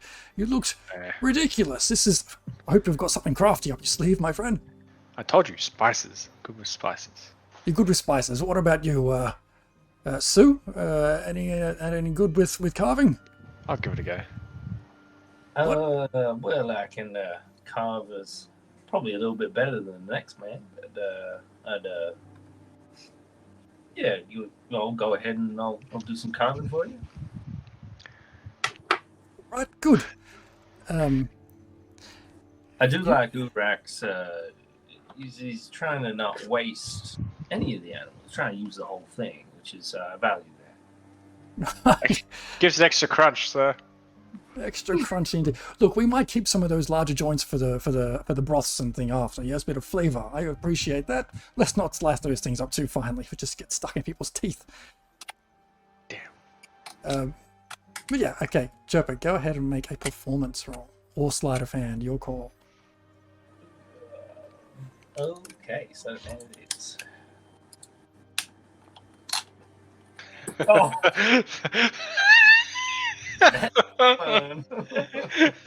That's not one of the night. Woo-hoo. Well, off to a great start. We'll be fine. So you pick up these fairly long, sharp knives, and you haven't really handled these kind of chef's knives before. And as you try to figure out how to slice it, not looking like an idiot, you look up at Tiny and give it a smile, and then slip and actually cut into your hand. Ha! Take 1 point of slashing damage. Excellent. Can I? That's not how you meant to do it. Who's the idiot sandwich now? Oh my god. How about you both just step away? Sue, you'll get that sorted out, my friend. I appreciate, must be the nerves, the first day and all, you're trying to impress. It's okay. They're just guards and idiots. It's fine. Well, they called you tiny, but you're not really tiny. I'm tiny. I'm gonna cast minor illusion to make it like do like the thumb trick, the eyes, kiss, and then make it look like there's no blood. Alright, go for it. No, it's a joke. Anyway, where was I? Where was I? Like maybe you need a little bandage or something. You're welcome to go and sort that out. We don't want any blood, your blood in our meals. Definitely. Extra flavour, sir. I don't think so. I don't think so. Why don't you guys go and get that sorted out? Go and find the infirmary. Figure that out. Do I have to go with him or? Always, you cannot walk around this place on your own. Oh, My okay. friend, that's definitely not I right. guess we better go. Let us good. go. The infirmary. Is it just out the northern door here? Oh yeah, I keep forgetting it's your first day. So, yes, you head up the north, go back to like the main gate down to the docks, and it's just the first door on the right before you head outside. So yeah. Very well. Okay. I will just walk up this patrol way, I guess. Is it Urax coming as well? Yep, sweet. Yep, I'm just following you. So if you stop, Yeah. I'll run to the back of your legs. Like. It's yeah, okay. This way. All the way down. Is there any much going on the way in patrols or anything? You don't notice anything. This door? Make a perception check though. Perception. Nah. Nope. I'll be doing the same thing. I'll be looking around. So Yeah, you can roll as well. Get the bad rolls out of the way.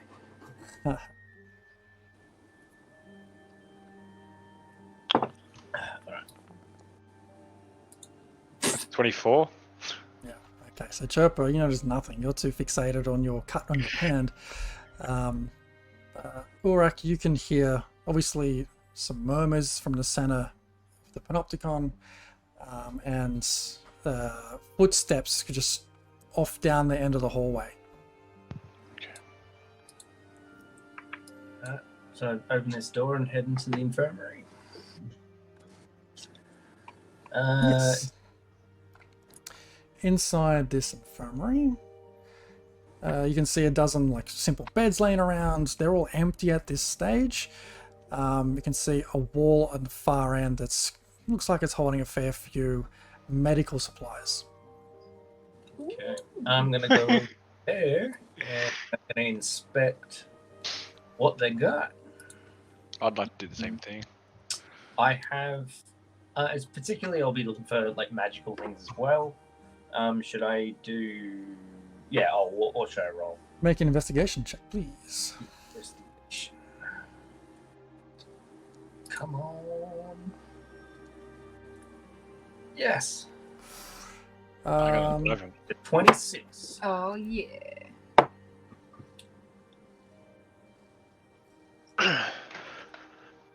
Yeah, so Are yeah. either of you proficient with alchemist supplies, poisonous kits, or herbalist's kits, or the medicine skill? Herbals and kit. You are proficient with herbalist's kit? Yeah. Look at my character. No, but I have Arcana. So if there's something that's magically Okay, so what you see there, pretty straightforward with your investigation, is about 20 healer's kits. You see 5 vials of something you can determine to be an antitoxin. And you see various other medicines, bandages, things for cleaning wounds and healing. Now, Urak, with you being proficient with a herbalist's kit, some of these different things you see laying around, you're able to identify and understand exactly what they are, and you figure that you could probably combine some of these into a fairly hefty poison.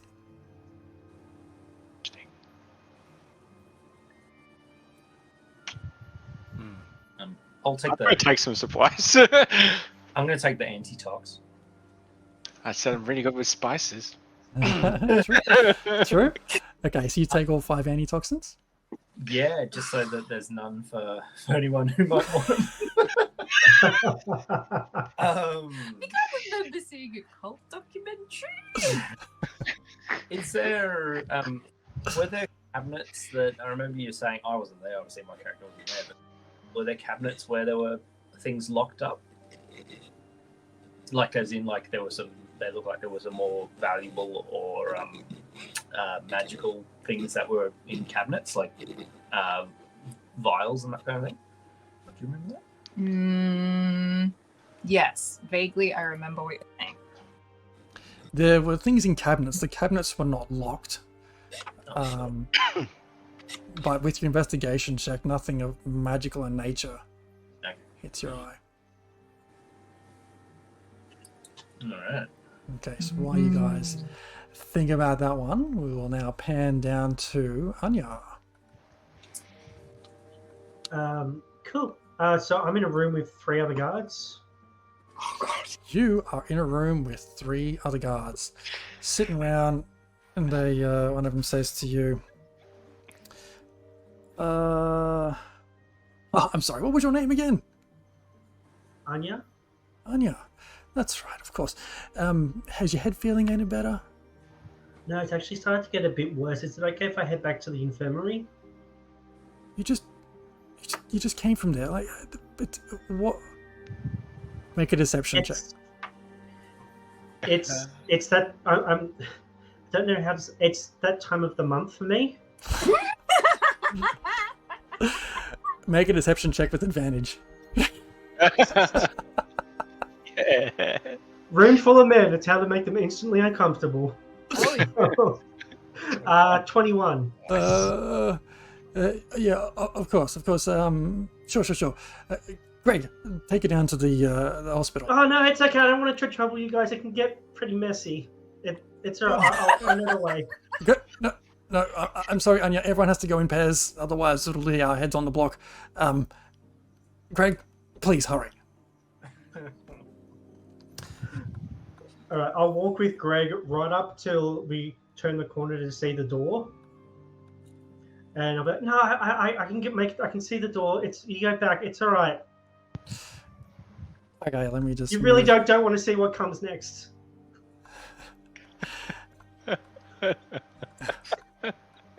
It's like Wait a second. tidal fury. So Greg escorts you straight through the panopticon. The question is, how does he get back? Yeah, how does Greg get back? That's an me, not an issue. Okay, so you guys make your way around to the. And when did you want to try Right as something we get sus? to that corner. No, I'm not trying to do anything sus. As soon as we get to that corner, I'll be like, I can see the infirmary. It's just down there. I'll be okay. You go back to the. Well, there's 2 guys down there. You should probably go with them to the back to the room. Look, what I'm going to do is I'm going to pop into the other guard rest area and wait for the next shift round. Yep. Okay, fair enough. That's yeah. Thank you so much, Greg. You deserve a raise. Oh. Quick, get in there. I know. Run through the door and close it behind me. I'm going to jump because I'm expecting someone to come rushing in like that.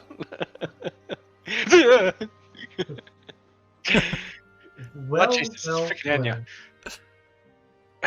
Hello. I'm just like holding everything. I think I had the same idea. I wanted to come back and get some of the stuff from here. What stuff? Well, I had a bit of an idea. Yeah. You've always found any. What was your idea? A little deadly. Right. So we don't want to kill people if we can avoid it. Don't forget.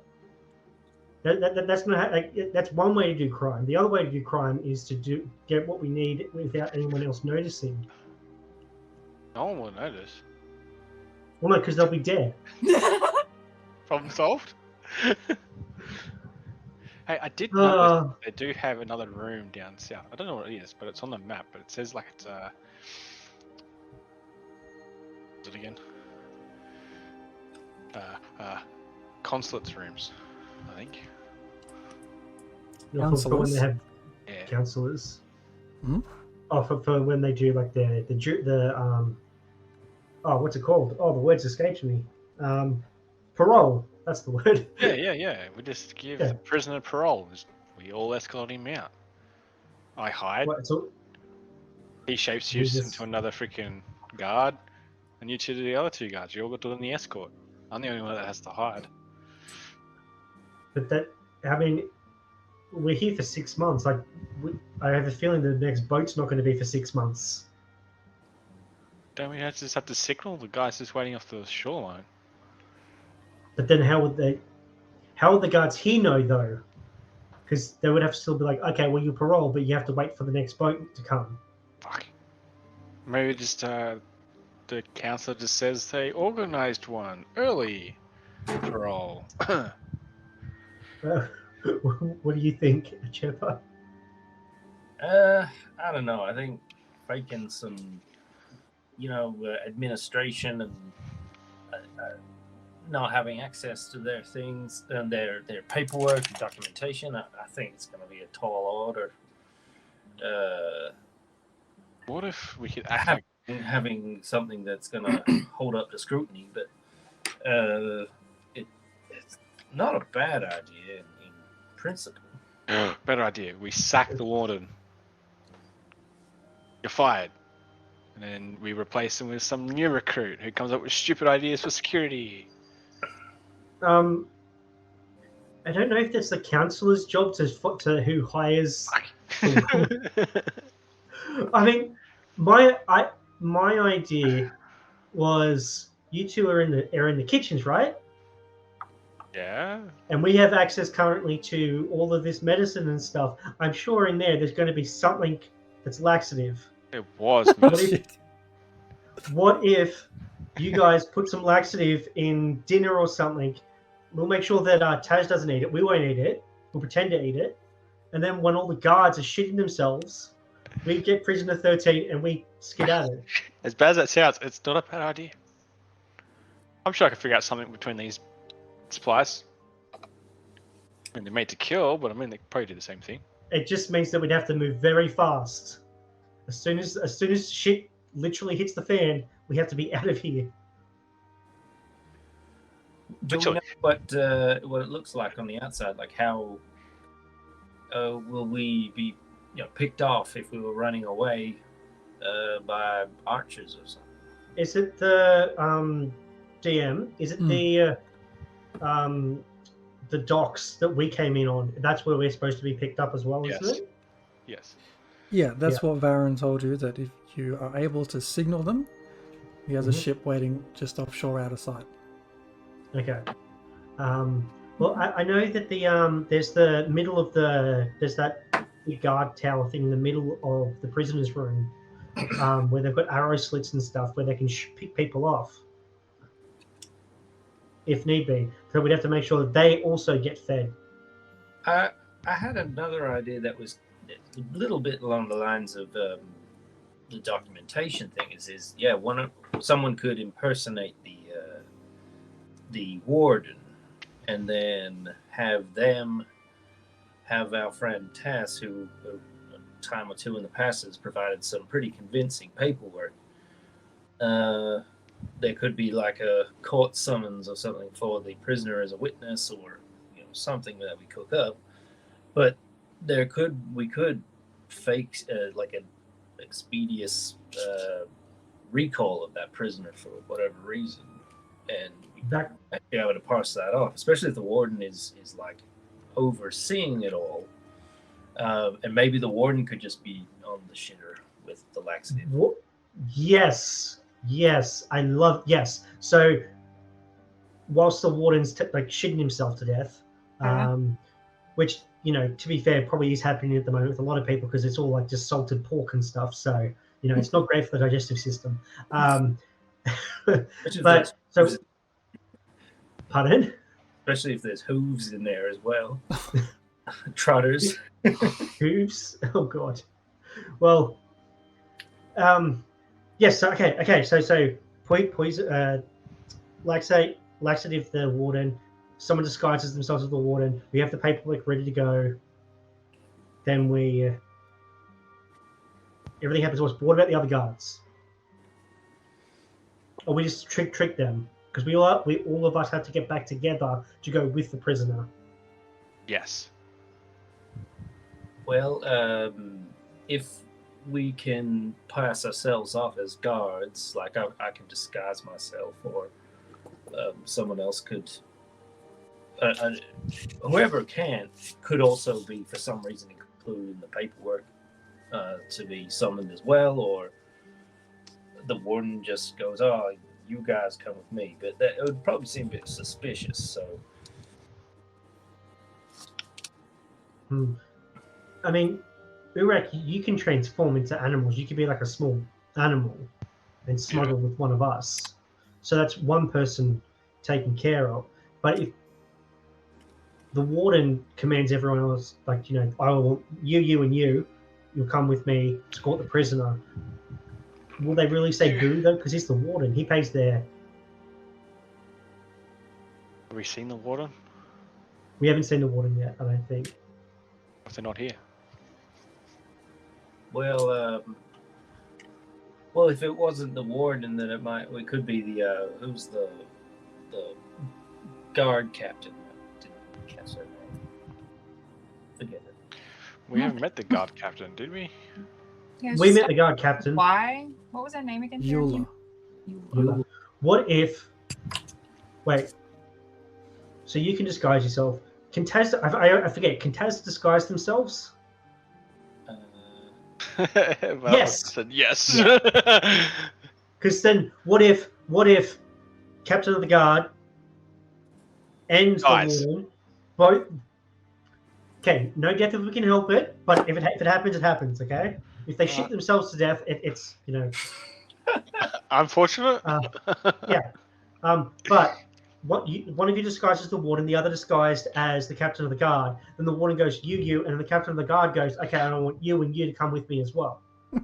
Perhaps Yes. you could probably get all these, a bit of a ragtag group that is us to go with Prisoner 13 as escort, because they're probably after, they don't want to leave the prison without the competent guards, so they probably wouldn't. I am very confident. I was just joking about being kicked in the head by a donkey. I wasn't actually kicked in the head by a donkey. Well, nevertheless, I thought they might be like, well, who can we afford to lose and run this errand while the fort's held down? And so they'll be like, well, how about those new True. people turned up? Yeah. Okay. We need to get in contact with Taz so that Taz is aware of what the plan is. I mean, or we could just not tell them, and then that'd be really funny. Hey, Taz, you there? Yes. Oh, I got her on the line. Must be with Must be bad reception. Okay, I can't put you on speaker, but we're thinking of doing a thing where we Tell impersonate. Taz I said hi. Oh. Yes, hi. You hear your the voice back in. Hi. Where are you? Oh, you can't talk. Tell No. them something, can you? Yes, I can. Oh, so you talking to them now? Yeah, I guess. Oh, okay. That was within a mile, sure. Well, Yep. saves me a bit of explaining, but yeah, perhaps we could use your forgery skills. I need to see some documents. Maybe. That's my baby. So it's a baby. Maybe we could. There's a baby in the prison? Yes, prison's an awful place. There's a creche and everything. Children of war criminals. Okay. So he's Yeah. So the plan. at the moment where he's like starting to develop an imagination, and that means that things are real and scary now, like the dark. Yep. That's our life. Yes, no, I See- was thinking that if we could see some documentation that would be more convincing. Because otherwise I can make it look official, but it won't look like anyone's right. I mean, the water needs to eat at some point, so we get that chance to get into them. One to visually see what they look like, but also use that as an opportunity to scan the room. And because you have to be two people at the same time, the likelihood that there's going to be, I would assume that they get their food delivered by the guards. I don't know if they can eat at the mess hall. We're literally still the first day here. We don't know anything about anything. We've got a map. We do have a map. Urek is correct. We have a map.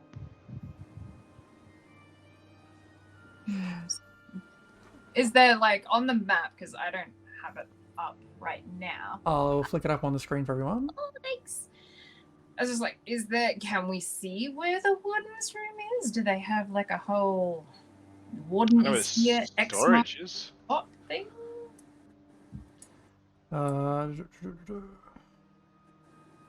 There we Oh god. So you do know where the warden's quarters is. The map tells you it's on the tower Second level 2 tower level.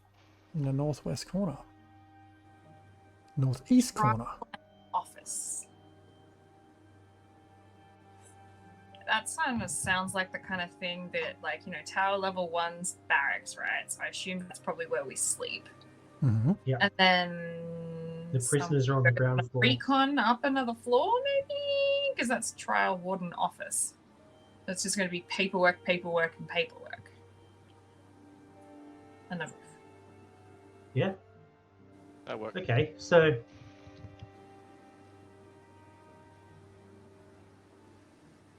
Okay, so we have the full formation of a plan.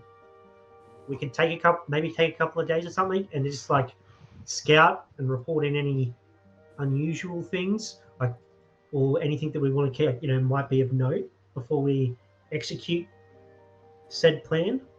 Yep. And then we have 6 months. We don't have to rush it Hey, as much as I want to. you have invisibility. Why, sure I do. Mighty useful for that damn plan we just thought of. Very Thor? each other. Thank you. I mean, if needed, I think do I have that? I do not have invisibility. He has invisibility, disguise self, and knock. Oh, wow. I have enhanced ability and pass without a trace. I got pass without a trace as well. I've got command if anyone tries to stop us, they just have to fail a saving throw and then they'll just do what I tell them. That'd be And if handy. you don't, that will be problematic. Meanwhile, in the opposite room, Greg walks in, sits at the table for a while. He's looking at you, Taz. He's like, Arnold, you paying attention? Taz. Well, right now I'm... It's time to go. You there? You're off at the Taz. Pixies. Ah, yes, the pixies. Taz, we were planning. Where'd you go? Oh, God. Why am I hearing all this static? Hold on. Hear the dial tone, the You see, I just move my ears like certain directions. Yeah.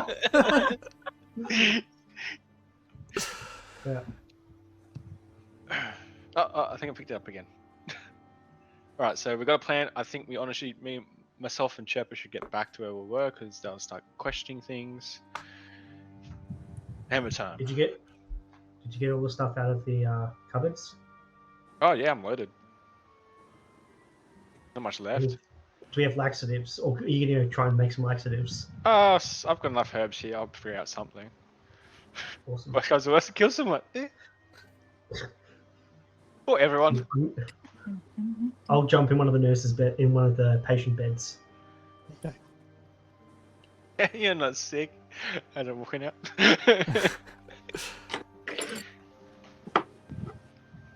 Hold on a second.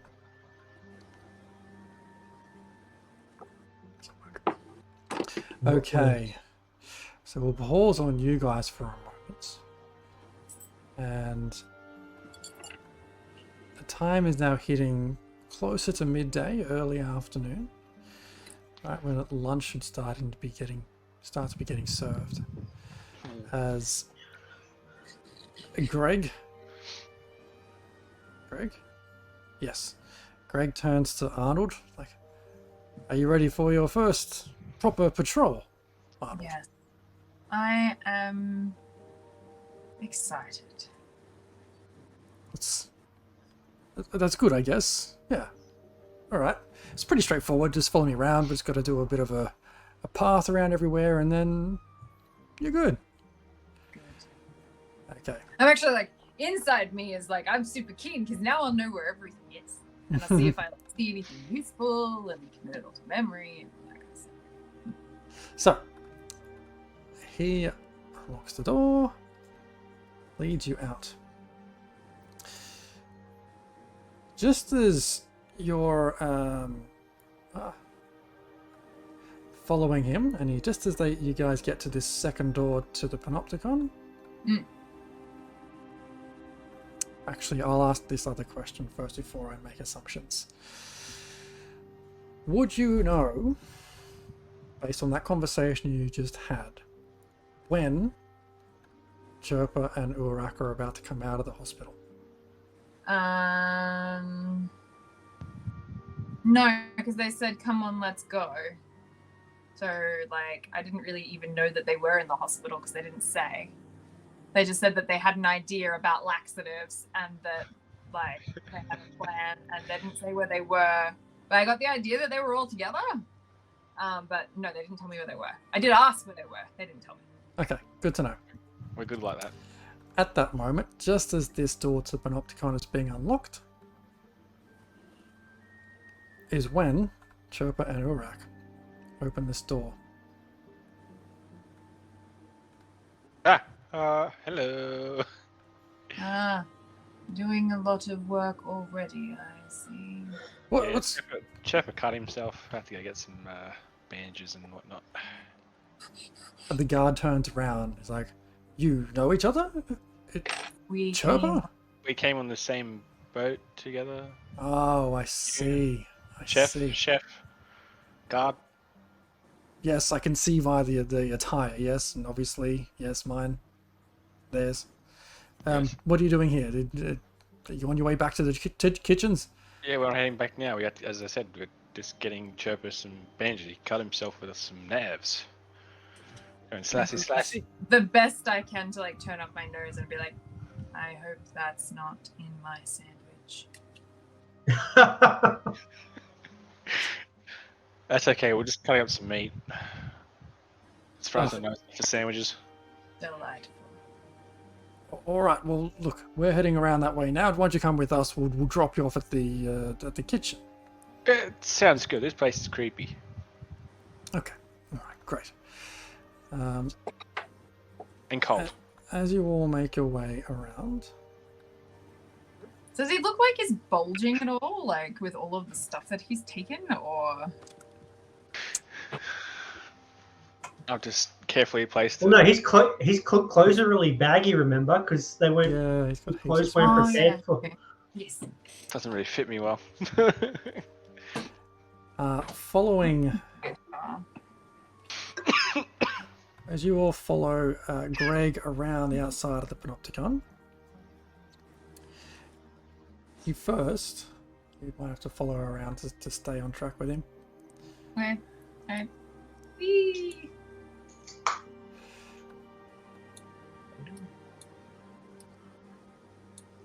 The first thing he does down this eastern hallway The back, is he make sure they're like sandwiched.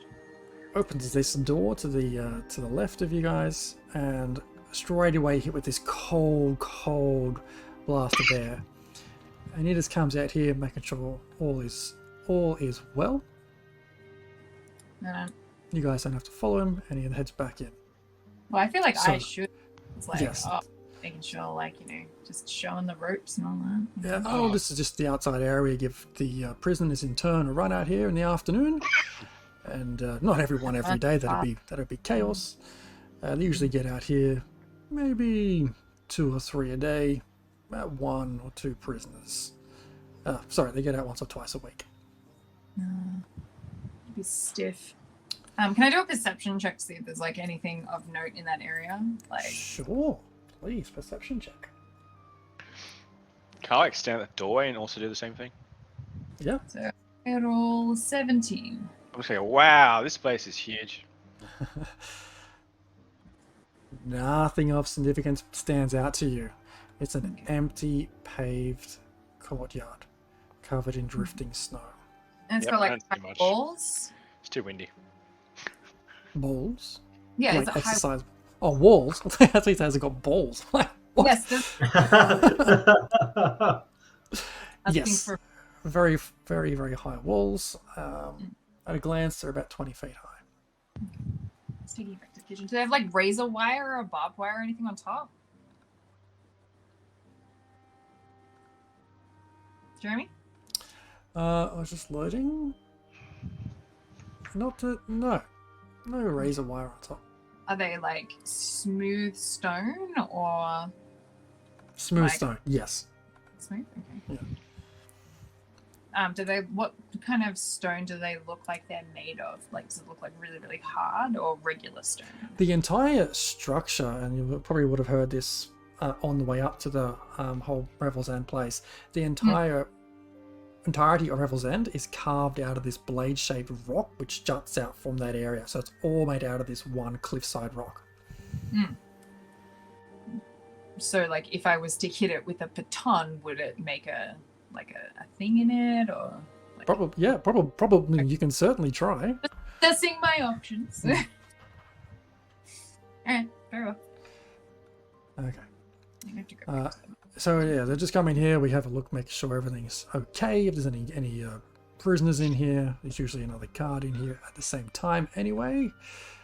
And yeah, we'll continue on our way. Very good. Wait for me, my legs are short. Hurry up. Look, there you go, little chefs. Get in there and hope everything's well. And Tiny, I found Chirper and this other one here at the hospital area. And Tiny's like, thanks, Greg, but who's Chirper? Oh, They've been using real name. Sue is That's his last name. her nickname. Oh, see, give me a deception check, please, with advantage, because you're both involved in this. Who's rolling that? I think you can both. Oh, whoever. You guys decide. I'd say 1 each, but it's up to you. I can do it, I don't care. I'm happy to do 1 each. My modifier's crap. Come on. That's You knocked mine, I saw that. With the 16 there, it's like, oh, Sue Chirper. I get it. Come in. We'll figure this out. Is your hand all right? Yeah, it's fine. Great. Well, now that we've got the ham all sorted out. Forget about that. Can you just put some butter on some bread? Oh, Oh. Does he give him a really blunt knife? Absolutely. Here's a plastic picnic knife. sure thing. Great. Greg closes the door as you enter. Arnold, this one here is this is the armory you're about to go into. We try to avoid going in here because we have to do it all the time, but it's not the prettiest of sights. I don't have visibility on my token, so. Yeah. You're So I've got Chirper's visibility, not mine. Oh boy. where are you going? Yeah, should you have should be. both. Cool. No, we just had to like touch, like look lovingly into each other's eyes, and now I can move. Oh, okay, right. Cool. I'll leave that door open then. So as he opens this door and sort of steps in, back and sure everything is okay, What is that? you see There's a beholder in here. this room that contains wooden racks and chests filled with weaponry. And then, like, floating right in the middle of this whole room is this spherical creature with a large central eye and 4 writhing eye stalks hanging off it. And yes, as soon as it hears the door open, it turns to face you and goes, but then backs off when it sees Greg. Does he have a name? It does, but we try not to say it too much. Better get out of here quickly. This whole room looks like it's in perfect order. Quick. Come out. I just like give a friendly wave. What languages does it speak? I won't speak its language. I'll just wave very friendly, give a slight bow, and walk out. Does it just kind of look like Reg's weapons and whatever? There's a ladder in there. What was the question? Oh, it was just like, is it just like regular weapons and things? It doesn't look like anything too fancy. It looks like regular weapons, swords, daggers, bows and arrows, crossbows, bolts, that kind of thing. And then a ladder, which is interesting. And then a ladder. Going up or down? File that looks like there's up, I think. So, he's out. Ladder in the armory. Does it go up or down? The ladder only goes up. There's no underground. He says, Let's check the pocket watch. Hmm? Armory on there, and then what's directly above the armory? I don't know. The roof? Okay. as you were approaching Revel's End, you would have noted that at each one of these points which stick out, so in... Oh, hang on, sorry, no, my mistake. Let me just read that again.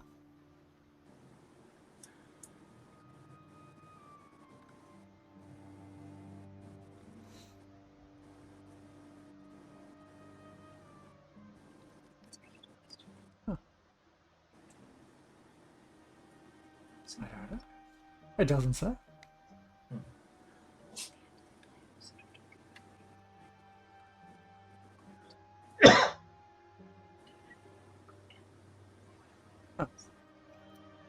Just a ladder which goes up. But you do know that the four other key points that are pretty obvious on the exterior of this place all go up to like towers, guard towers. Okay. Yeah, this guy here, he just looks after all the weaponry, make sure no one tries to take them from us or cause a ruckus. You can imagine if any of these prisoners got in there and got a few weapons, it could get ugly quickly. So Frankensturt there will he knows every one of the guards visually, right? But he'll go for anyone else. You were safe today because you were with me, but if you were in there on your own, Arnold, you would be dead right now. How do you give them pictures, or they just get introduced on patrol? This is beyond my pay grade. This is just something which the warden and Eula are pretty confident about, and so far the guards have been all right. Do you ever see much of the warden? Not so much on this level down here. She typically spends her time up in her office or at the Absolution Council. Absolution Council? You don't know of the Absolution Council? And he's kind of having this conversation with you while still starting to walk again around the perimeter of the place. Sorry, I wasn't paying attention. Every now and then, every year, every prisoner is able to try and plead their case for parole. And the Absolution Council, I'm sure you would have been given this as part of the brief before you applied. Absolution Council is made up of 10 members of the Lord's Alliance, and the Warden presides on the council as well. And it's up to them to decide whether they think the filth here, the people and creatures which reside here, are worthy of a second chance, worthy of forgiveness. Well, let's hope they get what's coming to them. Indeed, my sentiment Read exactly. the walls. And you guys continue to make your way around. And he leads you right around the entire perimeter. You do end up back at your same starting point. Okay. Don't think there's... Yeah. I'm just going to bamf you guys back there now. Yeah, no worries. So, internal me is thinking that there's going to be some kind of paperwork on that with, like, where the prisoners are due for, like, coming up for Absolution Council, which would be, like, an opportunity to make a move. I guess it sort of depends, like, if we're playing, like, the long game or the short game. You're welcome to ask. Well, just like, if I ask too much, I kind of feel like that's suspicious. So it's like every year. Well, I'm just gonna go with I assume that's gonna be paperwork upstairs. So. All right, now zooming out for a fraction of a second, given there is a plan afoot. It's afternoon now. We can zoom ahead in time. We've got things planned for this afternoon after lunch or during lunch. We can play that out. I'm napping. I think it needs to wait a little bit before. Well, We'll try to figure out the routines first before we go ahead and start doing our plan. Okay. All right, so with Chirpa and Urak back in the kitchens buttering bread with blunt knives, you eventually make a decent enough spread to bring out into the mess hall. A good portion of guards, you see 50 guards enter this room at once. Every seat in that place is full, and it is noisy. It's clanking, conversation, laughter, drinking, all happening in this space. If they're all here, where is everyone else?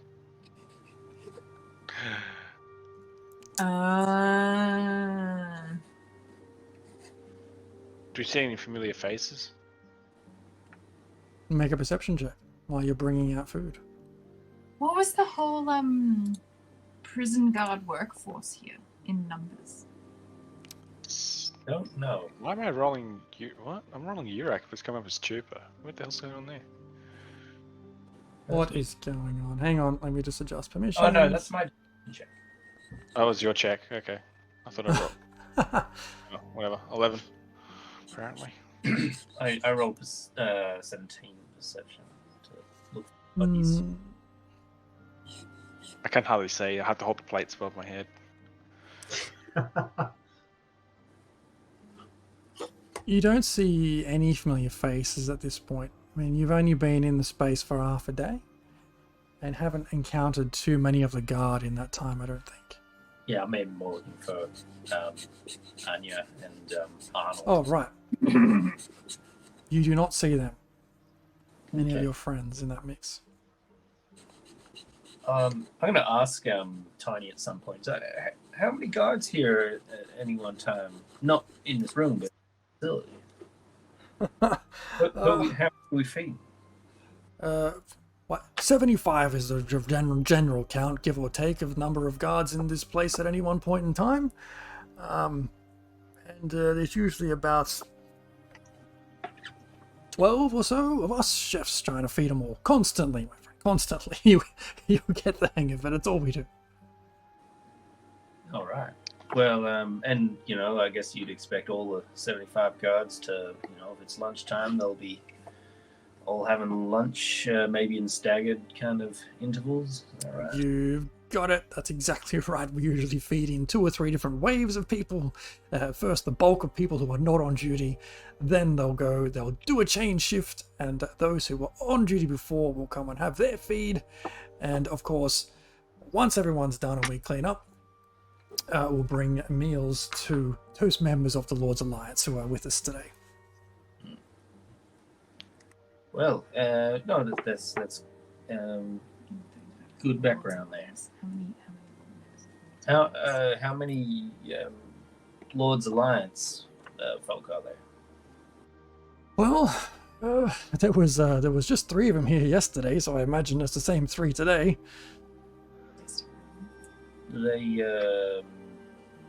Do they do like 6 months kind of stays, or do they come and go, or how often are they here? I don't really know, to be honest. They sort of come and go whenever. As long as there's a couple of them here, then they can run their little meetings upstairs. Cool. New plan. Lord's Alliance sounds pretty powerful. Absolution Day. And do they always come here to eat, or do we ever take meals up to them in the tower?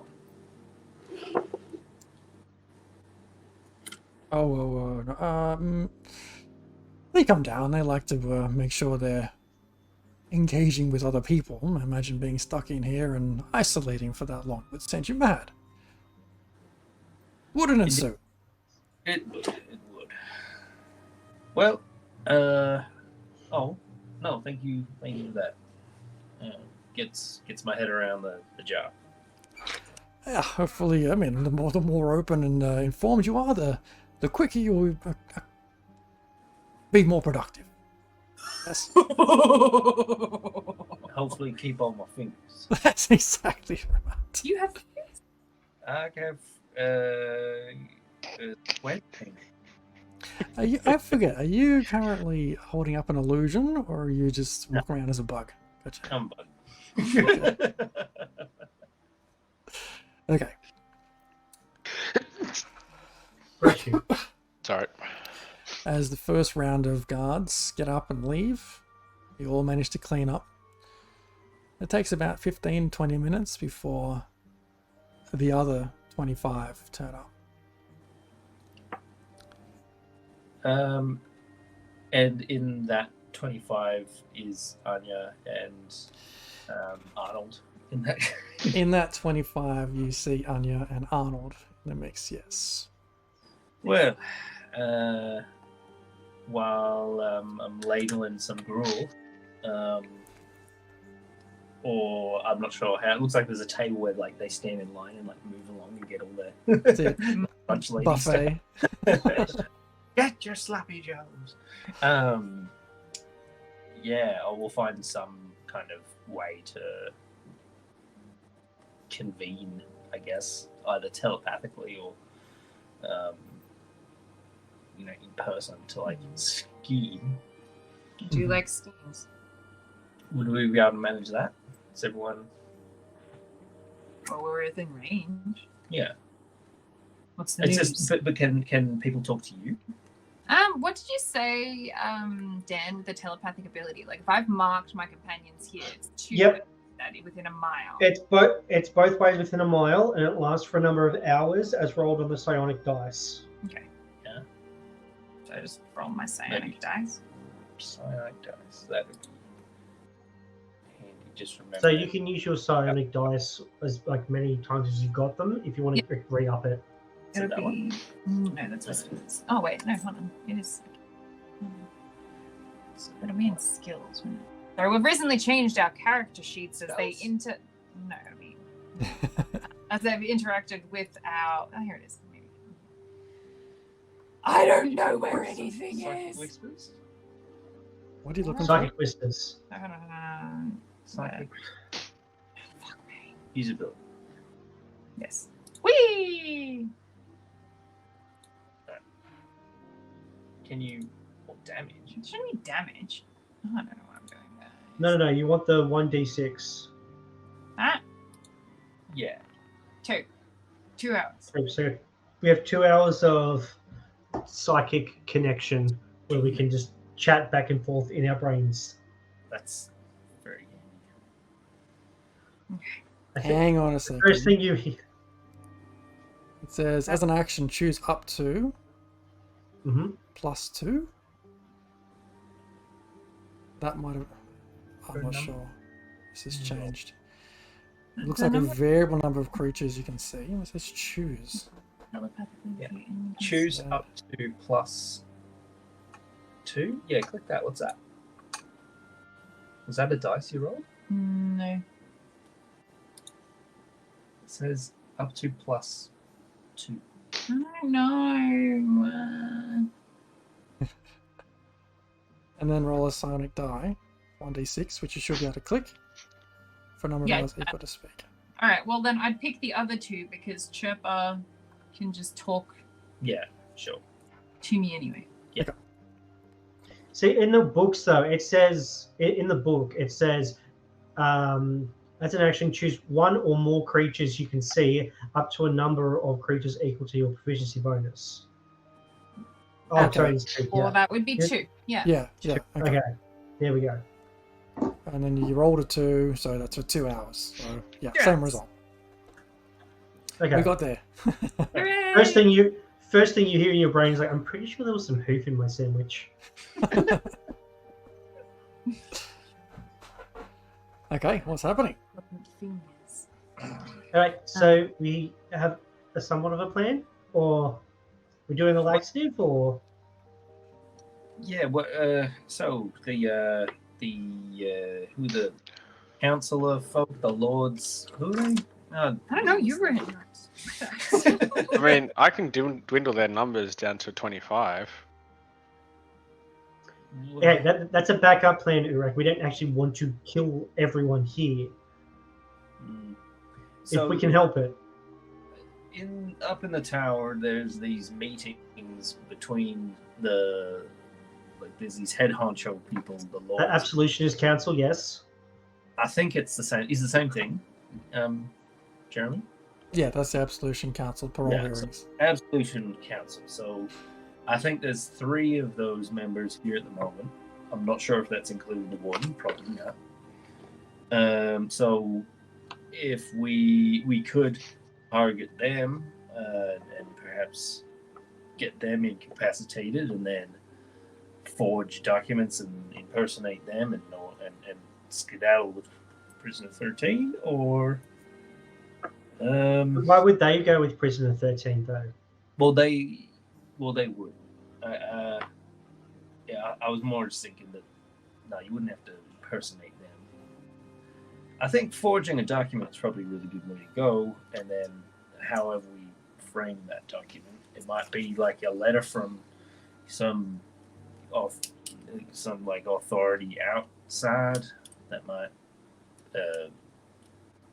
be requesting Prisoner 13 for as a witness or some kind of I don't know reason.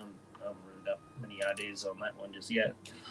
Do people here, if they are indicted on more felonies, have to go to face another trial in person? Yeah. She could have just done more crimes.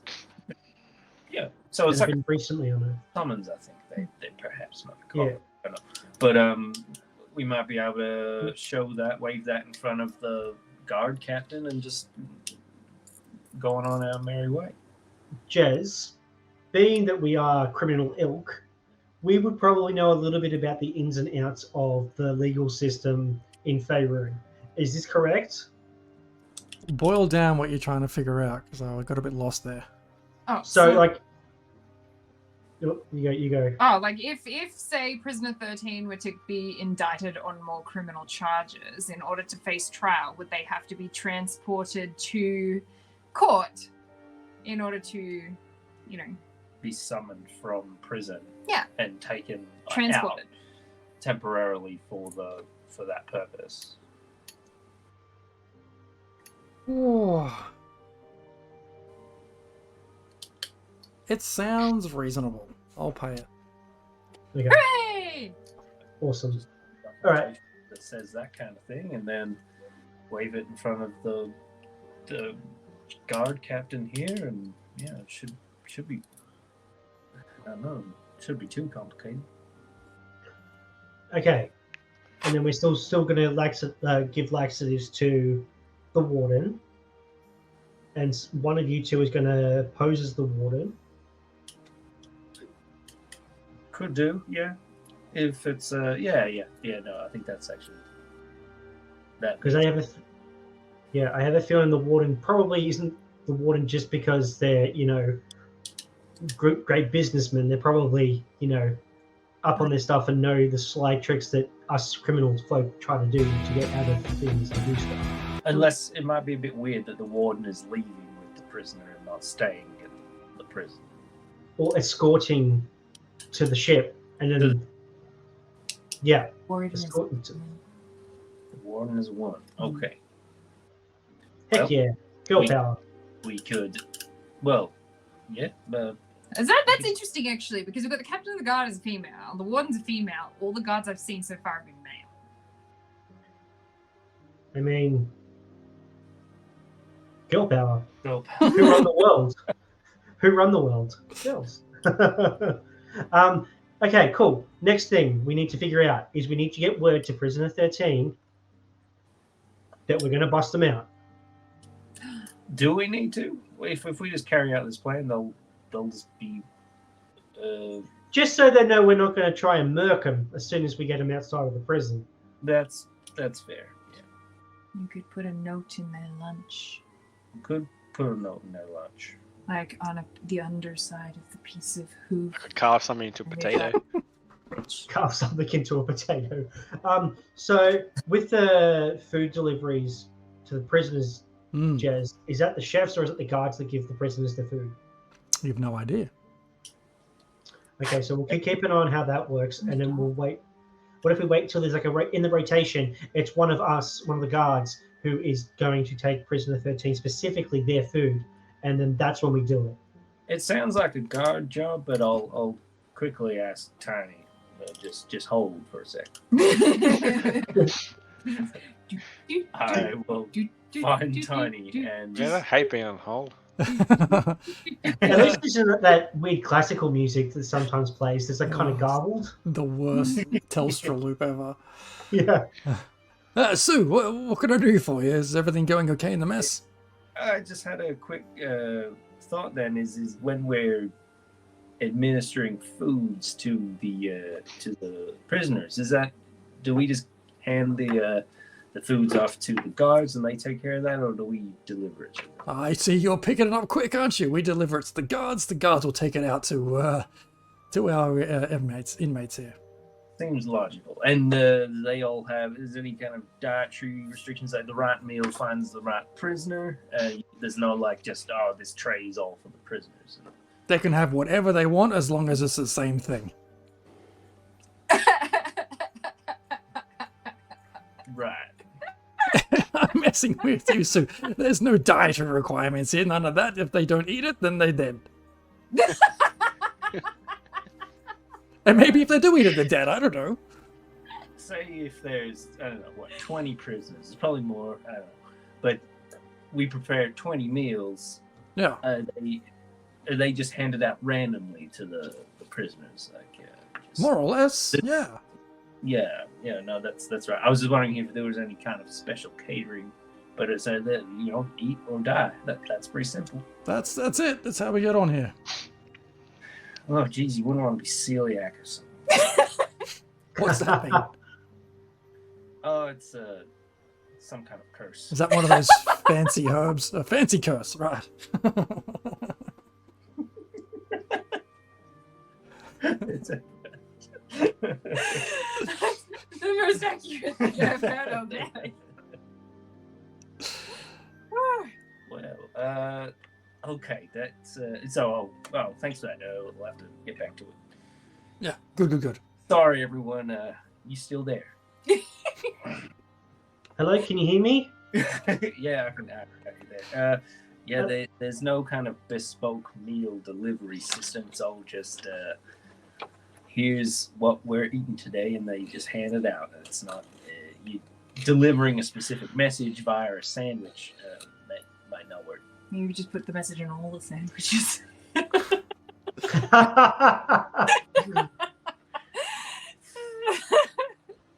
I mean, wait. You guys can speak telepathically. Why don't you do messages or any shit like that? Can't you just project your brain thoughts into the prisoner? No. Don't you have to know them first? Oh, but they're Anti-magic field. anti-magic. But, We but could- they still eat in their. You can catch Wait, them wait, out wait. sunshine. It is true. Yeah. Hmm? I mean, yeah. Get them when they come out of the cell for lunch or for when they go in the yard for rec time. There's no guarantee that I'll be on that shift. Though the kitchen is really close to it. Yeah, and not just that, but also there's the in-between spots from the rec thing. I mean, we're here for 6 months at least. We know we have that amount of time. If we can get it, but the likelihood that we will be the ones to be able to do this goes up. You know, if we wait just a little bit and don't rush it too much. Well, otherwise, if So, like, I know at least 3 of the party has ADHD. Yeah, no. This is it. Like I'm saying things. Say it's called role playing. I'm saying things I couldn't do in real life. well, so what's wrong with just when it's time to get her out of her cell, we just go, oh, heads up, just play it cool, we're getting you out of here, that kind of thing, because we could easily tell them telepathically then when they're out of their cell. Yeah, exactly. Might And- be simpler. Yeah, and because can people respond to you, Chipper, or I don't understand how it works. It's very confusing for me. You well, when I talk to you, you can talk back to me, just in your regular voice or telepathically. You just gotta know how to speak at least one language, and we can talk. Sweet. Okay, so we have somewhat of a plan now. Actually, We're gonna No. give the warden laxatives. We're gonna forge some documents. We're gonna let prisoner 13 know what's going on. We have a plan. Cool. And then when everything goes wrong, Iraq, you can just kill everyone. Okay? Just haven't done that already. Doesn't think. Shortly Alright, thereafter, all the that round of guards and things starts to get up around you and start to clear away their things.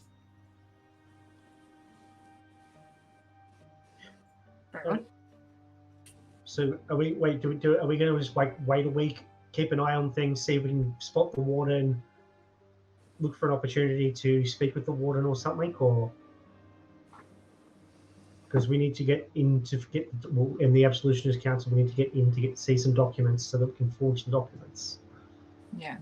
Well, like the absolutionists come down.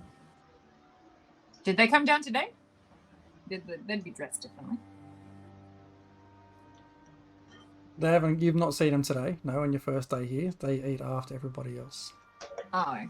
Okay. So we won't see them, but You'll see them. we know when they're not in their chambers. My telepathy is just one way, so I can talk to you. So if you're talking back to me, it would have to be out loud. So that would make the conversation a bit difficult unless we were close by. And were able to do that. Yeah, that's tricky. Yeah, we'll play that.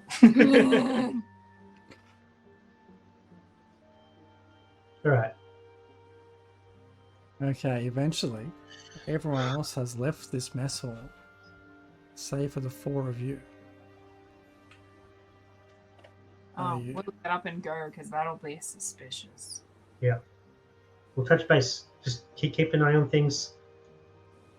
Okay. If you see any documents, if the Absolutionists have any documents on them, try and get like a snapshot of it so you beam it into Taz's brain hole.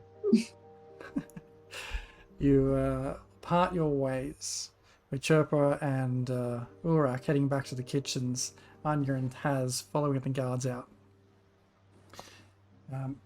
Greg says to you, Arnold, so look, that's the morning shift done. You've done your first shift. Pretty straightforward, yeah? Now, head upstairs, get some R&R, or come and take on and play some cards. Your call. Sorry, saying the same thing to you, Anya. They're very good at cards. I'm not very good at cards. I think I'd like to see the barracks. Sure. Well,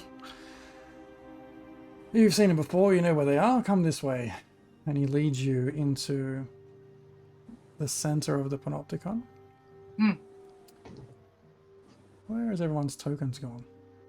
You put us in like the guardhouse for us. I was in. Oh, there you are. Yeah, I was in the nurse's office, but then I was in the mess hall. I don't know if I'm still with. Oh, there we go. You are now there? I'm the only one in the mess hall. Yeah, you're in the kitchen.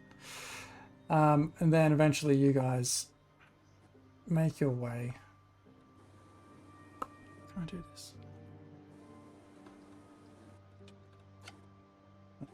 Up those stairs in the middle, down up to the barracks. Which I can drag you to if you want.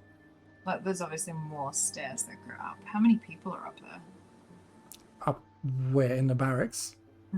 It's No, everyone from you- that last shift. You've got about 25 people or so all milling around trying to find their bed and their bunk and kick their shoes off and doff their armor and such. Did you put us in the barracks, DM, or did you put us in the middle of the panopticon? Put you in the middle of the panopticon because the barracks requires me to then drag you for a nice long walk or fly all the way out here. Whee! Which is supposed to be obviously above where you were. Yeah. That looks really cramped. It's pretty cramps. That's the deal. 1, 2, 3, 4, Hey. 5. Hey Taz. Hey Taz. Hey Taz. Hey Yeah. Taz. We can still speak telepathically. Yeah, there's 75 people here. Yeah, not to scale. Not to scale. Use your imagination. They sleep underground. Barracks. Yeah, so in that room, it's a very large room filled with Four wooden people to a bunk bed. beds. Yeah. There are arrow slits on the north, west, and south walls. At the foot of each bed, there's footlockers and armor racks next to each bed. Those spiral stairs in the middle continue up past the door. I sort of like speak to Anya in my mind, being like, what do you reckon the odds are that we'll be able to sneak up there at some point? You literally read my mind. But we could definitely do once people are asleep and stuff. We can do some. I look at you and it's like, not in that armor. What? My armor's fine. I'm wearing leather armor. Oh, okay. Sorry. I got the impression you were Yeah. wearing heavy armor. Okay. Nope. Good. Built for stealth. Good. Okay. So in the barracks there for the afternoon, chilling out. Where is our two other chefs? Chirpa and Urak. Gordon Ramsay? What are you talking about? Where's Chirpa gone up there? What would you guys like to do for the afternoon? What's his name? Tiny. Tiny says to you all, well, that's the main rush, and we've got about 15 minutes, 20 minutes or so to just whip up something, just put a bit of extra polish on the meal we just served everybody else. Just a couple of those meals to prepare for the Lord's Alliance members. Yes. And the warden, of course. The warden has to eat. We will feed the warden. So how far away from the food does you keep Chirpa? He's alright. He's pretty easy, quick to forgive at this stage. I could cook a really spicy soup if you like. Warm them up Soup? a little bit. Do you know what? That could be a fantastic sort of entree for our esteemed people we have here. Do that. Whip up a soup, please. What is it? What sort of soup do you make? It's from my mother's taught me. She passed it down. It's really fiery. Has a real kick to it. Oh, you're gonna need that up here in this cold climate. I tell ya. And if you have a bit too much, you can be on the shitter all night. Ooh. That fiery. You don't make friends up here with that kind of fire, but you know what? Let's put your skills to the test there. Sick. I'll talk to find something. Hey Urek, if you can still talk with Tass, yeah, is this an opportunity for us to set the plan and the motion in motion? I'm more or less just doing a test at the moment. Yeah, just. All So, right. with your soup skills here, are you trying to put any additives into it right now? Absolutely. All right. Give me a sleight of hand. Extra check, please. spicy. Sleight of hand, did you say? Yeah. Blood spice. I was so close to it. 18? Yeah, I know that. I was like, oh. 18, no dramas. You're able to put these herbs sort of mixed in with other things there, and they go, as far as you're aware, unnoticed. No one mentions anything. Tiny walks over with some crushed up sort of hoof and goes, "Do you eat any of this? It could add a good flavour." I'll put Great. it in there. Bloop. Drops a couple of pig feet in there. Extra broth. Okay. With your soup cooking away, I'm not sure if you want to try and or give it a taste test or anything. Eventually, Tiny comes up and says, "All right, they're here now. They're ready for their meal. Is everything good? Everything ready?" It should be okay. Okay. Sue, you got the butter, bread buttered, all right? Oh, I buttered the bread. Don't worry about Well done. You're getting the hang of it. I tells you. Just go ahead and take it out to them. Okay. that. Very well. Joking. And let me just move some dudes in there. I'm only mainly aiming for the warden only. And I sort of want to give the others just like a normal soup, if that makes sense. Ah, okay. There's a bit more one soup cooking, so I'm just gonna scoop mine into one dish and then the others not into another dish. Okay. You go out there. There are 4 people you see there. Where are we? Sorry? Where are we walking to? Back to the mess hall. Missile.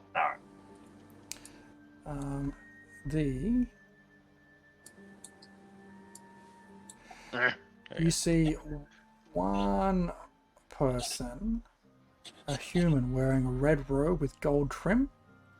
This person is wearing a ring with 7... Sorry. This person has a ring with 7 tiny keys hanging from it on one pocket. You also see...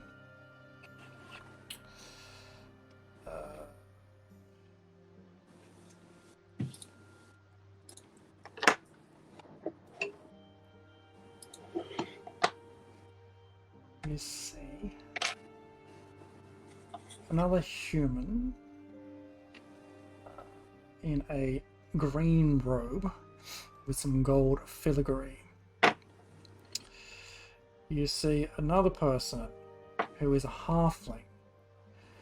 She looks a bit grumpy with her expression. She wears blue leathers. The 4th person is a dragonborn, a silver dragonborn, and they're wearing golden robes. Who do you give the fiery soup to?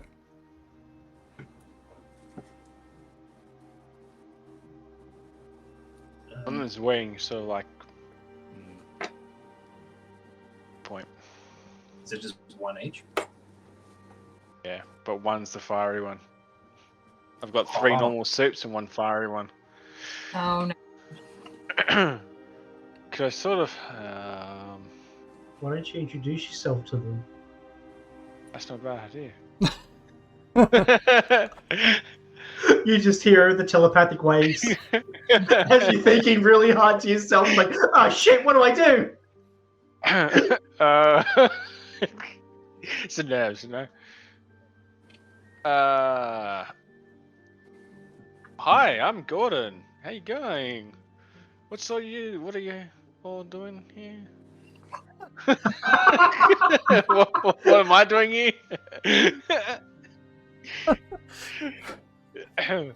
Which one's the warden? Because I got a special soup for him. The chef told me. It's so suspicious. It's just extra spicy. He said you'd like it. Make a deception check. Turn on there. There we go. I believe in you. I believe in me. Give yourself an X. 15. They all turn to you. A few of them shake their heads and sort of put their heads back down again. And one of them, the one wearing the... What were they wearing? The red robe. Gives you a nod like, yeah, that's me. I imagine you're one of the new arrivals. Yep, that's me.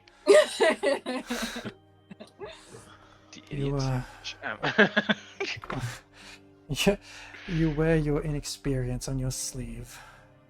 I am the warden, Martha Marthanus.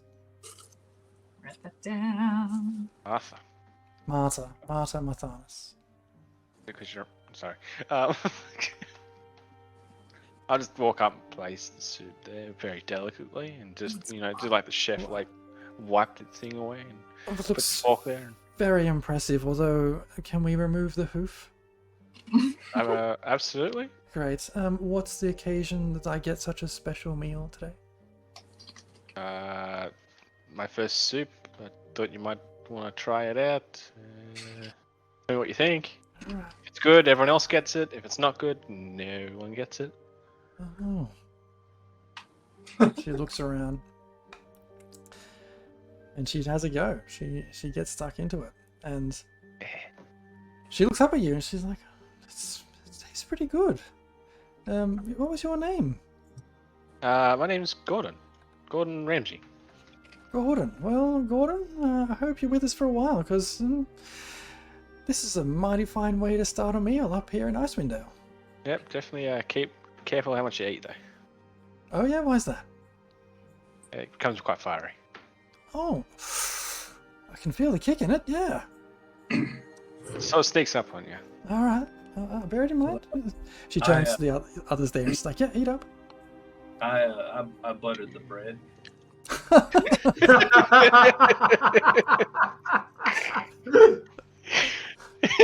I've already walked out by now. I'm just like, yeah, I've done my job. I'm like, they all look at you as you enter with plates of bread, and they're a bit kind of confronted by, your uncommon appearance. I've got one in each hand.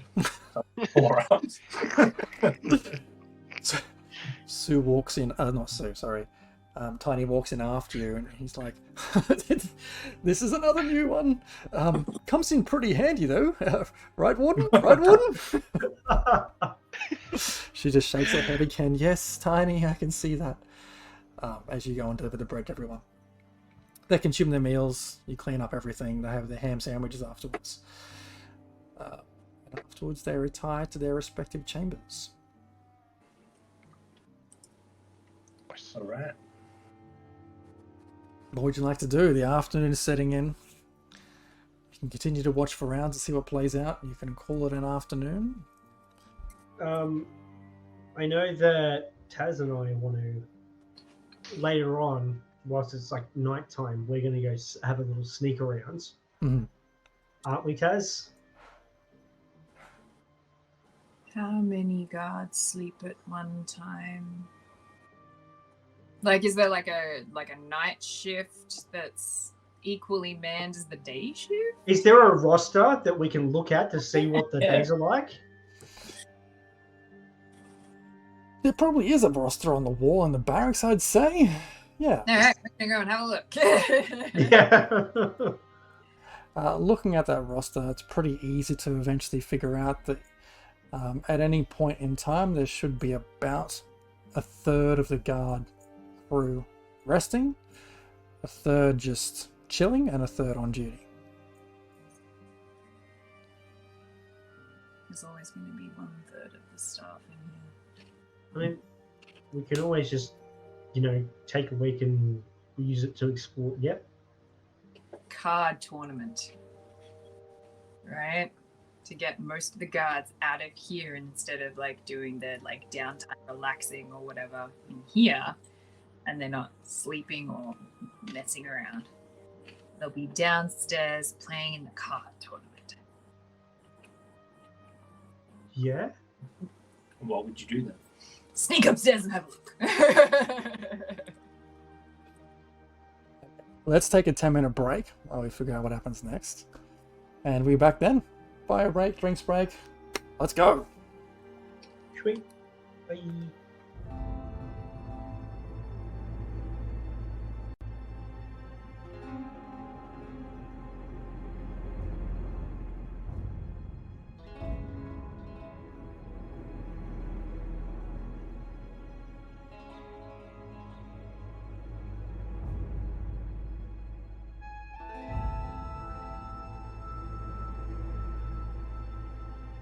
Alright, we're back. Let's go. So, as people finish up their meals and the Lord of the Lions head off, Warden makes her way back up through the center spiral of stairs to their quarters.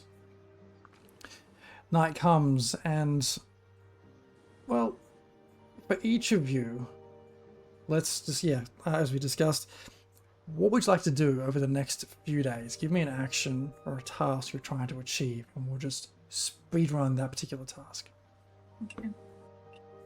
Did you want to go first? I have no plans. I will do my best to map the routes and the layouts of like the guards patrols and all those sorts of things. Okay, let me give you this one for free. On your holographic map, there is a yellow dotted line which outlines the guard patrols. Fantastic. I didn't remember that. I got kicked in the head by a donkey when I was a kid.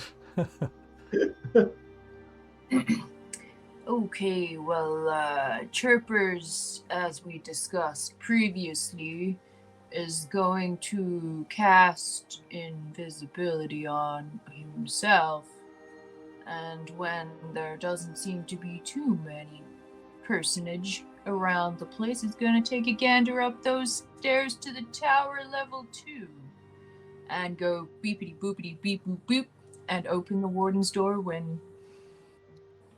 Okay, that's Chirper. Let's bring Chirper down the bottom. I think I'll just Probably go when they're through at lunch. I reckon would be the best time to do it. But Okay, yeah. so one day through the week when everyone's at lunch, Chirper flies off the map. Okay, going up the stairs to the second level in the tower. Mm. Can Chirper only see in dark vision? Why is everything black and white? Is that their vision? I have oh my god, why is there so many things? I don't know. I don't think he has, like, he's got regular vision. Should be full vision. Can you see anything as Chirper right now? I can see everything's grey. Yeah, I don't know why everything's grey. Anyway, let me drop a little light source in there for you.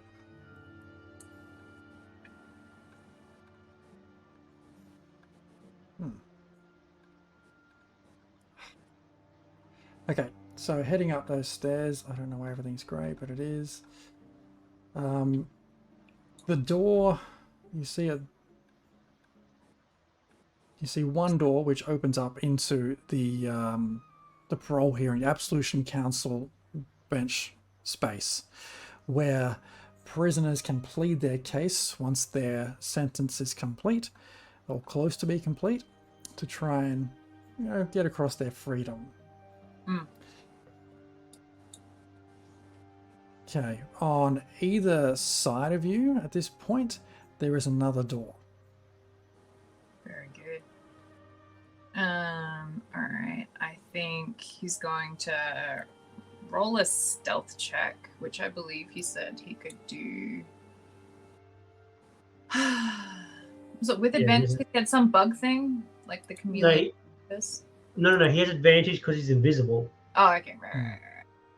Okay, so stealth, advantage. Oh, that's pretty good. Yeah, So he 9, rolled 19. a total of 19 for Okay. his stealth.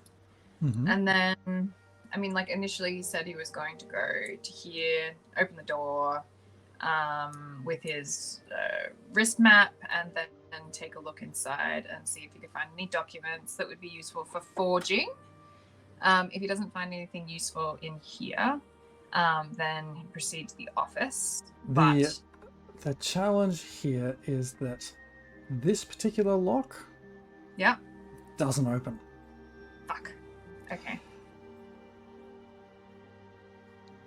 What about the office door? You can certainly try. Okay. Beepity boopity. Riggedy. Walked into the wall.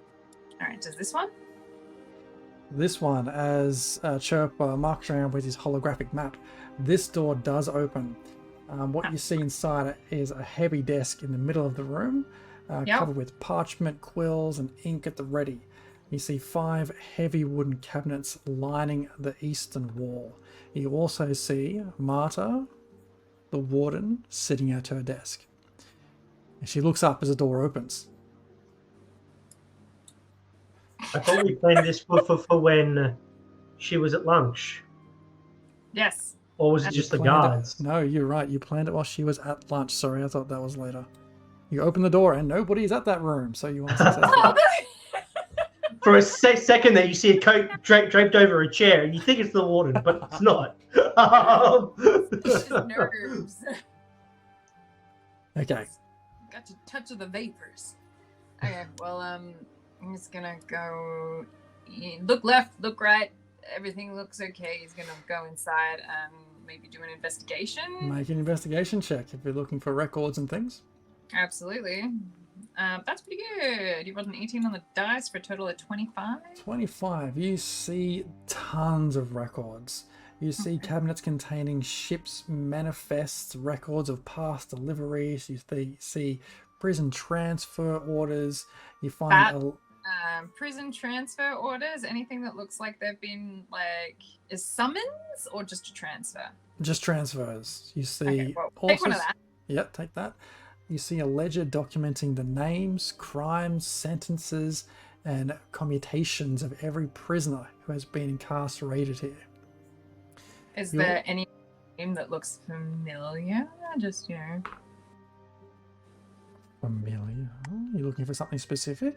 Well, it's just is there any criminal history associated with our so-called Varric friend? Like the Axe Breakers? Or whatever their clan name was. You do scan through and do see Prisoner 13 Just on that that one? list. Yeah. Alright. Is this the only crime they've been committed for?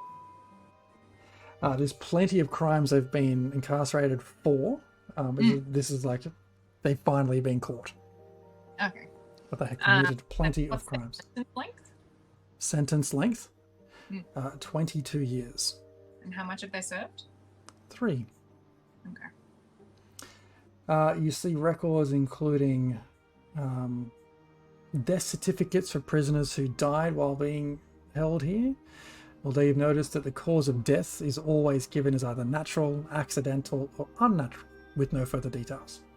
The I think death. I'll take one of those as well, just in case we change our mind and as a contingency plan for if we poison them or fake their death as another means of escape rather than transfer if we change the plan. Okay. The desk in the middle of the room has some locked drawers on it as well. Okay. How locked? You can try to pick the lock if you are proficient with thieves' tools. Or if you have thieves' tools, sorry. Yes. Okay. Well, I guess I'll have to leave that. And then, is there any like personal notes of the wardens or anything, or just kind of like everything in here is business? Most things in here are business. You do find one strange item on the desk, right? Which is actually a letter. Oh yes. But it doesn't look like it's not really like a penned letter per se. More so just a piece of parchment with 4 signatures on it. And it's hard to make out what the signatures are, but the top of the letterhead more or less, just says Metalicky.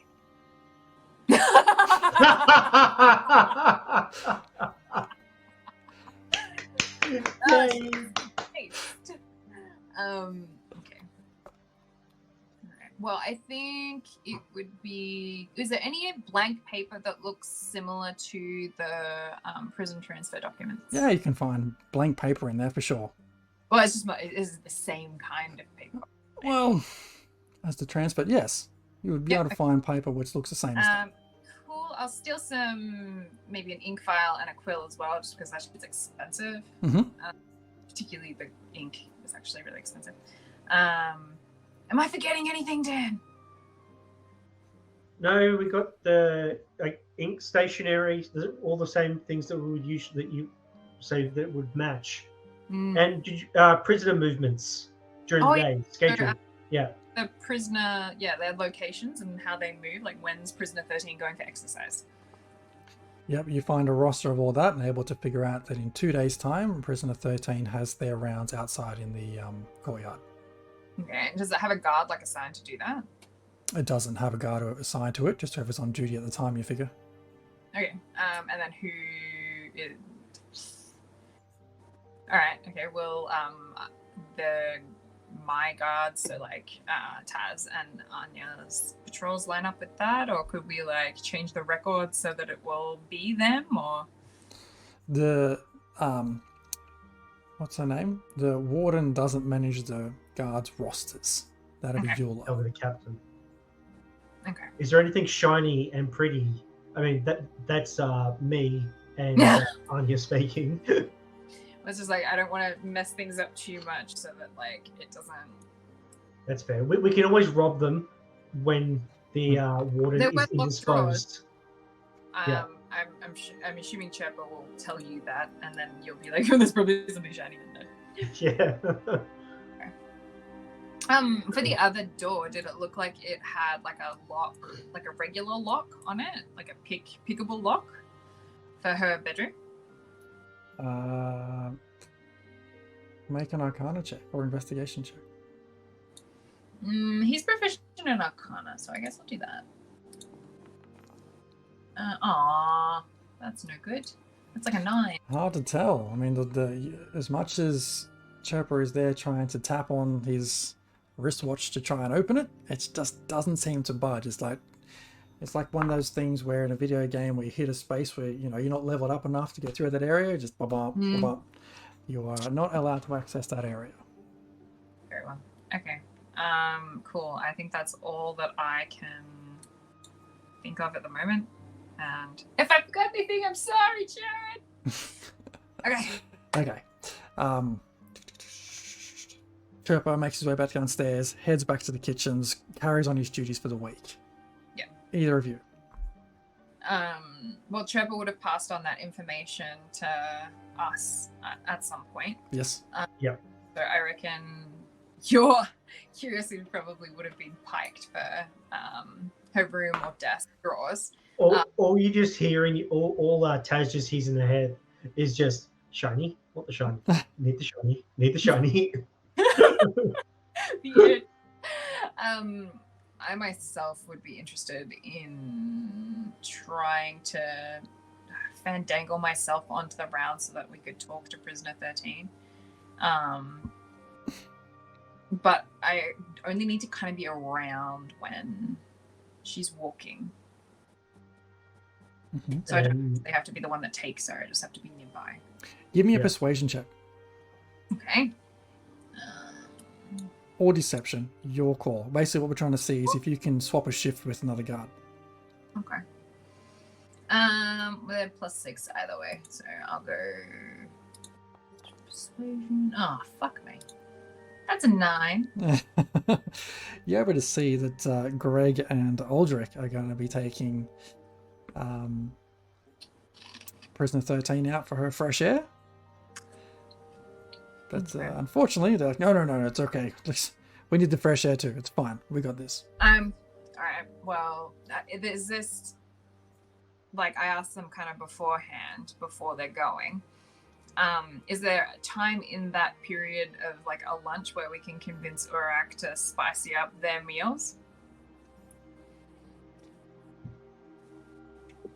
Yeah, I figured why not, right? But if you know they're on there, yes, you would have. Yep, sure.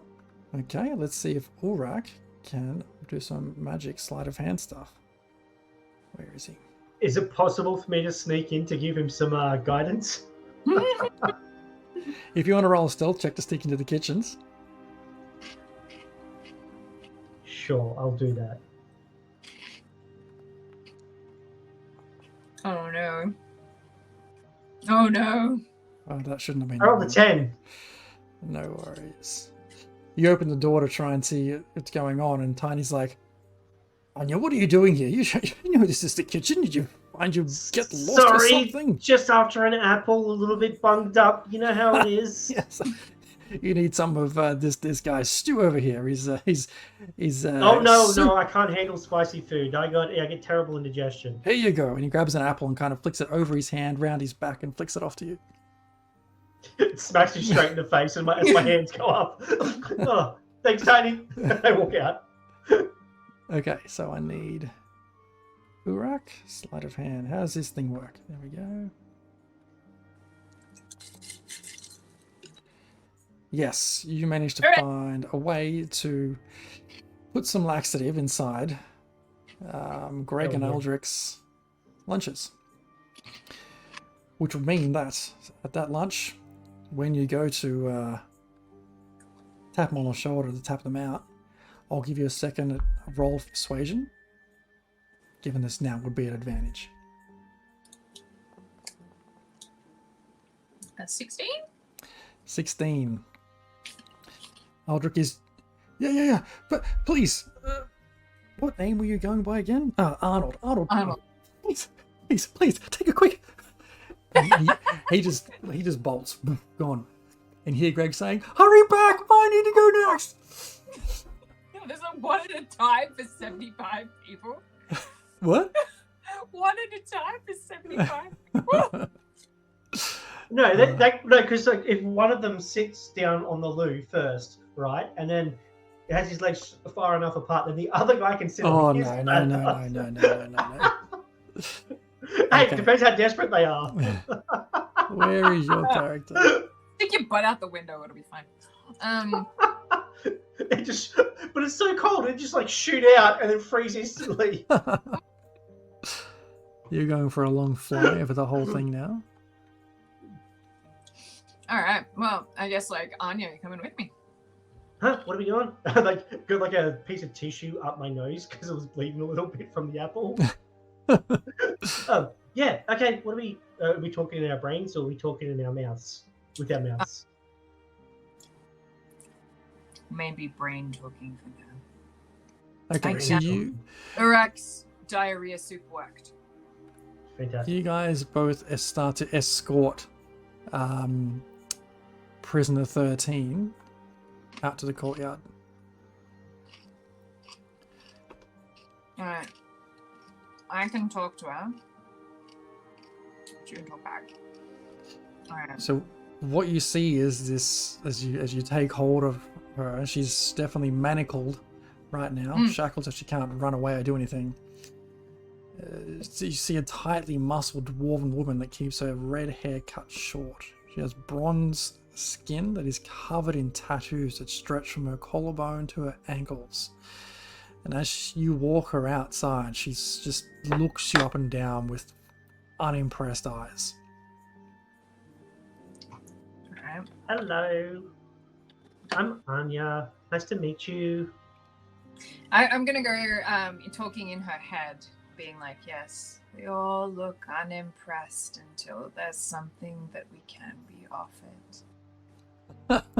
She looks at you first, Anya, and just sort of just sniggers at you like, oh god, new guards, so stupid, so new, so fresh. And when you start speaking in her head, she looks over at you with a raised eyebrow and says, but you seem interesting. If I were you, I wouldn't want to be here anymore. But why? Why is that? I'm well looked after, fed 3 meals a day. She looks around, she goes, get some fresh air as much as I need. Why would I be any better off anywhere else? I had a quick question. Am I in on the chat or am I not in the chat? Mechanically, can you be in on the chat? It depends. You can pick up to 2 people. Yeah, okay. Yeah, no, I pick you. Okay, Alright. cool. I mean, it was kind of hurtful what you said, but you should definitely listen to Taz, to Arnold here. Arnold's very good at talking. It seems that one of you is better than the other, for sure. Whispers have told me you have a treasure, vast and secret, hidden away. Some would have it returned to them. Others would share with you if you shared your secrets. Secrets, secrets, secrets. What secrets do you need up here in Revel's End?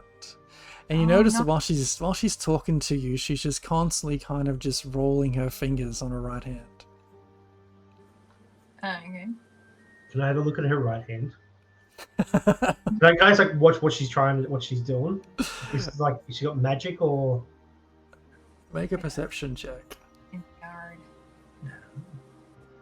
I'm going to as well, but my perception. Oh, sorry, an investigation check.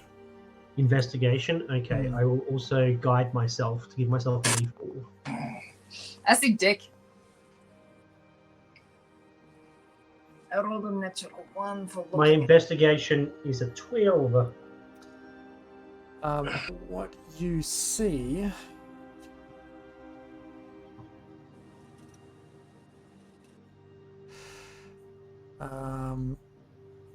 you see what looks like dwarven script.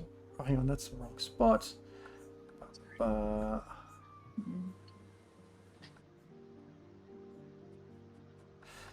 You see purple and blue knotwork that run down her right arm. And down the length of each finger.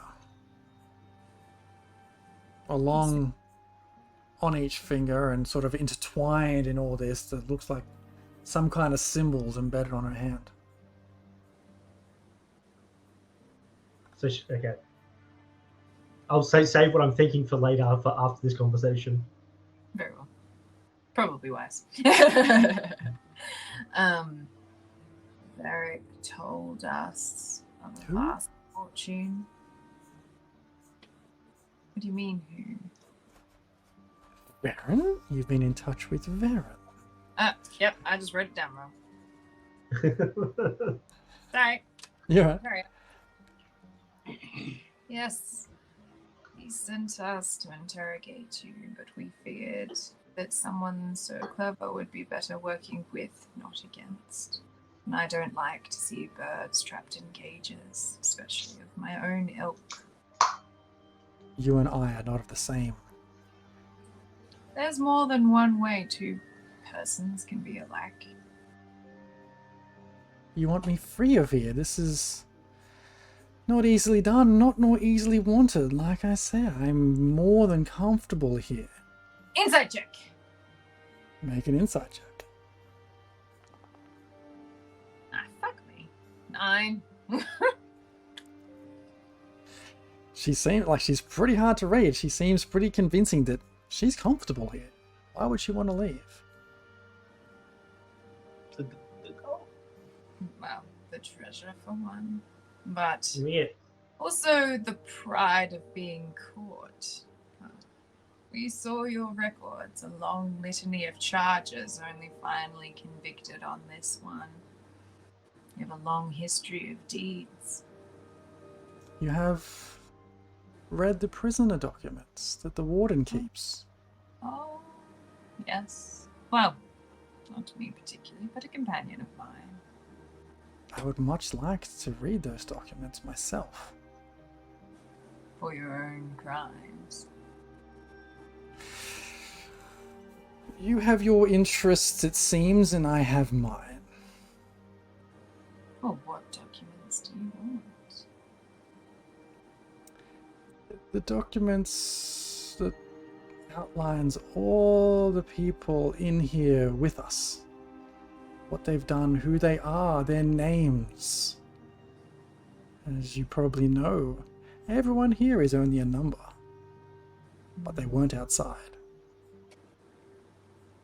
That is much to be transcribed and carried. What number are you looking for? I'm not looking for a single person. I trade in information, my friend.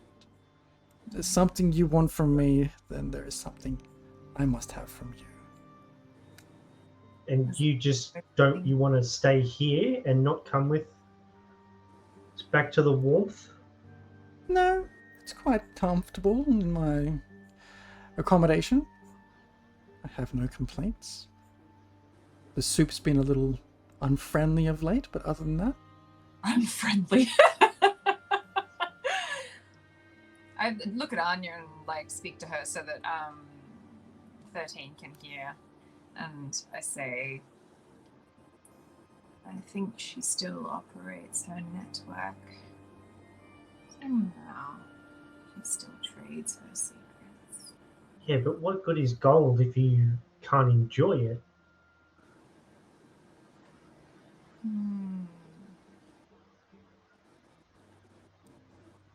Locked away at the arse end of the world?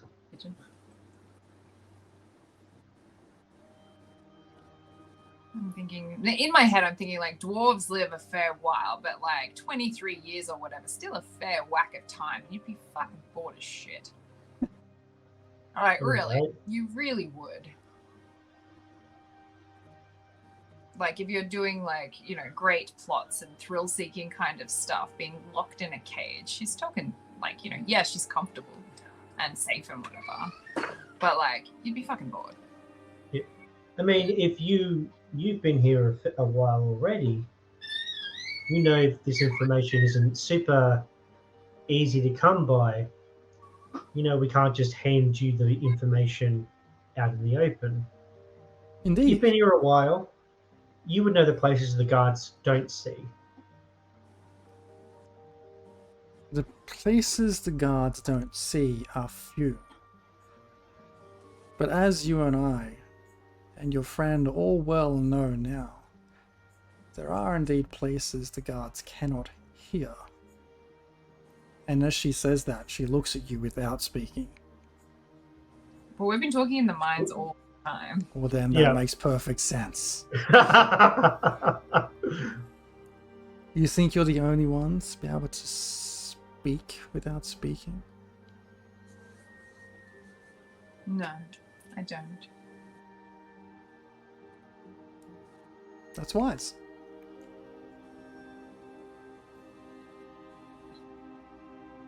Who else is she working with?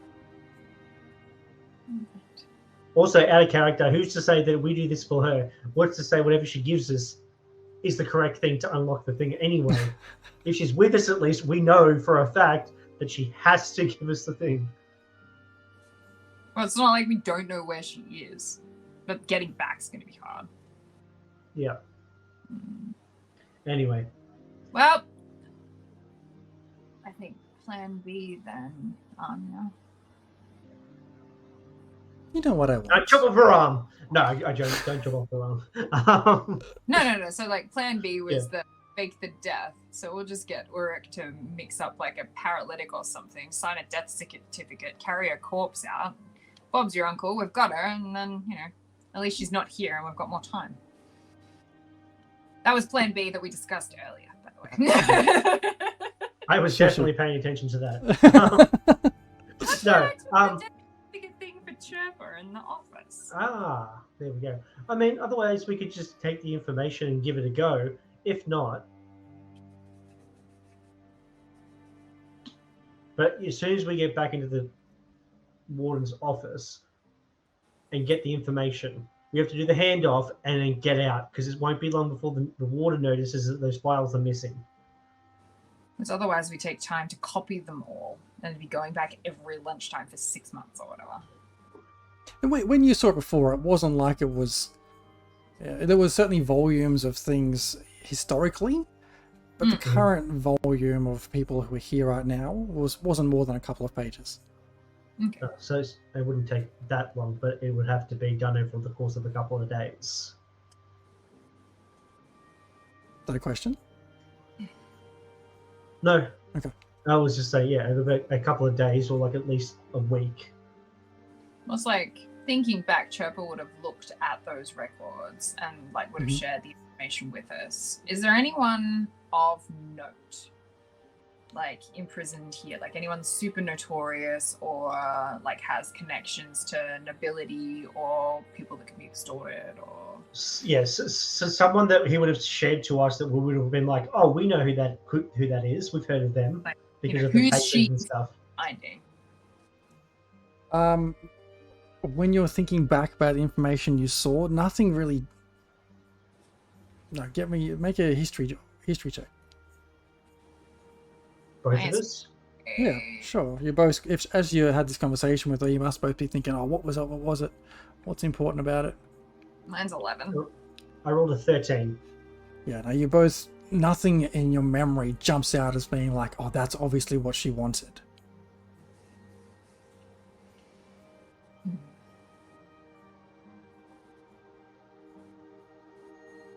Okay. So What do we have if- a deal or what? Well, it's like, what guarantee do we have that the information you give us will be good? You don't have any. But what other choice have you got? What information do you even seek? I'm telling you, Baron's hoard of treasure. Oh, that. You find me this list of names. I'll find you your hoard of treasure. Inside check. Yeah, make an inside check. Please roll good. Guidance.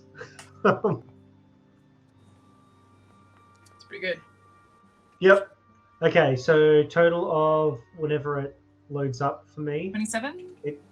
27. There we go. 27.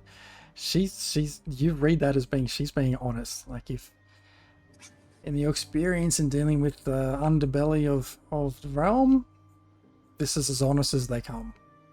I would have It's thought all she would favors. get out. Maybe she's afraid.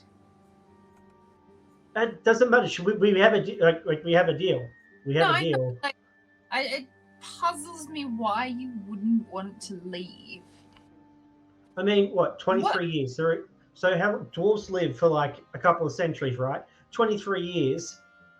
In the long term of things, with the criminal empire or whatever she's got going on the outside, building up, amassing a fortune. When she gets out, it's the good life straight away. Yeah, I don't know. I'm not buying it. Like, obviously I buy that she's genuine and treating the information, but there's like... there's some reason she'd rather be here than be outside. How is she caught? It's probably in her file.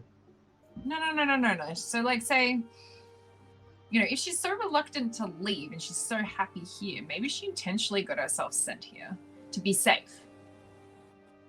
I mean, she did steal from like a supposedly noble family.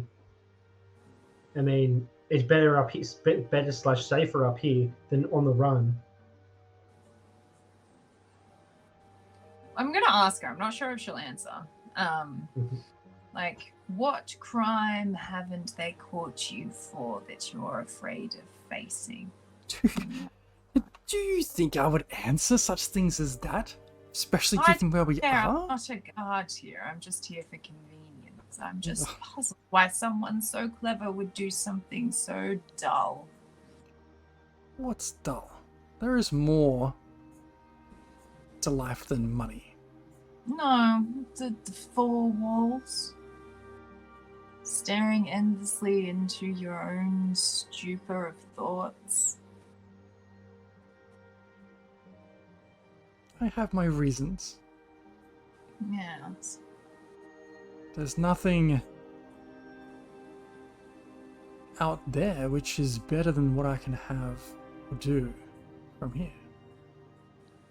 Sure, I can change my shoes and drink a glass of wine occasionally, but that will only dull my wits.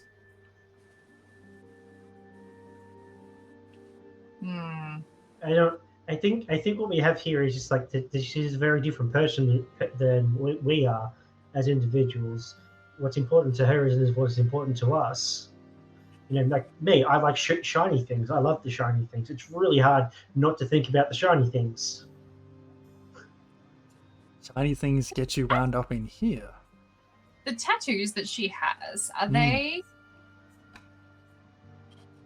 like magic tattoos? Make an Like, arcana check. I wouldn't know, I don't have Arcana, but like, do they look like criminal enterprise tattoos, or do they look like they're more... Is it like Yakuza sleeves and stuff, or? Just like... Well, as she's having a conversation, she's kind of doing laps around the courtyard here. One moment when she's standing in front of you, you can see across her neck, there's this dwarvish script. Do either of you speak dwarvish? I do. You do? I know dwarvish. So the script on her neck you understand to be an excerpt from a poem, and it just reads, "Endless dreams entombed in stone." You also notice across the her back, you can't see much of it, just where you can glimpse as she moves around, these just hints of flame.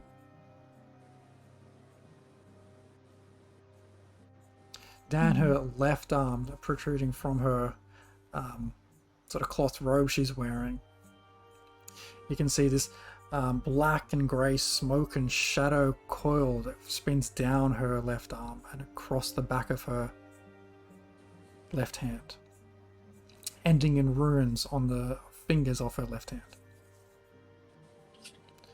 Do they look static the whole time, or at any point while she's moving around, do they light up or change, or... While she's walking around, make an investigation check.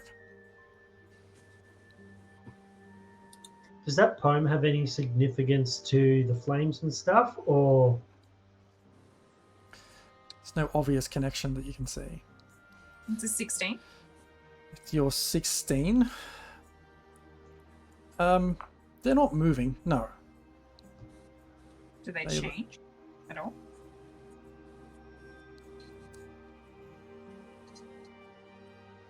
Some of the ones you can see,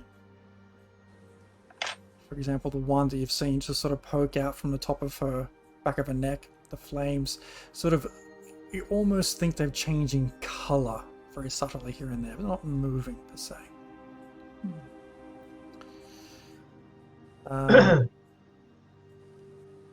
Interesting.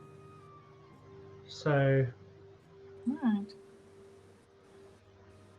this is like a player character, a player, two player. We're taking a deal. We're going to copy all the things. I don't see why not. I don't have any stake in this place or these people. I just want to get paid. It's cold. I don't like it. It gets us what we want. I don't really care. Who would ever come to this far north? It's preposterous. Why would you do anything here? It's fucking cold. If I have to eat one more soup from Urak, I think I'm going to die. And he only makes soup. I don't understand it. He makes cereal into a soup, biscuits into a soup. I didn't think Jello could be a soup, but You made it. All right. What's the prisoner's actual name? I already forgot. I don't think we ever got her name, did we? Did you get a name? You might have. Because you just called her Prisoner 13. I thought.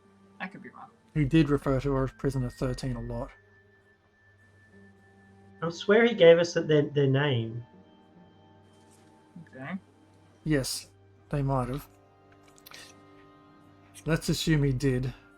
And he said her name was Corda Glinstone.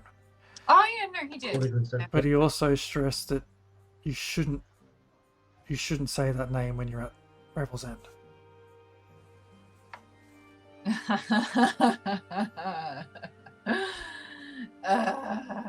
All right. Like loud or to her? Well, all you remember him saying was, shouldn't say those names out loud when you're there. The guards don't know. Prisoners aren't known by names. Nice. Okay. So, but we know the prisoner. Okay. All right, Corda. You've got yourself a deal. Done your homework, I see. There was homework? Done your research. Oh, good. Well, let me know when you have what I need, and we can complete our contract. All right. All right. All right. Time's up in the yard. Come on, back to your cell. No, all right. No be hasty. And she walks in with you, and you escort her back to her cell without issue. All right. At some point during the times that Chirper goes to copy these documents, I'm assuming Chirper is on board because they're not here at the moment. I gotta ask him if you want. Yeah, if he's on board with this, like copying down everything. Right, Okay. Oh, it's Vamp. I will go. And actually, I can't do anything. I can't speak telepathically. I can't go let anyone know anything. Where are you? You're coming out from. Actually, you're in the middle of the whole panopticon with Az. Yes. Is it close to our lunchtime, or is there an opportunity soon to go chat telepathically with Chirper and Urek to let them know the plan? There's always an opportunity now that you know where they are and you've sort of figured out each other's movements over the last week and your patterns. It's the prisoners are normally let out to the courtyard like that in the afternoon, so after lunch. So lunch and everything's already been done. Okay. There's obviously a dinner meal coming up later in the evening. Yeah. What did Jazz say? What did Jared say? Sorry. Yeah, no, he's fine to go up there and copy those documents for you. Cool. Oh, for everyone. For the greater good. We'll relay the plan, but on one of the journeys that they take, I want to go with them so I can get to the shiny stuff. I need the shiny stuff. Where's she gone now? Okay, so is the plan now that waiting for the right moment when everyone's eating, sneaking back upstairs to the office?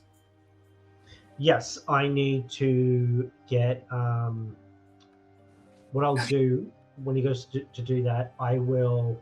He said on the last one, maybe, in case, you fuck it up. On the last... Okay. I won't fuck it up. I won't fuck it up. I swear. Okay, the last one. Okay, I'll go with the last one. Because I have thieves' tools and I have proficiency with thieves' tools. Okay. Oh, where's she gone? Oh no. I can't plan this by myself. Oh my god. I'm not a smart character. Everyone's left you. Oh. Alright. Well. So my plan essentially is that on the last one, on the last trip. Oh, there we go. Yeah, Yeah, you know, my plan is on the last trip, I'm going to do two things. I'm going to use my Blessing of the Trickster on myself, so I have advantage on stealth, and then for an hour, and then I am going to cast Pass Without a Trace on myself. Okay. So myself and Chirpa will both have a +10 to our stealth rolls. But we Nice. both also have advantage for that hour of invisibility. Okay. So as Chirpa heads up, he can make whatever stealth rolls and things he wants to. Yep, Sure. let me cast that spell. And let me cast that spell so that you get cast. Is this the last time you guys are going up? Yeah. Okay. This will be the last time. I'm assuming that nothing bad has happened the entire time we've been trying to do this. No, nothing bad has happened so far. All the dice. Oh, did I roll that 20? No. No, I rolled a total of 22. 22. Sherper got 20. Is that with the 10? That's with the 10. Alright, no worries. Not Getting roll- upstairs, again, the absolution, hall of absolution is empty. Are you heading into the office or somewhere else? Chirpa will head into the office, start copying records as he did last time, and remind Anya that the door had locked drawers, but he can't break into things because he doesn't come in for tools. That's what I'm here for. I will open the locked things with my Okay. thieves' tools. So what are you trying to open, the desk or the warden's quarters? I'll start with the desk and see how that goes. Okay. Let's go. Give me a thieves' tools check, please.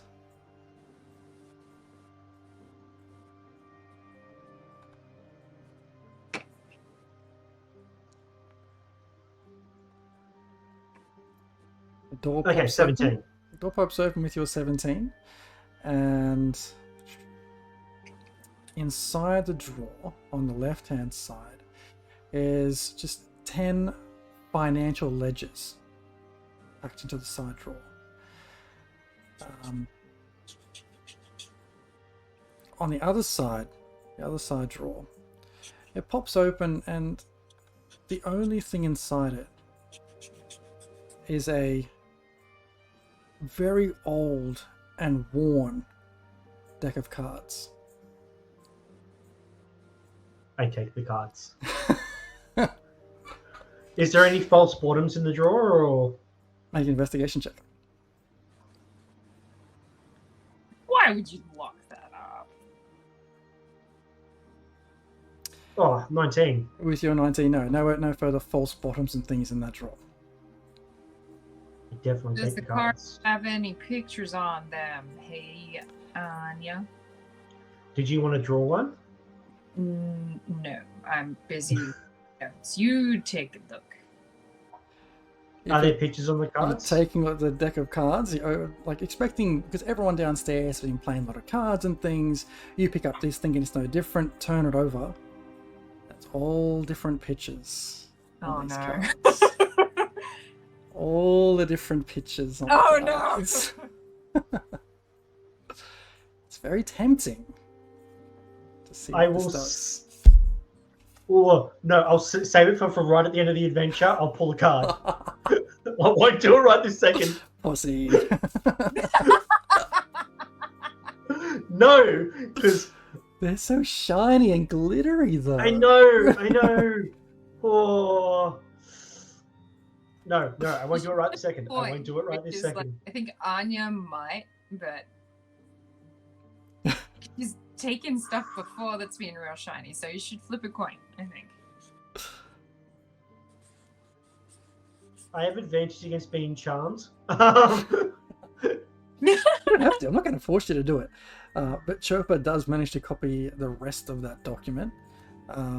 If he's just doing it via, like, just copying what he sees, like his common one of the language, yeah, obviously common he understands and Yeah. can read and write. No dramas. You have the full set of current prisoners' names, details, crimes in your possession. Is there time to go into the warden's office, or does that take the full hour for him to copy it all out? No, it doesn't take the full hour to copy them all out. It takes about 20 minutes to do that. You can try to get into Warden's office. As you head across to that other room, that other door, it's completely not budging. Is there like a lock or anything, or to try thieves' tools, or there's nothing? There's a lock on there, but it's heavily protected. Like it looks like it's more complex than just a mechanical lock. And as much as you try to tap the door icon on your holographic map, it doesn't undo. But can I use thieves' tools on it? You can try. So he has 3 level 2 spell slots. So he's cast Invisibility. Chirper could cast Knock, and then if he needs to, cast Invisibility again. Well, I'll give it a go with the thieves' tools and see how that goes. Not well with a 9. No, unfortunately not well at all. As you try and you can't even figure out where to put your lockpicks and things into this lock. It's like a thing you've never really seen before. Alright, are we gonna... I got to turn to Chirper. I'm like, alright, we're gonna open this, aren't we? Sure. He'll cast Knock.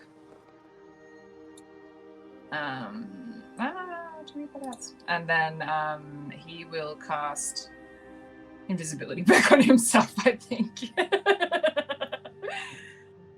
Okay, let me Just in case. put you in there. The door unlocks with your knock. It reveals the warden's chambers. Comfortable bedding, comfortable furnishings. You see a wooden chest sitting in the corner. Oh. Oh. Chirper. I think we found some cool stuff. I'm going in. Just make sure you don't leave any trace evidence. Yep. Nope, I understand. Yep. Right, she's just bouncing up and down almost. She's just so excited. Okay, I go straight. I start on this side of the room over here, and I'm just going to work my way around the entire room looking for anything shiny and valuable. He's going to keep a lookout, I think. Yep. Okay, make an investigation check. Yeah, being mindful of how long I am taking, because I know for a fact that we don't have a whole lot of time. Yeah. Okay. Yeah, with a 7. Yeah, so you're getting a little bit worried that you're running out of time, and you're passing through it. You see a lot of books on these shelves, lots of different history and art and poetry types books, nothing that really seems of interest. You see a small, like, golden statue, which looks ornamental. You can't really tell if it's real gold or just meant to look like it. You see a small stone sphere sitting on a small stand. It just looks interesting. Hard to tell if it does anything else right now. Okay, I'm going for the chest. Right, give me a thieves' tools check, please. Oh, thank God! I thought you were going to say it was a fucking mimic.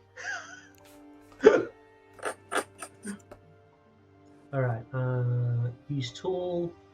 I want that one, and I want that one, and roll.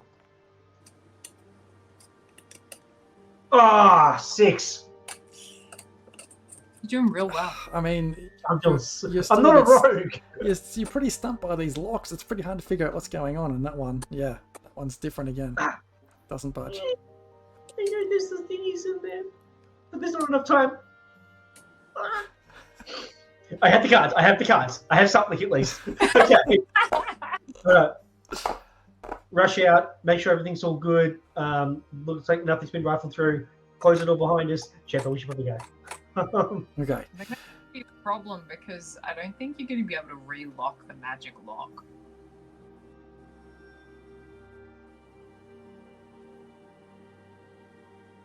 Chester, why didn't you say this before? Why did you do that? This, if you knew this could be an outcome, Chirper, you're the smart one. I only just thought about that now. Chirper, I'm the one with bad impulse control, not you. As you're standing out the front in this the whole absolution having this kind of argument, you look down and notice your feet are now visible. Fuck. Wait, no, because he's he did knock and then he casted invisibility again On himself or on you? No, on on him. himself. Yeah, your feet are visible. My, Oh, you weren't invisible, were you? You were just trying to be sneaky. I was. If I know, if Sorry. if I know that my pass without a trace is dropped because the time limit's out, I can then cast it again on myself. Okay, yeah, okay, sure. So you're pretty sure the time is almost up where your pass by the trace will start to wear off.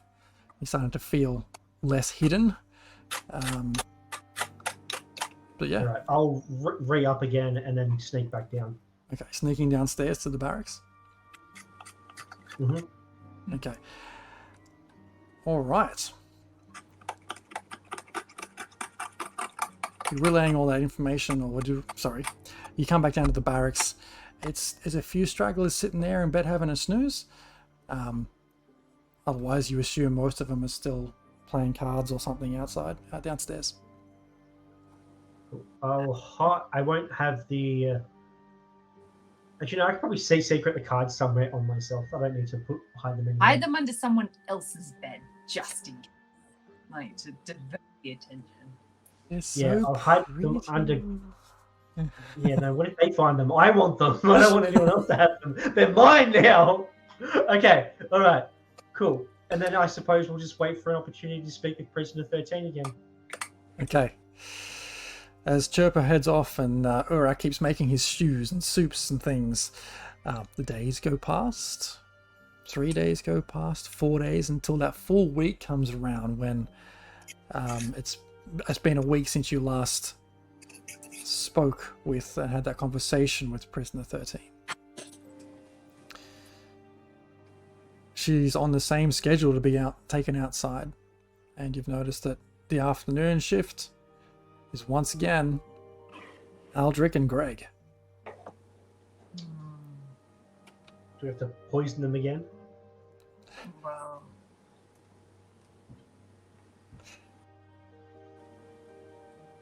I mean, like, 2 times in a row might be some kind of suspicious.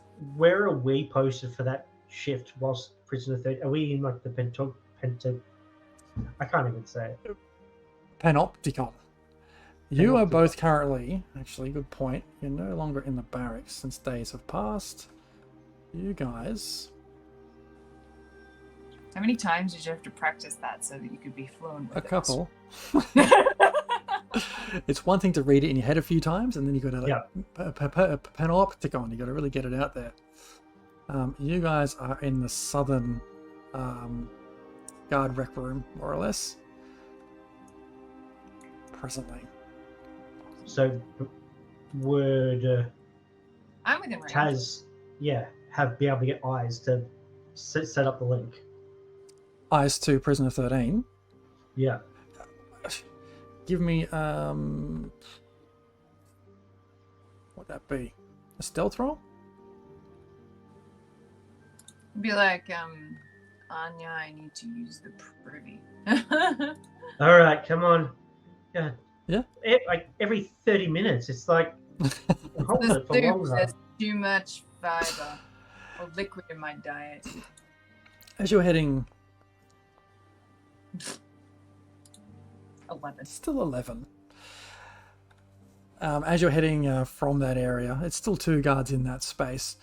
You head through the main central panopticon and do manage to find and spot Prisoner 13.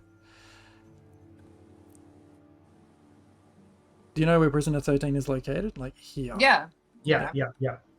All right. So, Establish the link. What would you like to do? Go to the bathroom? well, like, I could potentially still go to the bathroom, but I'll also tell her that we have her information.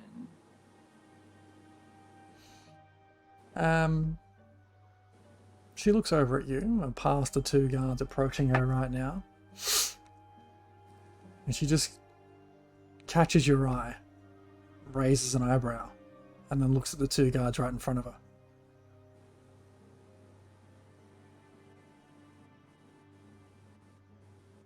I don't know how we trade out. Like last time we gave them diarrhea. No, but we can. Oh, hang on. Write this. Oh, never mind. Is your telepathy a magic thing or just an innate thing? That's a good question. Give me a second. Because I was gonna like catch her eyes and then feature. Yeah. Do it when she was being escorted out, when she's out of herself. Just speak telepathically. One action, class feature.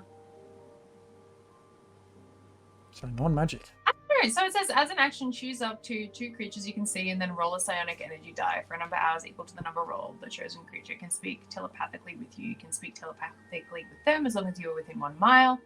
You and the creature don't need to speak a common language to understand each other. It sounds like it's innate. It's not a spellcasting Yeah, thing. they're just psionic. Yeah. Okay, so all that happens then. She understands what you said, but she kind of looks like, well, fuck, there's 2 people right in front of me.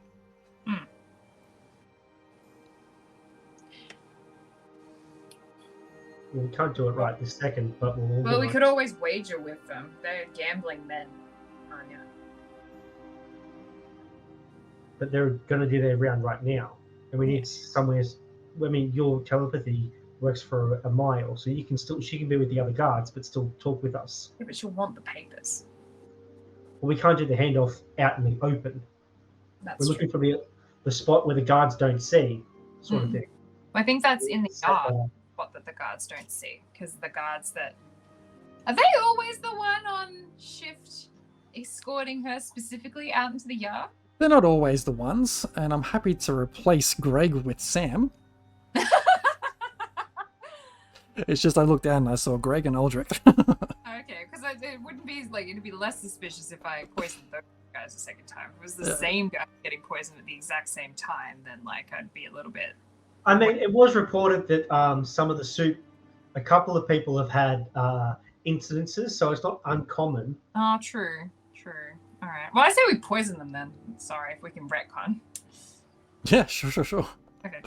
Okay, so seeing that these 2 blokes are about to try and take prisoner 13 out, tell me how you poison them. Exactly the same way? Poison their lunch? Yeah. Yep. Alright, so we retcon that. Yes, please. Alright, let's give Urak a sleight of hand. Can I sneak in and give him guidance? You can certainly try and stealth that. And we'll continue to try this. That's terrible. Again, Anya, you shouldn't be here. You need more apples. Yes, please. Fine, here. Hand it to oh, God. Tiny, just hand it to me. Ow, We've got to work on this. Yes, this is going to be our thing. I'm going to keep throwing apples at you. One day you'll catch one. This is a terrible one. Walk back out. Oh, 16 for Urak's sleight of hand. Never. He manages to craft a couple of extra ham sandwiches from the leftover ham from 3 weeks ago. Might not need any extra additives for that one. But does manage to sprinkle in a few extra crushed herbs and things, which would just do the trick.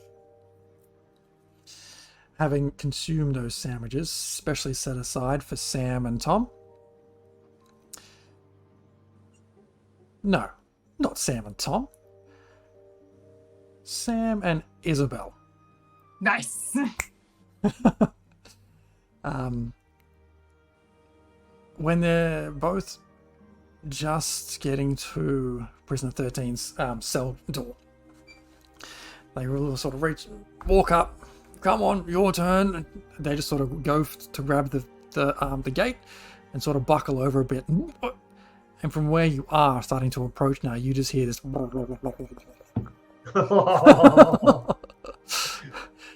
And you see Isabel kind of just, what's happening? never been like this before. And she runs off without any warning. Sam stands there alone, looks around to You better go with her. You got this, yeah? Yeah. Yeah, sure. Whatever. Just go before you shoot your bridges. He runs towards the direction of the privy in the northwest. Gets to the western exit out of the center panopticon, and you look over and you see him just sort of slow down. His knees buckle in, and he crouches down for a second. Oh no! Oh. He just goes silent for a moment. Doesn't say a word, but you know what's happened. He does the whole duck waddle through that little alleyway to try and get out of sight. Scotch. Oh. Oh. You approach Prisoner 13's gate, and she looks at you and says, "It's been a week. Are we free to talk?" Off to the yard now. Come on. It's time for some fresh air indeed. And one of the blokes steps out from the center of this panopticon and says, "Oh, number 18, yeah? Sorry, number 13. Yep. Yep." And they walk back in, and you... Thanks, Greg. "Yeah, no worries, Anya." You hear a lever being pulled, and the gate for cell 13 opens. You escort Prisoner 13 out to the courtyard once more. Where is Taz? There. Taz was down in the break room. I moved myself up. Taz was hidden behind the outside wall. Problematic. Yes. Stepping out into the courtyard, she takes a big deep breath. "So, our arrangement?" she says without speaking. I fanned myself with the papers. Indeed. Well, hand it over. Very well. And she sits down against the door to the courtyard and just spends 20 minutes scanning through every one of these documents. And she scans it so much that you can see she's like reading it to herself, almost speaking each word, but silently. Once she's done, she hands them back to you. I tuck them away. Now our information. Make sure you don't get caught with those papers. I'd hate for you to share a cell next to me or with me. I can get rid of them now if you want. I pass them back to Anya. Sacred flame. Go on. She looks at you and goes, "I'd be careful taking those kind of actions in this place too. That kind of thing can certainly rouse suspicion." What thing? I didn't do anything. Indeed.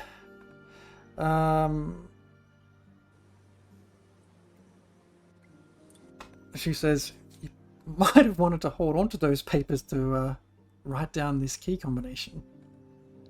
That's all right.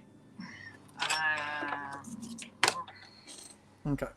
So I'm gonna find my inventory. Yeah, I'm sure we have something. I have a forgery kit. There we go. She holds out her right hand that she's been playing with the whole time you've seen her, every time you've seen her.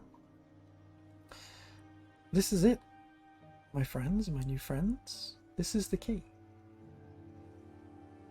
Everything on the back of this hand forms a combination to that arcane lock. Just copy that down. It's all you need." On the back of her hand are 5 runic symbols in a specific order, orientation. So, Anya, I kind of feel like just take dig of it. What? Take a what? Just dig-love it. I'll deglove it. Take the rip the skin off the back of the hand. Yeah, no. Just copy it down with your forgery kit. And we'll... So give me an Arcana check to see if you can recreate that tattoo. I'm not going to be able to. Can I cast Enhance Ability to give her advantage on the check? You can. Okay. Okay, I will cast that Enhance Ability, and I will choose Arcana's intelligence. Fox's Cunning. Fox's Cunning. Okay. What's temporary hit points? Temporary hit points. Is that the right one, Dan? I don't know why you did temp hit points. I don't know why you did that. Yep, Hang you're on. right. I see it. Oh, Should just I know be... I know what I did. Yeah, I know what I did wrong. That's Okay. all good. Anyway, you get a second roll on this check.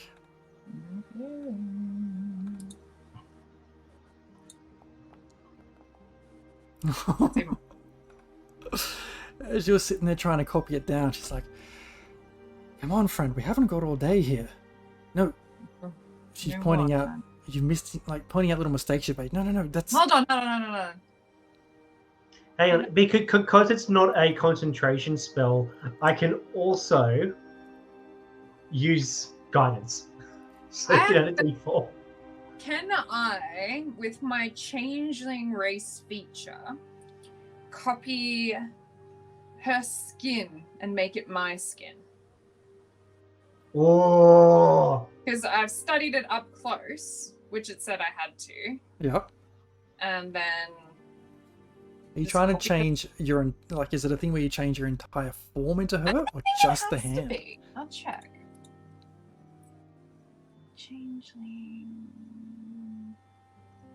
I mean, Rule of Cool says it can just be the hand. That's pretty You can fucked up. change your appearance and voice. You determine the specifics. Okay.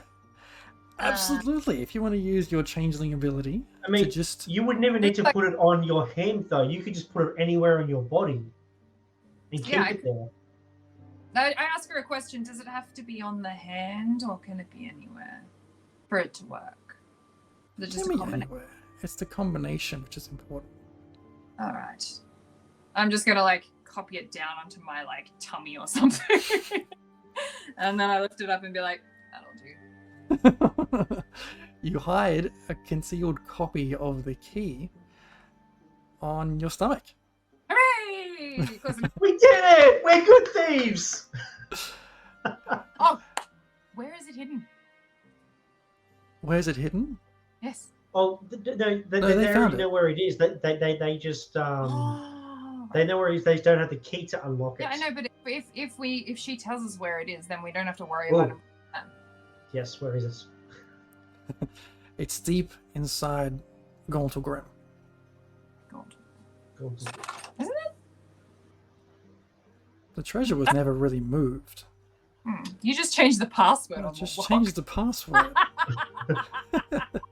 It's like, oh, so it's like Bitcoin. It's like Bitcoin. It's like no. And the fingerprint you've just taken off her hand and copied it onto your stomach. I love it. Right, well, is that all you need from me? You're a delight. That's a kicker. Perhaps one day I might be able to call on you later. I have Just a ask tattoo, for and just then ask like for instead of like Victoria's Secret.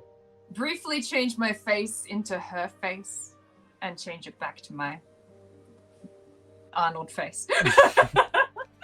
She looks at you, like raises an eyebrow again, pretty interested, but then says, "Don't go waving that thing around too much. That'll get you into trouble." Ah, yes. No doubt. No doubt. Indeed. Well, I've had my fresh air and I've got what I needed. I believe you have as well. Send my regards to Varen. What my character wants to go to. All right. You have business cards. You know how to find me. And once you're out, if you even need anything, just look up Victoria's Secret. Victorious? That's very ingenious. I like it. I will look it up indeed. I will send you a message regardless. You've proven most useful here, most resourceful. I could use people like you. But for Right. now, Back you to take myself. take her back into her cell. And she sits there with just like this very calm, like, smile on her face. Like she's just, nothing can go wrong right now. I like her. She's great. Okay. Let's get the fuck I out of want to here. know what he did to fuck her off. what did he do to make her so mad? Be Yeah. good. Okay, the night begins to fall. It's like all the prisoners have been for their little outing. Night starts to fall. What do you do? I think it's Let's time. get the hell out of here. We don't need to be Yeah. there anymore. Like, how do we leave now without arousing suspicion? Let's give everyone dysentery and escape in the chaos. Yes, let's do it. Well, that's up to you. You remember that Varen said there's going to be a ship waiting offshore. Yep. That you could signal somehow. Yep. Otherwise, you can run out the front door if you want, or do whatever you want. Well, why don't we, like, because we need to cause a mass distraction so that we can sneak away mostly, like, unseen. So I say we cause a distraction because, you know, Urak would like that, I think. He'd look back on that and go, that was a good choice. I'm glad I made that choice. Yeah. And then you're trying to tempt Anya to pick a card. Not yet. I said I'll do it at the end. And then we can probably like send up a magic missile or a sacred flame or something to signal the boat to come up, and then we can all cheese it while everyone's shitting their pants. Great. Okay, so at dinner, Sounds like a plan. I imagine you managed to get a message to Urak and Chirpa Yeah, We'll absolutely. know that after what's it's going time to on. get out the heck out of Dodge. Urak, he smiles, and when he receives this message, he looks down at his remaining stores of shit juice. He just gets the whole lot and chucks it into soup and dinner and everything. He's just like giddy right now, cackling, giggling. Tiny calls her, "What the hell is wrong with you today? You seem in a very good mood." He says nothing while he keeps Anya. fueling this shit juice. We like pull the levers before we go to extra the chaos. So what the levers for the prisoners? Yes. And then open the door to the beholder lair. I mean that's on a different level. That's a lot of running around. No, it's not That's not- actually. It's the same level. So It's the not? beholder lair was is in the armory, and the armory is on the floor where the levers are, because Fuck it. what's his face in the middle opened the lever when we're taking the prisoner out to patrol. So it's Let's do it. technically we could make it on the way. Let's do it. Let's just chaos. Yeah. Okay, Let's- tell me let's what's chaos. going on. Hit me. Okay. So everyone's So just as- eaten this fantastic, delicious dinner of this stew infused with all the things. Mm. How do you say? And it's We're gonna going- be a shit Excuse show. ourselves to use the bathroom from the mess hall and go past the armory and just like open the Wait. Are we opening the armory first, or are we letting the prisoners out first? No, open the armory first. Okay. But he's seen me, so he's not going to attack me. And then you're with me, so he's not going to attack you either. I think that should be fine because he's seen us before. And then head to the middle, and then the guy who's on the lever thing should start shitting his pants eventually. We'll be like, "Oh no, we'll take care of it. Don't worry. Nature's calling. You can't ignore that. Don't want to be like." What was it, Sam, the other day, who shat Yeah, his pants all over the shat floor? Or is Sam in there? And then we just like go to the front door after that, maybe? Yep. And then during the chaos, whilst all the doors are open, there's a spectator floating around. There's a fucking like shit going on everywhere. Yeah, it'll be We're fun. gonna fucking run. We're Okay, gonna go. all right. Slip away in the chaos. All right, so after you, Urak creates this amazing concoction and everyone sits down to their different phases of dinner. So you're saying that you all kind of get to the point in front of the armory to unlock that armory door. It shouldn't As a be first. locked, should it? Like it wasn't locked before. Sorry, to open that armory door. Yeah, I mean, you've still got your Just as little we're walking holograms. up, just casually, just like throw the door open as we're walking by. Okay, sure. So you open that door. The holder comes to have a look what's going on. He doesn't have arms. Just pointing that out. Sure. Okay. So, oh, I can't move myself out of the prison yard. That's great. Where are you? Oh, because she's on top of you there. Try again now. Your movement collides with at least one wall. Oh, there's a door that was locked. There you go. Or open. Closed. You should be right now. Hooray! Cool. All right. So we'll sort of fuck me. There you go. Go down there, like as we're going by, just like casually go, push that open, and then cheese it that way. Okay. Getting into the And center. over this- Go ahead. Yep, go over to the center door. Yeah. Opening. Open that one. You can see everyone in there right now starting to like look around at each other, like, and everyone is kind of concerned that everyone's feeling the same amount of crap right now. I'm so sick of soup. Oh, you and me both. You're right. You're right. Oh, Go do what you need to do. oh Hey, shit! look, Oh, about to it's explode. gonna be too Yeah, much yeah. shit. Greg just gets up and bolts out the door. As soon as he does, as soon as he makes the first move, like Mhm. 5 other of them just bolt out after him as well, leaving 2 guards only in there. Just they're not shooting themselves, or is it just got the 2 guys, myself and Taz? 2 guards, yourself and Taz are in there right now. They're not looking super comfortable, but it hasn't hit them as hard just yet. You guys don't look so good. Is it? What? You guys sure you're okay? You, No, definitely not. I think there's something shit. about kobolds into a kitchen that maybe needs to be redressed. I don't think I've ever seen him wash his hands. Make a deception check.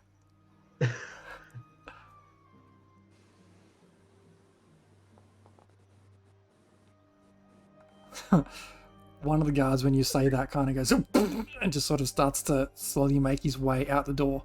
It's like at the moment he gets out the door, you hear this.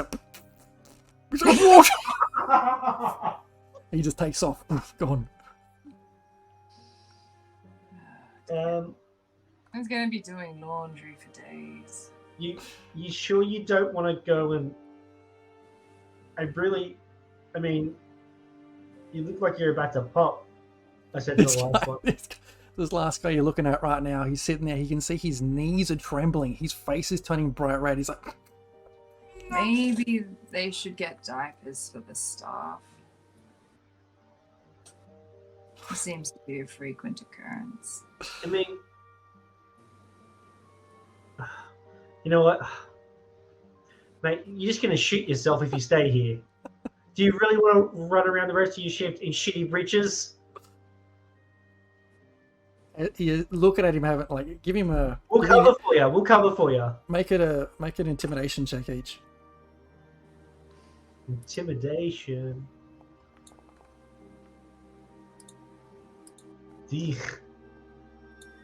I got 17 for me. 11. With you guys both kind of saying, you're going to shit yourself.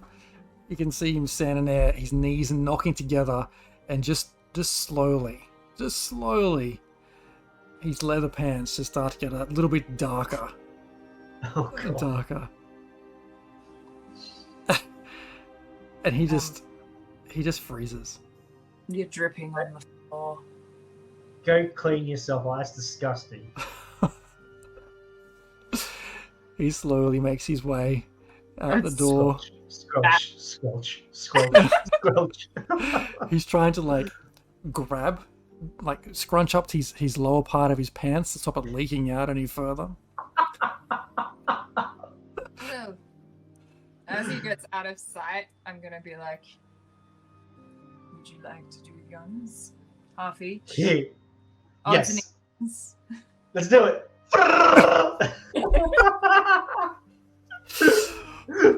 And then before like the prisoners get too much of a key, I think we should cheese it this way. Because do the cell doors fling open or do they just unlock? They just unlock. Okay. Yeah, straight run, straight run. Grab Chirper and... Like, Mate. there any guards around? No, the guards are all in their shit up, but make a perception check. There's just shit everywhere. I'll be like, Ollie, Ollie, oxen free. You can all come out to play. You hear... And then cheese it this way with Anya. Make a perception check, both of you. Okay. Oh god, just fucking...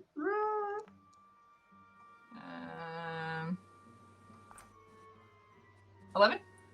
15. Okay. You hear, as you're running through that alleyway, you can see a bunch of the prisoners right now are just either sitting on the edge of their bed curled over or sitting on their bucket just like with their legs outstretched. Oh! He poisoned everyone! One of them, you just hear one of the gates just swing open a little bit as you make the bolt out of it. Don't care who it is. As long as someone Just goes run. out. Just run. Yeah, we're running. We're grabbing Urak and Sherpa. It's like, time to go. Yeah, they meet you around that side of that hallway. They're like, fucking go! Cool. And All straight right. onto the dock. Cheese it out the building, I guess. And then as we get onto the dock, I will light up my weapon. I'll cast light on it and I'll start waving it frantically for the boat. It takes about 15 minutes of waving around, but eventually you see like a small reflection. I'm of keeping the an eye on horizon the door of to the thing. as this ship makes its way through the mist towards you. It's about an hour away. The boat is an hour away. The boat's an hour away, but as you can see it coming towards you now, so it's recognized you. Do you make your way down the elevator to wait for it? I'll kill the light. I'm going to check out Chirpa's invisibility spell because he's rested since then, because that was a little while. Wait. And I can also cast Parch Without a Trace on all of us as well. Yeah. So that's a +10 to everyone, as long as they stay within 30 feet of me. Okay. Oh, it's only one creature. Third level. I don't have 3 at third level. Okay. As you hit the bottom of the elevator, and all trying to pass without a trace in this one box, one of the guards looks over at you and is like, "Where are you going?" Something's going on in there. There's like a demon or something. People were shitting everywhere. What? Make a deception. It was horrible. Where are you going though? You're just trying to... What? Is It everyone okay? it smells so bad. Shit! Make a deception with advantage. Or make each of a deception roll. We can both roll a deception roll. 13. 16. It's like... What? Do you guys stay here? I can see a ship. Can you guys look after the docks for a moment? Yes, of course, of course. I'll go see if I can help. And he runs up, goes up the elevator and out of the way. So he hasn't had Lock any that food door? yet. He hasn't had any food yet. Can we lock it? Like, Can we break the elevator so they can't come back down? yeah, can we break the elevator? Yeah, there's no lock on it, but it's made of wood. You can fuck that shit up. Burn it. Oh, Burn it yeah. down! Sacred flame! Give me an attack or whatever Sacred Flame attack is. Well, the wood has to make a dexterity saving throw, which I don't think it can do. It cannot, so make some damage on it. Just a buttload of d8s coming your way. That's a cantrip, isn't it? So you're just like... Yep. There you go. 38! As you stand there and just the whole thing just on fire, and it doesn't even make it up to the top before you hear the guard who's trying to get up the top, which is like, Oh, God! it comes crashing down, it explodes in a pile of splintered, crisp wood. You see this guard has just been impaled on these spikes of wood Oh, as well. I'm just gonna push into the water. when we tell this story, we just leave that part out. No casualties ever.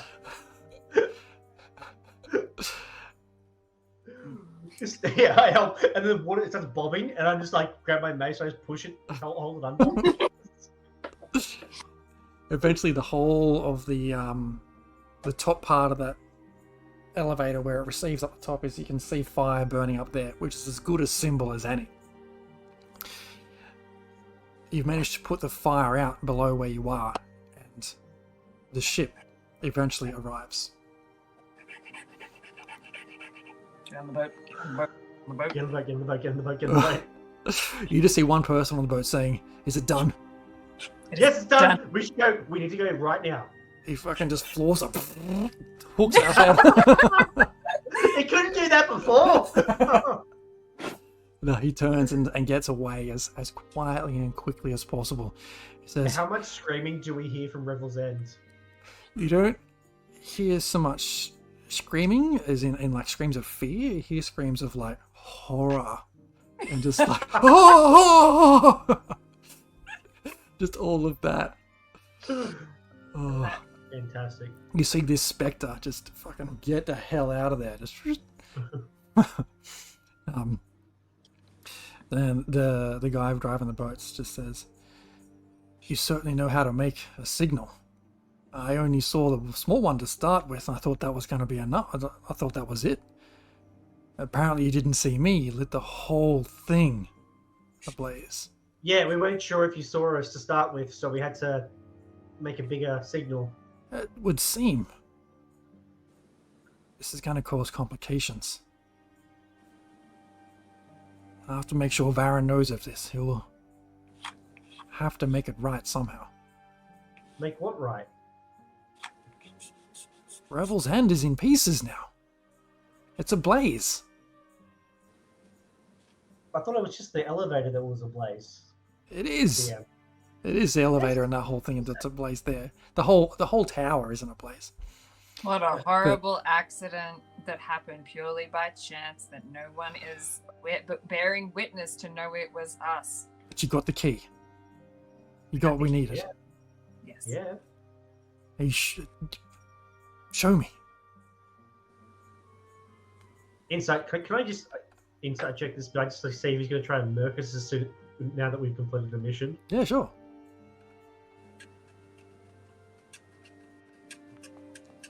I'll guide myself as well because I've not been rolling I great. probably- I mean, 18. He seems legit. He's excited that this could be the end of it. Pull up the shirt. It's just ripped. It's just like a freaking six pack. It's just What is this I'm looking at? This is the It's a lock. combination. It's the combination. Okay.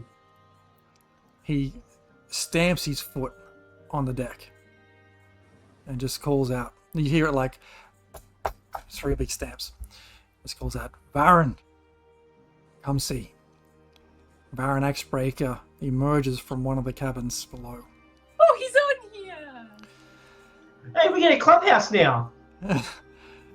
Well, we have to get into that vault first, but if you have the key, then yes, I'm happy to share the wealth with you. I was either to glove her arm and make a scene, or pull up the shirt again. Wow. Make a pretty picture. He looks Like at it the like show- really intrigued for a moment, like trying to study how it all works, how that could be the possible key. He seems to understand after a few seconds. Makes sense now. I can see it. Will you come with us to the vault? Yes. Yeah. What did you do to piss her off? I did nothing to piss her off. She just grew too hungry for power and control. And that's not in our clan's ways. Very well. I'm about She's to... Go ahead. Funny. She was, Oh, she was one of our best until she grew too big for her own boots. I'm going to fast forward to the reveal of the treasure. Very well. As you get to the vault underneath the Gauntle Grim, you're rewarded with 3,150 copper, 1,650 silver, 150, that's 150 gold pieces, and 18 bloodstones worth 50 gold pieces each. That's not that much of a fortune. You also managed to acquire, well, gifted to you as a reward for doing this. Oh, my headphones are about to die. Can you still hear me? You still Yep. hear me? I can't hear you. Oh no. These dwarves aren't very wealthy. He also pulls out of the vault a gift to you. A cap of water breathing. A small pouch, he says. This is, so I've been told, dust of disappearance. You get given a gem of brightness, mithril armor, potion of resistance to lightning, and slippers of spider climbing. Oh, well, Champion needs those slippers. That would be terrifying. Can you imagine, like, looking up and just seeing him on your Big side? bug I was surprised he wouldn't be able to walk like that anyway. Fantastic. And we thank you. We thank you for the service you've done to Clan Axebreaker. And if we ever need your services again, we can call on you, Victoria's Secret. Yeah, and you know why it'll be so easy to find us? Because you're going to get us a clubhouse. I will find you a clubhouse nearby Gauntle Grim and Luskin. Fuck yeah. Excellent. And I pull a card from the deck. How many cards would you like to pull from the deck? I'll pull one to start with. I'll pull one too. That sounds like fun. Let's do it! Pull a card each. Okay. What card did I get? Don John. What's that? Oh, so, as you pull your card,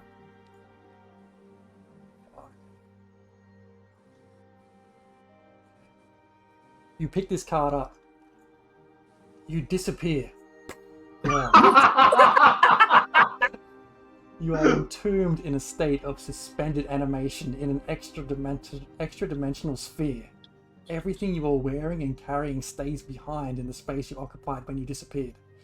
You remain imprisoned until you are found and removed from the sphere. You can be located by any divination magic, but a wish spell can reveal the location of your prison. You draw no more cards. You're just like, gone. Well, those cards drop on the floor. Cards drop on the floor. Do you take a card? You did say you were going to draw a card. I did.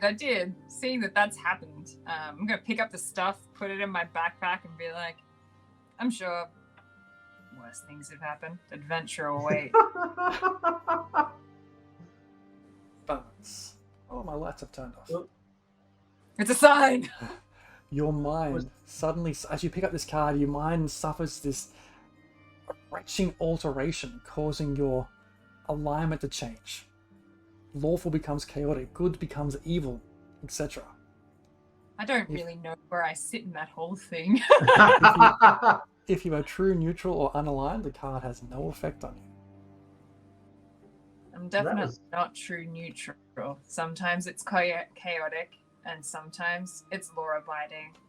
And sometimes it was just pure evil, so I don't know, like... That's chaotic neutral. Would you like to draw a second card, given that one would have no effect on you? Sure.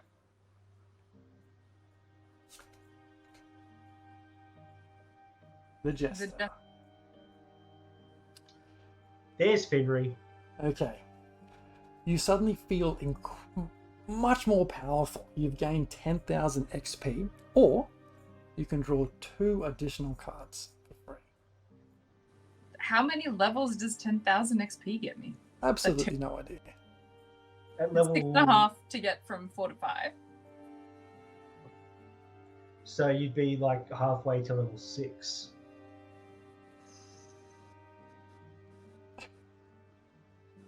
I don't know.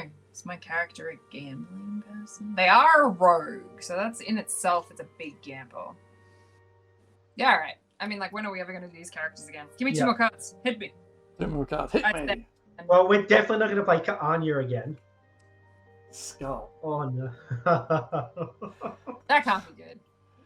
Well, while you're standing there in front of Baron, who's kind of like, what, where did Where did Anya just go? What the hell is going on? This avatar of death appears. I still knew it. I knew this one. Oh god. As a ghostly humanoid skeleton clad in tattered black robe and carrying a spectral scythe. It appears right before you and attacks you without any warning. Can I go? You can draw that second card. Can we work together? Yeah, sure. The second card you draw is Talons. That doesn't sound good either. Not with this Death Knight in front of you, because as this thing starts to approach you with its magic scythe, every magic item you wear or carry suddenly disintegrates into ash and disappears. That's okay. I only had the stuff that the Ash clan guy gave me anyway. Well, I'll do the only sensible thing to do as a Death Knight approaches you, and that's bargain for my life. Being like, I'm sure you need another minion. I'm very good at what I do. It just says, yes, and just slices at you. But do I get to work for the Angel of Death? By becoming death, yes. Hooray! It all works out in the end. It takes you in under its wing as a spectre of death. And you have completed Prisoner 13, you have acquired the treasure, and both basically just died. I'm okay. I've got a new career. I got the exact same. Have you guys watched Critical Role Campaign 1? So, Uh, do they have many things? Yes. Did one of them draw a dungeon card? Yep. Oh, that's brutal. Everything I read about this thing that says this is probably the worst card to draw. This is you're dead. They drew that card in the prologue, in the epilogue of the campaign. Oh wow! Then they had to do a whole one shot for to try and get him back. Yeah. Fucking awesome. Fantastic. Awesome. All right, we did it. are. Sorry. We did it. We did it. We did it. We got there. We got there in a 2-shot. Prisoner 13 and all the other prisoners are free. All the guards and everyone in Revel's End. It's just a complete shit show. No one will want to work there ever again. No one want to go. I'm going to delete this character. But that was awesome. Thanks for sticking with that with me through that. And everyone, we will see you next week potentially as we head back into Icewind Dale for Rama the Frost Maiden. Yes. All right, take care, y'all. Bye. See ya, bye. I am death.